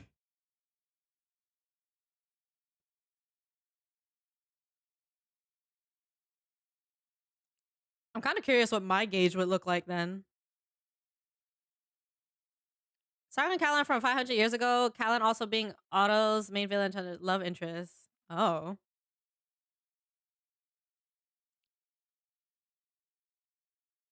Otto a mega shrimp.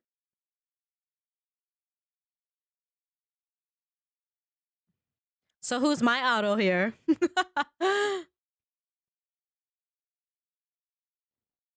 Oh my.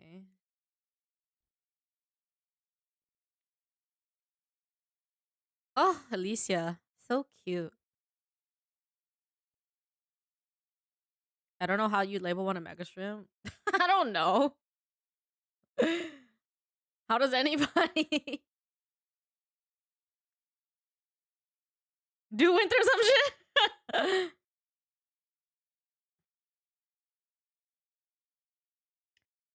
Hello, Key Streamer. Oh my god, Paladin, it's been forever. How are you?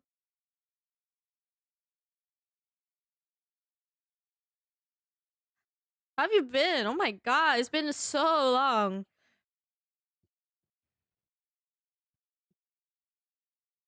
If you don't want Honkai spoilers though, don't look.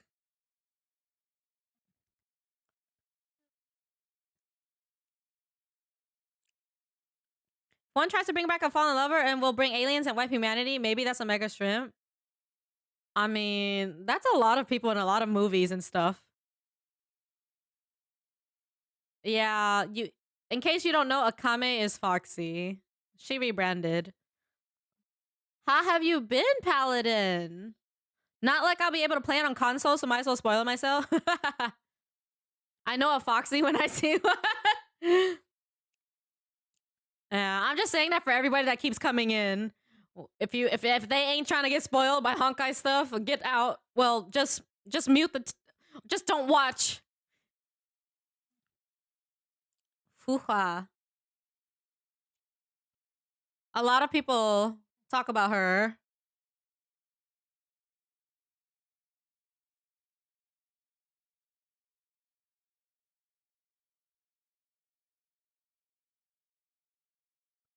They're all pretty. Oh my.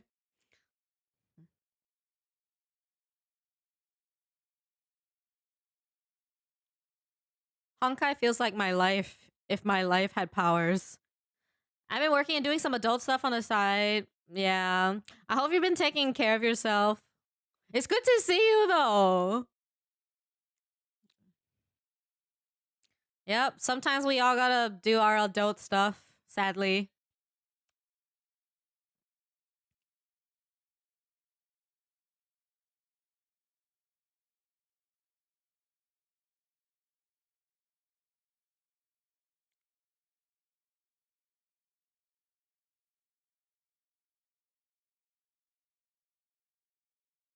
Oh, damn. My god, that gave me ladybug vibes right there. My god, Axel. Bruh.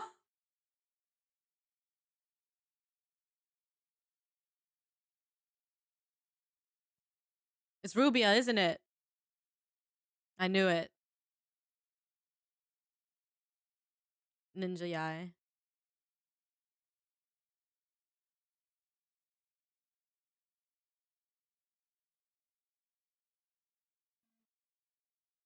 Ninja Yai Kaching looking R's with electro powers. What? I knew it. I knew it.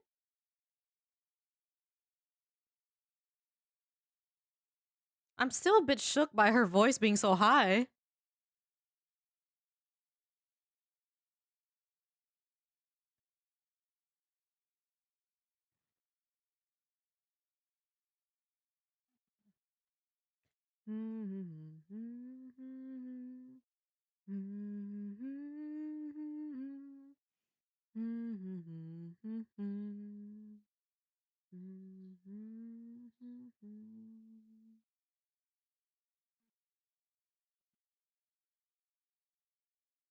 The fuck?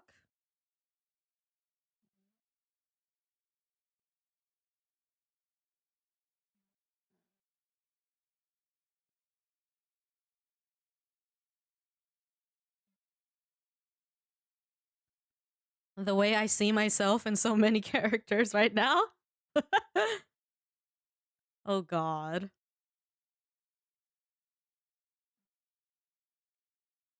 Stop being so relatable.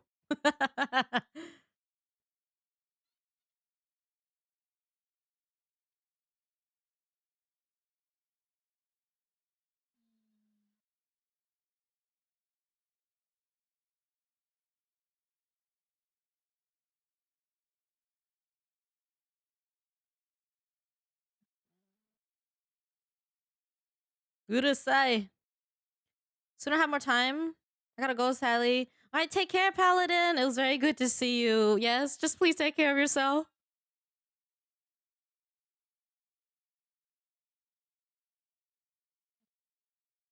She's a phoenix. She's gonna get reborn over and over.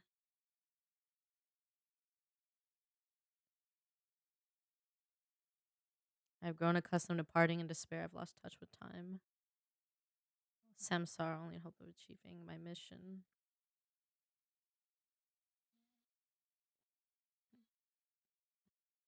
Damn. I think I know what character I am.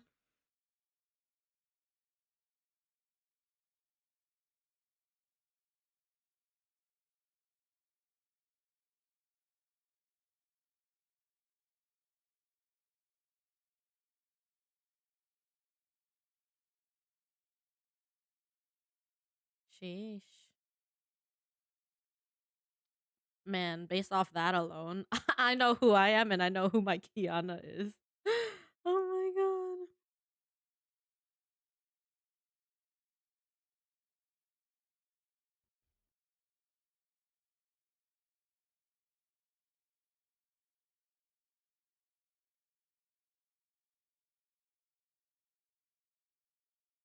Chill.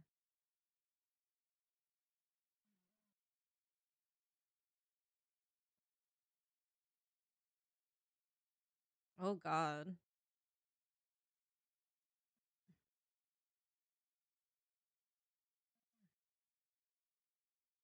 Ow.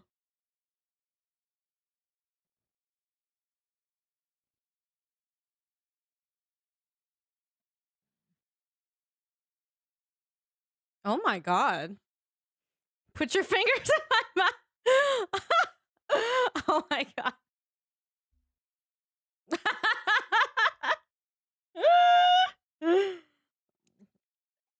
Someone said that to me recently, so it just reminded me of that. Yeah, someone. It was finger licking good. Ow. Oh God.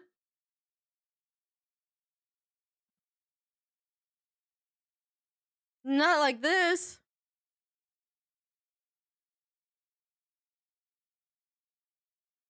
Oh my God. Control me, puppet master.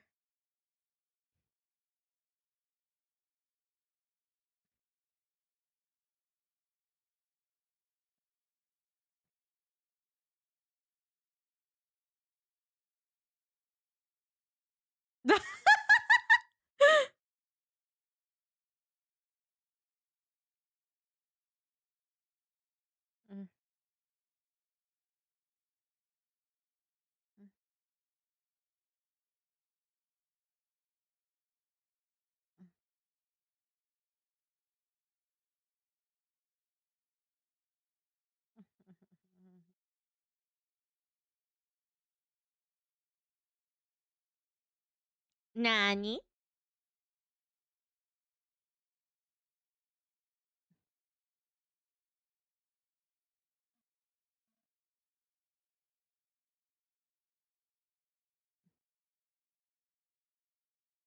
Meta changing character.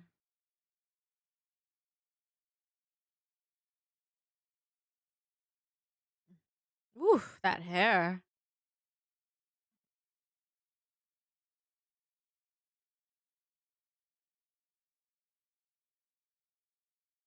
Oh my.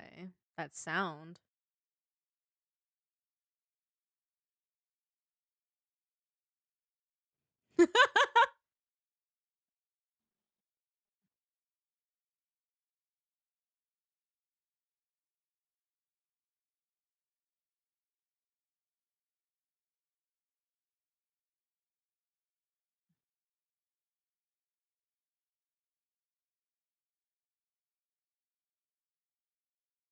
Her hairstyle just keeps changing.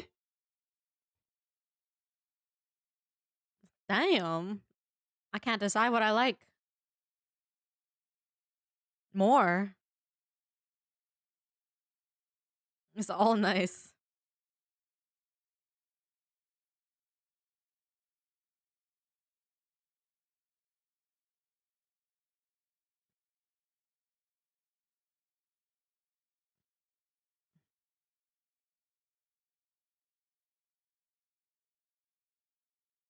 Assets from Bronya and Fuha as well as their powers. Oh.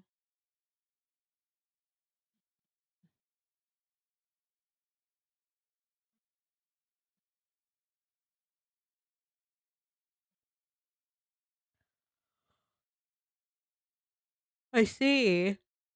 Ugh.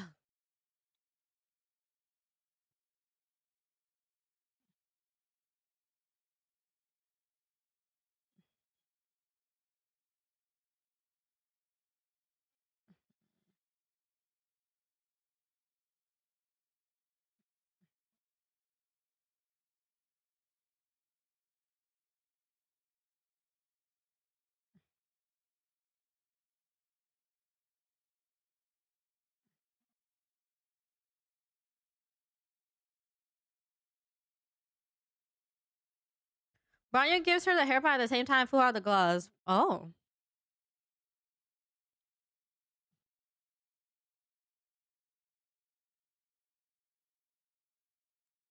The ponytail look and just hair down is so.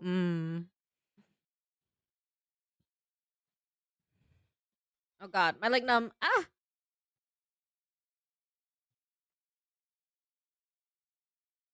Ugh.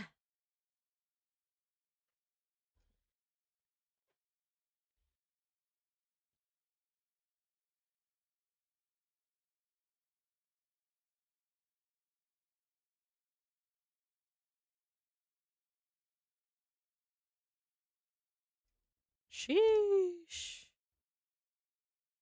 Damn.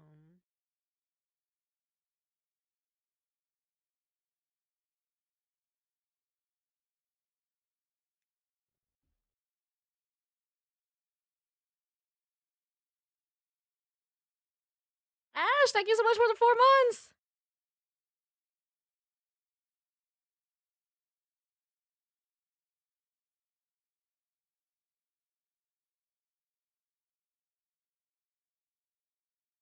I'm trying to fucking deal with this now.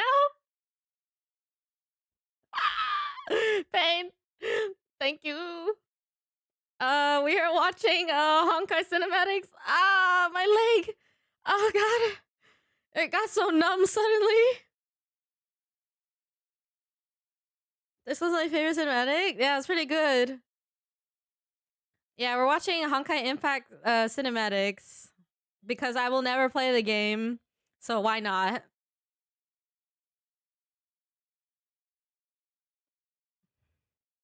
What do you eat sausage? Oh, the music's amazing. How are you doing, Ash? Why are you sussing me? I had one leg on top of the other, so it eventually got numb, okay? I have very bad circulation because of how I sit. Hey, what? Why did you come here just to sausage me? My legs would go numb either way because you would be sitting on me. Cross leg pose is hot. Waking up very slowly. How's everybody? Doing good. We're just chilling. Cooking with Valkyries? Ooh, that looks so cute. Wait, is that it? Oh, okay. I was Yes, I will be. Yeah, my leg would go numb one way or another. But yeah, I was just sitting with one leg on top of the other. And then it became so fucking numb. Yai Sakura, my beloved. Tower Fantasy, much? Auto Apocalypse? That is a no.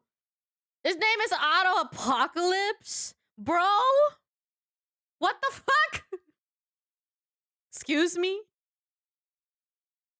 I don't know. That's just kind of funny. I mean, I know his name was Otto, but Apocalypse? Bro, please.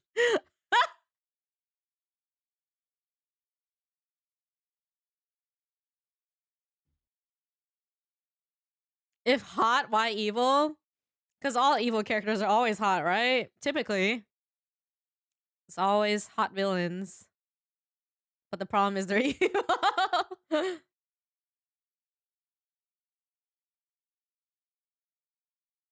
Susang?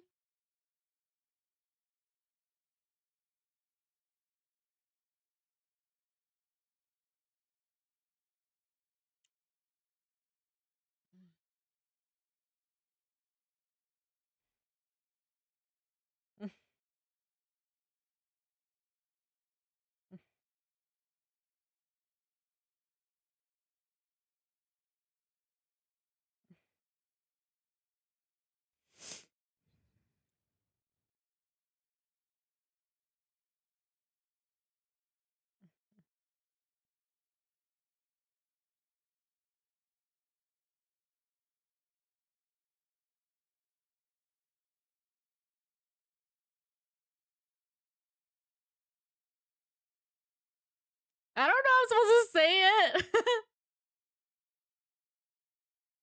God, every time they show Alicia. Oh, she's so cute.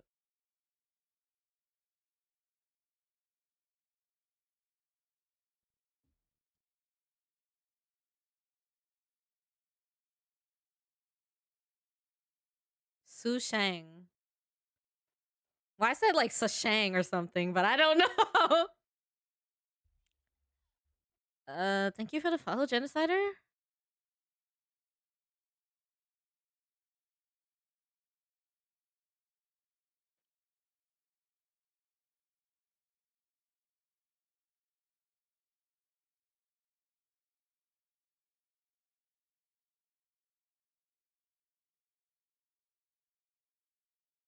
Urusai.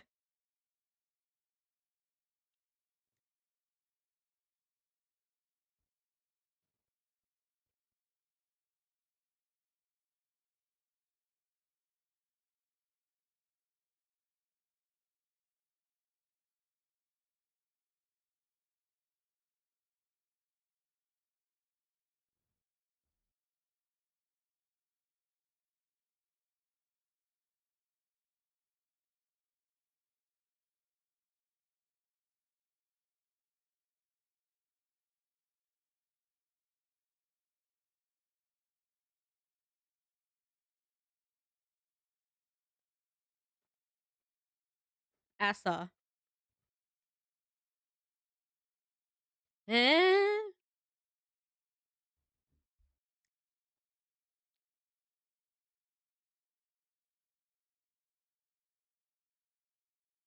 What? You weren't thinking of that? Oh God.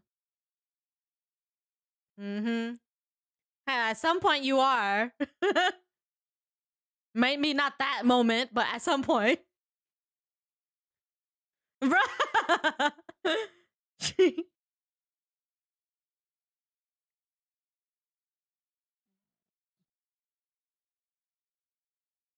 Oh my.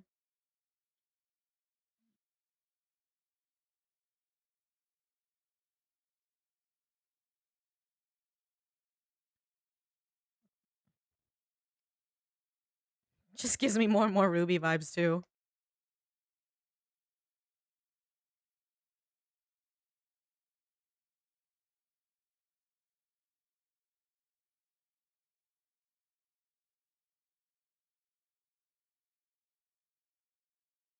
Yang and Blake crossover.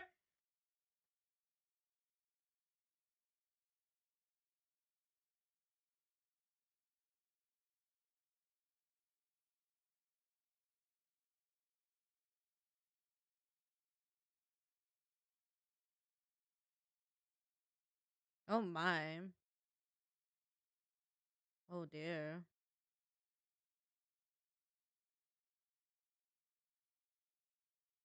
Damn, you strong.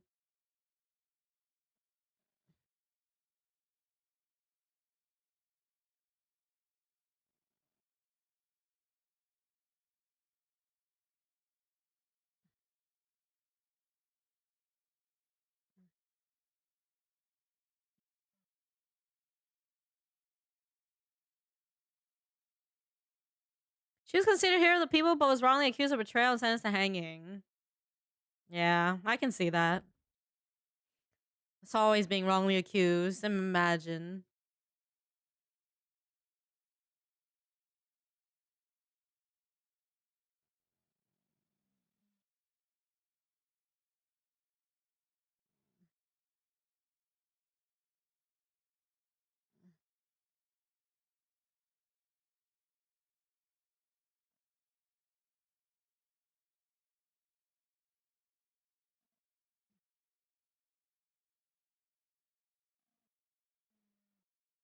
She can't stay still as her people die before her. Yep. Why that look kind of sus?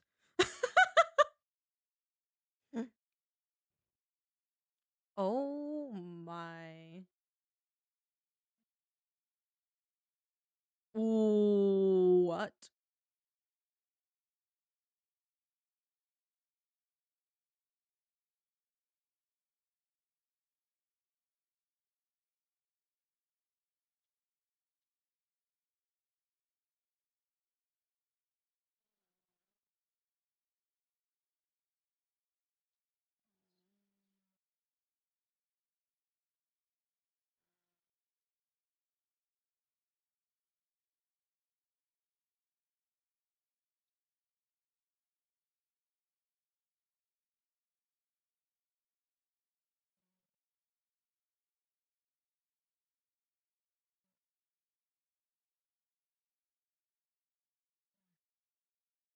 Got all that Power still mainless, bro.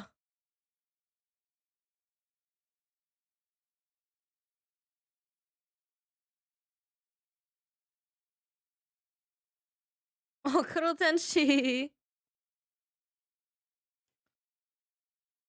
Thank you for the raid.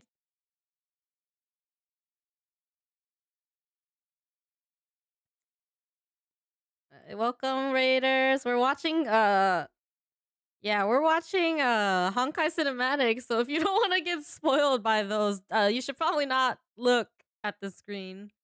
Hey Tuala! How was the stream? Yeah, fair warning, guys. We are watching Honkai Cinematics, so you probably don't want to get spoiled if you care about that sort of stuff. So yeah, don't look if you don't want to get spoiled. Tuala VIP? Yep. Tuala has been a VIP for quite a while. And she's technically one of my artists since she drew something for me, which will be revealed to everybody in a couple weeks probably if they hit that goal. I don't play Honkai. Yo, me too. Me too. Perfect. What you do on your stream, Curl? Thank you again so much. Well, I'm Kasari. For those of you that don't know, I'm a cat girl VTuber. I'm a Pepega. I just like to vibe and chill. We primarily play Genshin and games and stuff, but today is Saturday, so we just chill and watch things. You animated an emote. What emote might that be? I didn't know you animated stuff. Oh my god, in Live 2D. That's amazing. Taking notes about Kasari. Yeah, Tuala likes to take notes about me. But yeah, you guys, if you guys hit my specific sub goal for unlocking the sit emote, you're gonna see the emote that Tuala drew for me in a couple weeks. Oh, an emote from Kush. Wow, that's a name I haven't heard in a while. We used to talk a little bit, like a long time ago last year. Every single time. Oh, they're so cute. Aww. Too many words remain for one to read through the lines, Sag. Yeah.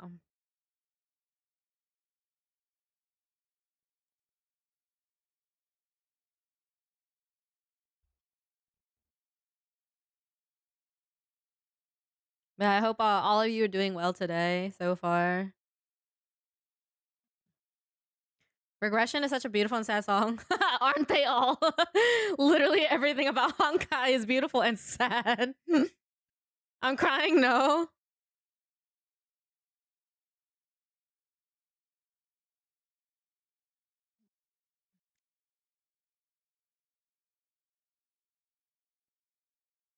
Beautiful and sad noted. Does that even work? Kaka? Tuala? What?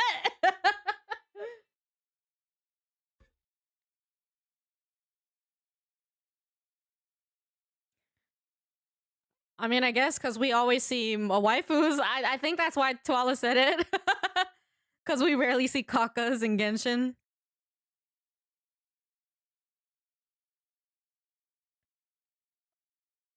No, I get you, girl. I understand. Yeah, it do be kaka. Gotta give Kaka where Kaka's credit is due. I don't know how the fuck to word that sentence, but you know what I mean. Been hit with the feel so much that I am numb and don't cry anymore. Well, I told you. Honkai's all about pain. I've already been through a life of pain, so it doesn't really affect me. I'm kind of used to that stuff. Not from your eyes? Emotions, huh? How much more is left? Kaka, oh, you like that? I didn't say that. I am not confirming or denying that. I'm more of a booba girl, actually. But you know, Genshin Impact is mostly booba impact and rarely any kakas. So I understand. Oh, now this is some pretty booba. Gosh, she's so nice looking. I like her a lot. Are you sick? No? Do I sound sick? Those are not tears, it's sweat. Two types of pain, emotional and monetary. I want to roll her. What is this concept of emotions you humans use? May you explain it to me? Hey, Law, how's it going? Want to roll her badly? Boobage, I understand that though. Shino put me away from swiping or something. Axel, just don't fucking download it. For a second, yeah, but maybe my phone. Oh, no, I'm not sick. I don't know if I came off sick or if it is your phone or lag or something. Sometimes I may talk like I'm dead, but no, not sick. Actually fine. Oh my god, what the hell?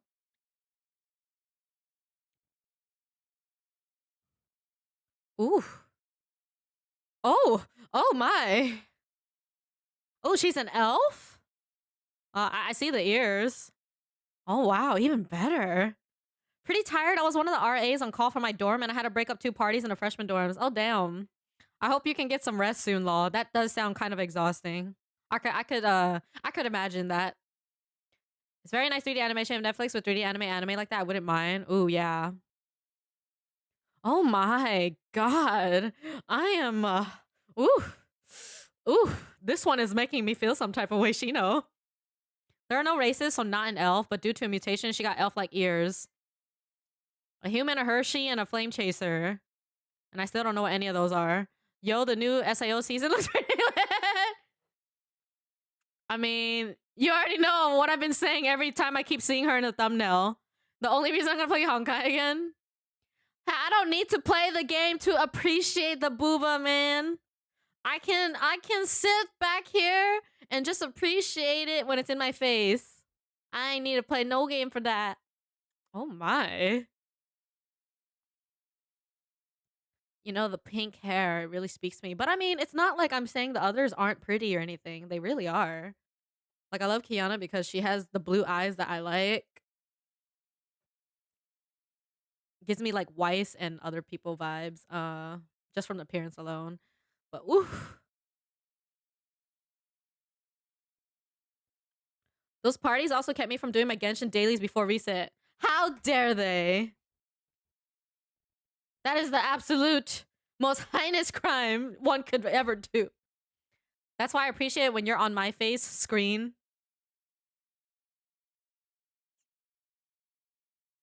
Those kids cost me primos. Those darn kids, right? How fucking dare they? I'm a sucker for pink hair when it comes to anime related stuff. Yai, Sakura, Miko, Elysia, and Hanazuki from Azure Lane. I understand. I mean, pink is like my second favorite color, so... I mean, blue's my favorite color, but blue-haired people aren't usually like the one I'm most appealed to. It's usually blondes and pink hair and white hair anime characters, but now it just really depends on the character. Because, whew, the purple hair characters, ooh, ooh. Everybody, girls, women!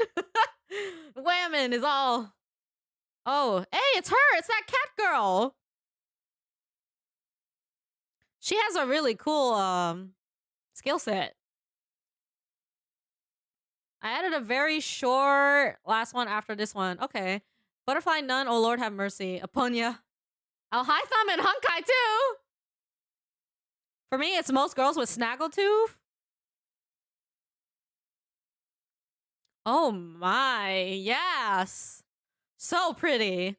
So appealing to my eyes.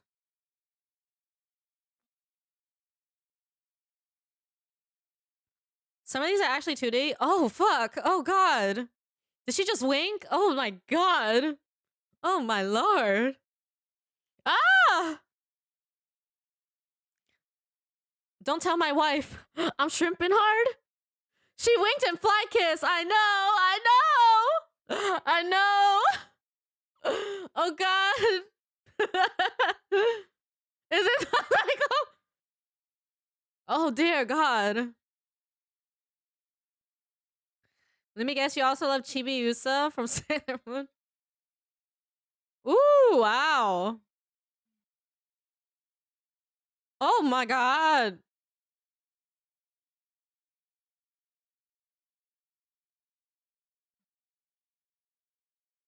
Damn, this song kind of gives me like some slight 90s vibes.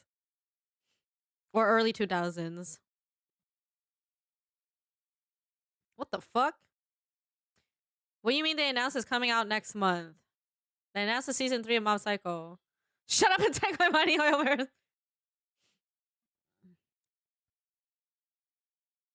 Nah, fuck that. I don't know about y'all, but I can sit here and enjoy the show for free.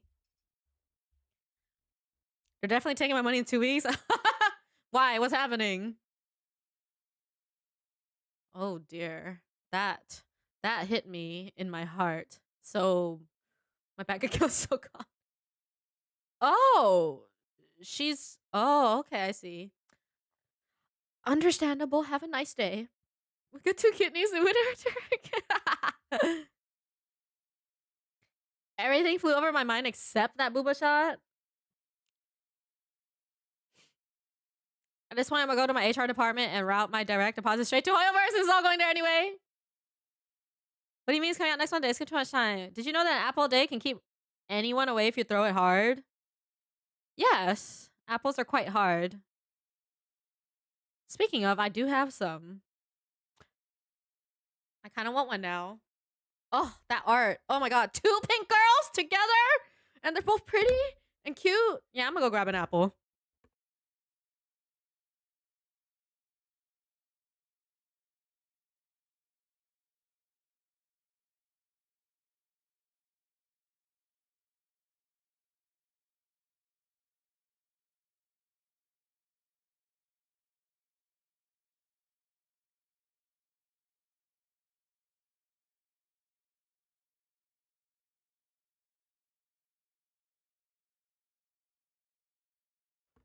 Mm.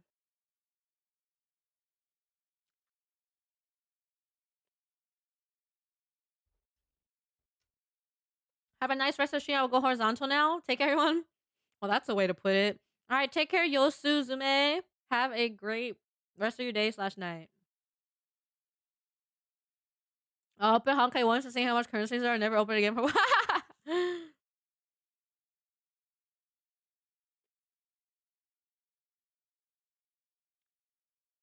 My subathon is also in a couple weeks, I think. So don't forget to come hang out for that.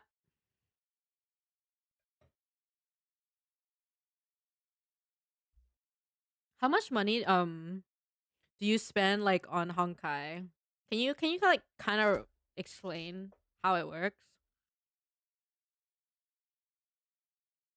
So you added something else? Oh, I might have to refresh then. Okay, here we go. Probably spent a bit less than 300. Yeah, for those of you that don't know, I'm having a subathon on September 23rd / 24th.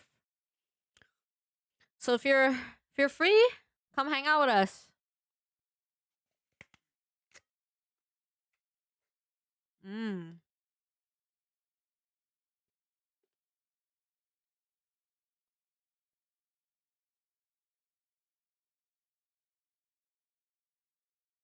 I don't know anything about like the system in there.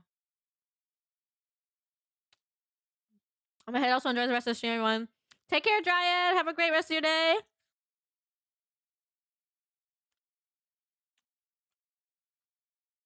I'm just curious how like pulling and stuff works and Honkai and how much you have to spend bare minimum, I guess, to get a character. I don't know. All I have is Genshin knowledge. That's the only gacha I played in my life.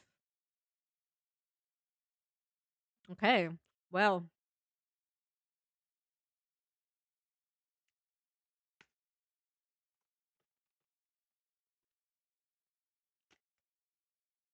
Mm. If you get a 5-star, it's gonna be your character. So in a way, that's kind of nice. But I heard it's like kind of harder or more expensive to get what you want. Well, never mind then. Hmm.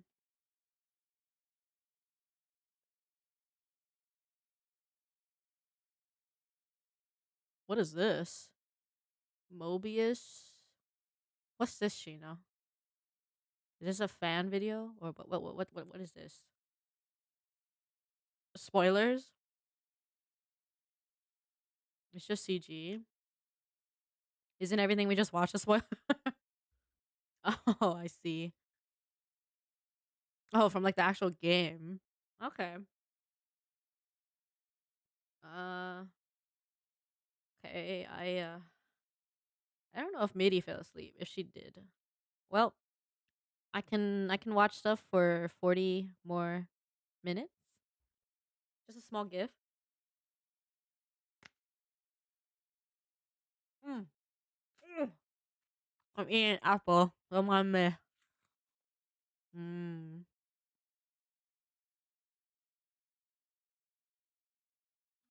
What to watch for 40 more minutes?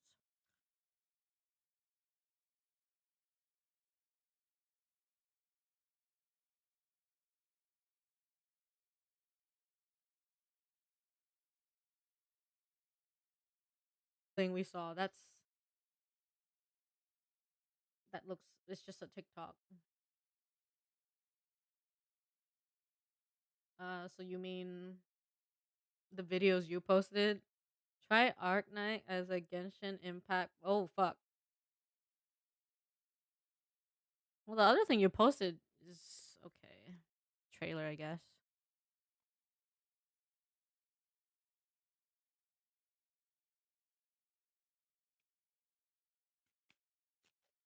Ah ah.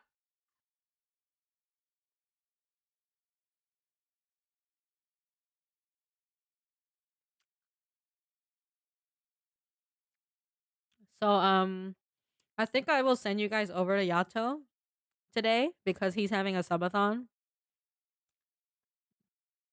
Just just so we can hang out. And I will be playing on Yami's stream tonight. We're gonna play Borderlands 3. It's gonna be 9 p.m. Eastern. So let's give them both a quick shout out.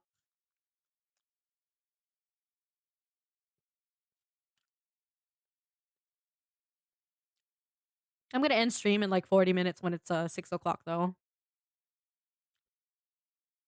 I think Midi fell asleep, but if she wakes up again, then we're gonna watch a movie. And either way, I want some time to myself before playing with Yami later tonight.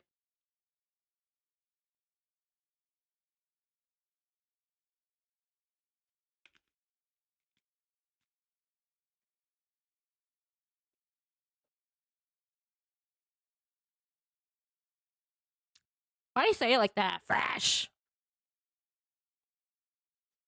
I'm gonna head out now. All right, take care, Ace. I'm not gonna stream tomorrow so that I can finally finish building my treadmill. I'll be back on Monday with pulling for Kevin's C6 Ganyu. He's C1 right now, so I'm gonna get his five five other copies, and then I guess I will do the Archon quest finally. And because you guys voted for me to play Outlast number 2, I guess I will play that at some point in the week. And of course, we still need to finish up Cult of the Lamb because I can't get past that level for shit. So I'll also make my schedule tomorrow, like an actual visual and everything. But I know this week we only streamed like twice because we just came back into streaming after like 2 weeks. And once again, we do have a subathon on the 23rd/24th. Never doing Archon Quest.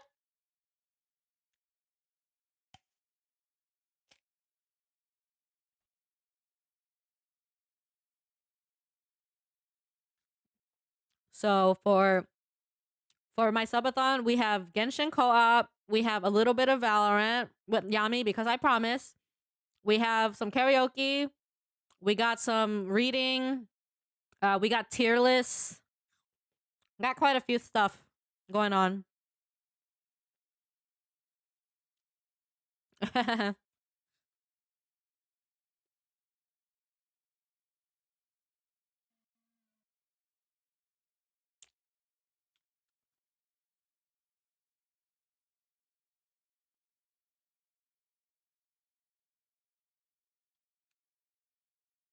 Yep. Return of karaoke, but it'll be during the subathon instead of a separate stream.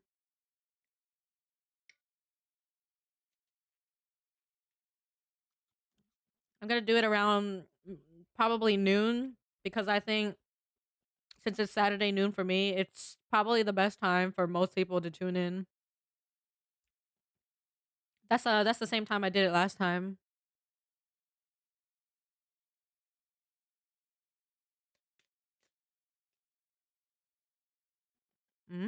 Cat girl.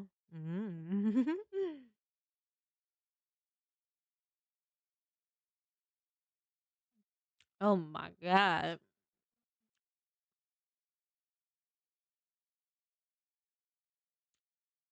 I wasn't sure if this was the same video or not, but oh god, they're all so nice looking.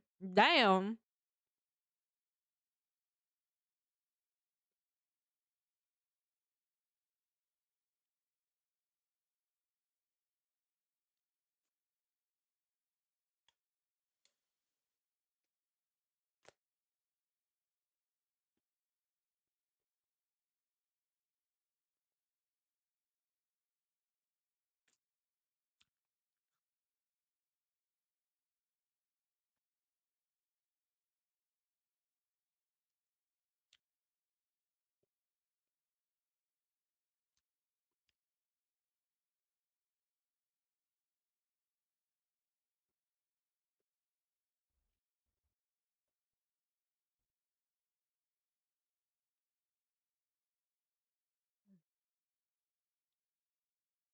What the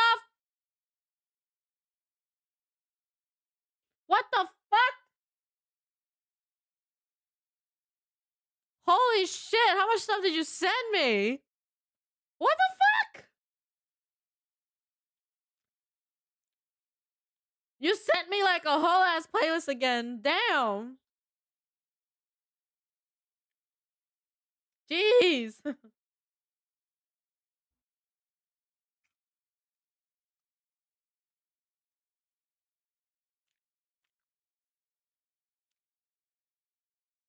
I don't even think I'm gonna be able to keep up with anything. But it's fine. I'll just be playing it anyway. Oh,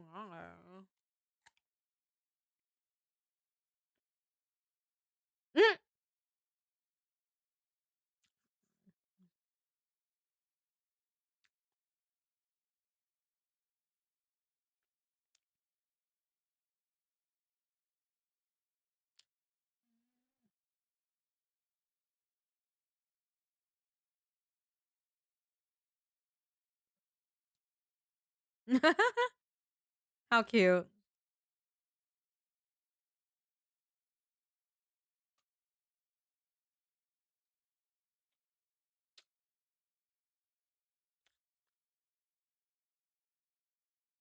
Oh my god, that face. The Diano face.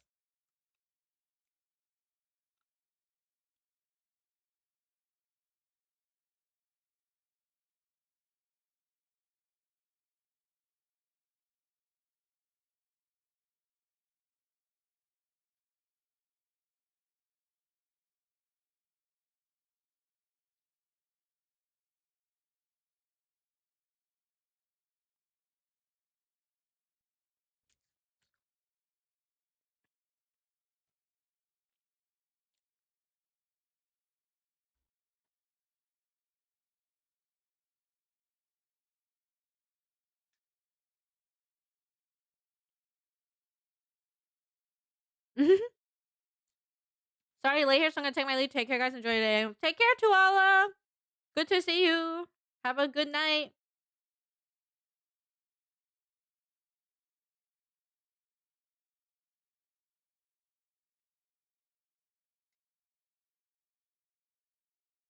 Oh my god, her braid looked like an arm for a bit. Like a buff looking arm.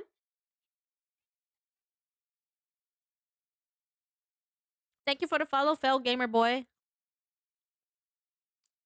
Look at my big fucking sword.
Otto was able to peek into Teyvat and saw the dragon Mondstadt.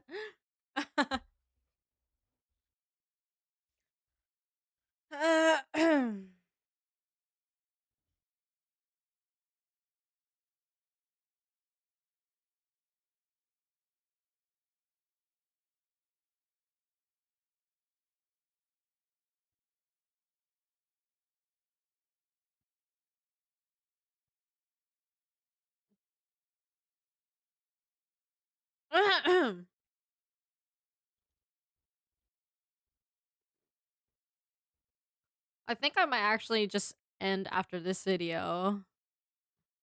No need to go all the way up till 6 o'clock.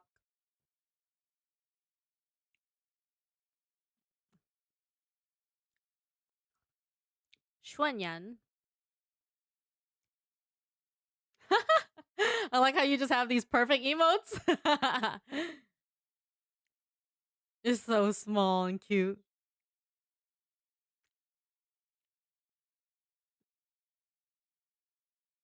I don't know why. I always feel like I'm crashing like after a few hours of being awake.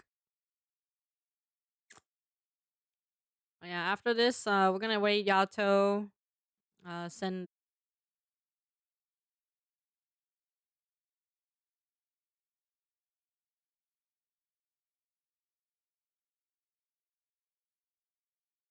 thing. I mean, I know what days they're coming, but I don't know like the time. And the problem is I'm streaming, so I don't know. But I enjoyed watching that. Yeah, I'll just tell you guys right now. I'm not gonna stream tomorrow so that I can finally build my treadmill. And hopefully I can start really brainstorming how I want my overlays and stuff to look. So the main colors of my like VTuber and theme, I guess, are like black, red, blue, and white, and gold. So I don't really know how to incorporate that into my logo and my overlays and assets and stuff. Cause I don't really want to focus of black and red, even though most of my outfit is pretty much black and red. And you know me, blue and pink is like my whole thing. So I'm gonna have to start brainstorming ideas. Schicksal is German and meaning fate or destiny. Oh. Oh my god, that emote. Oh god. Oh god. Your whole thing is just like Kokomi. Exactly. Yeah, once again, can we get another shout out for Yami?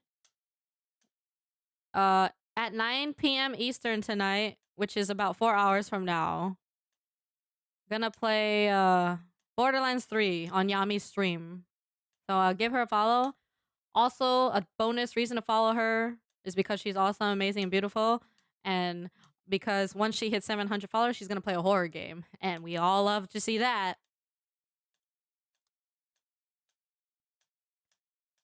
Yeah, okay, so upcoming week. Monday, Genshin, Archon Quest. I don't know what days of this week I want to stream.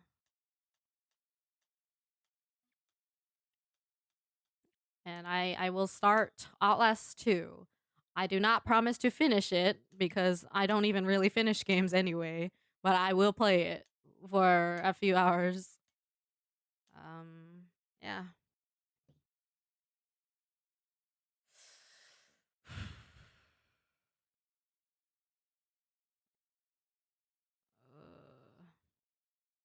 I'm suddenly a little tired.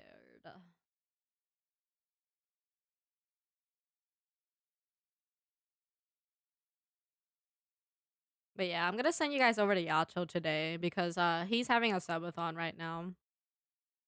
So that there's people to go hang out over there. And my own subathon is in 2 weeks, so don't you forget it.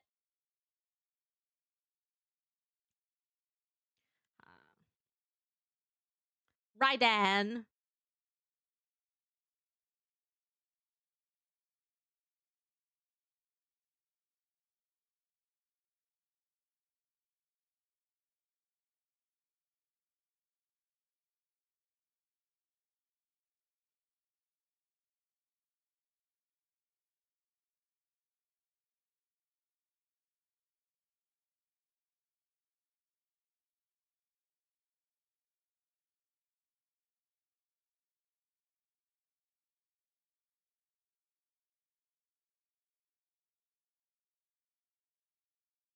Oh my god. I just saw some nice art. Sheesh. All right, let's wow, Sophie, you're still here. Yeah, subathon.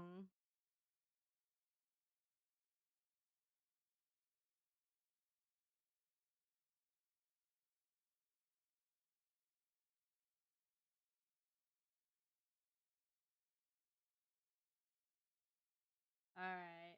Right. Where are our raid messages?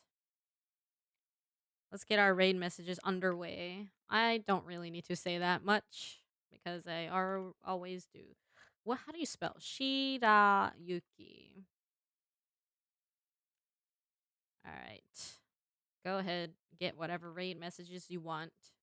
Ask for advance pay. Oh, don't think. Shabashlang. God damn it. Okay, forget it. You got it. You got it. I knew it. I was gonna do number 2 because I figured you would do number 1. All right, thank you guys for hanging out today. Had interesting stories that we read today from Creepypasta. One was like particularly long and pretty much took up all the time. We'll probably be back next week and read some more of those. But yeah, if you're ever curious, in the meantime, until I'm back about anything, Discord is the best place to keep up with it. All of our subathon goals are on there, and all the information is on there. Oh my god! All right, Yato is having a subathon himself right now. I mean, it's not like you have to spend money there, but just go hang out with people during their subathon because they're usually there for a long time. All right, I appreciate all you guys. Take care. I hope you have a wonderful rest of your day slash night. May once again, I'm gonna be playing Borderlands 3 with Yami in a few hours, so hopefully I'll see you there later tonight. Bye bye. Mwah.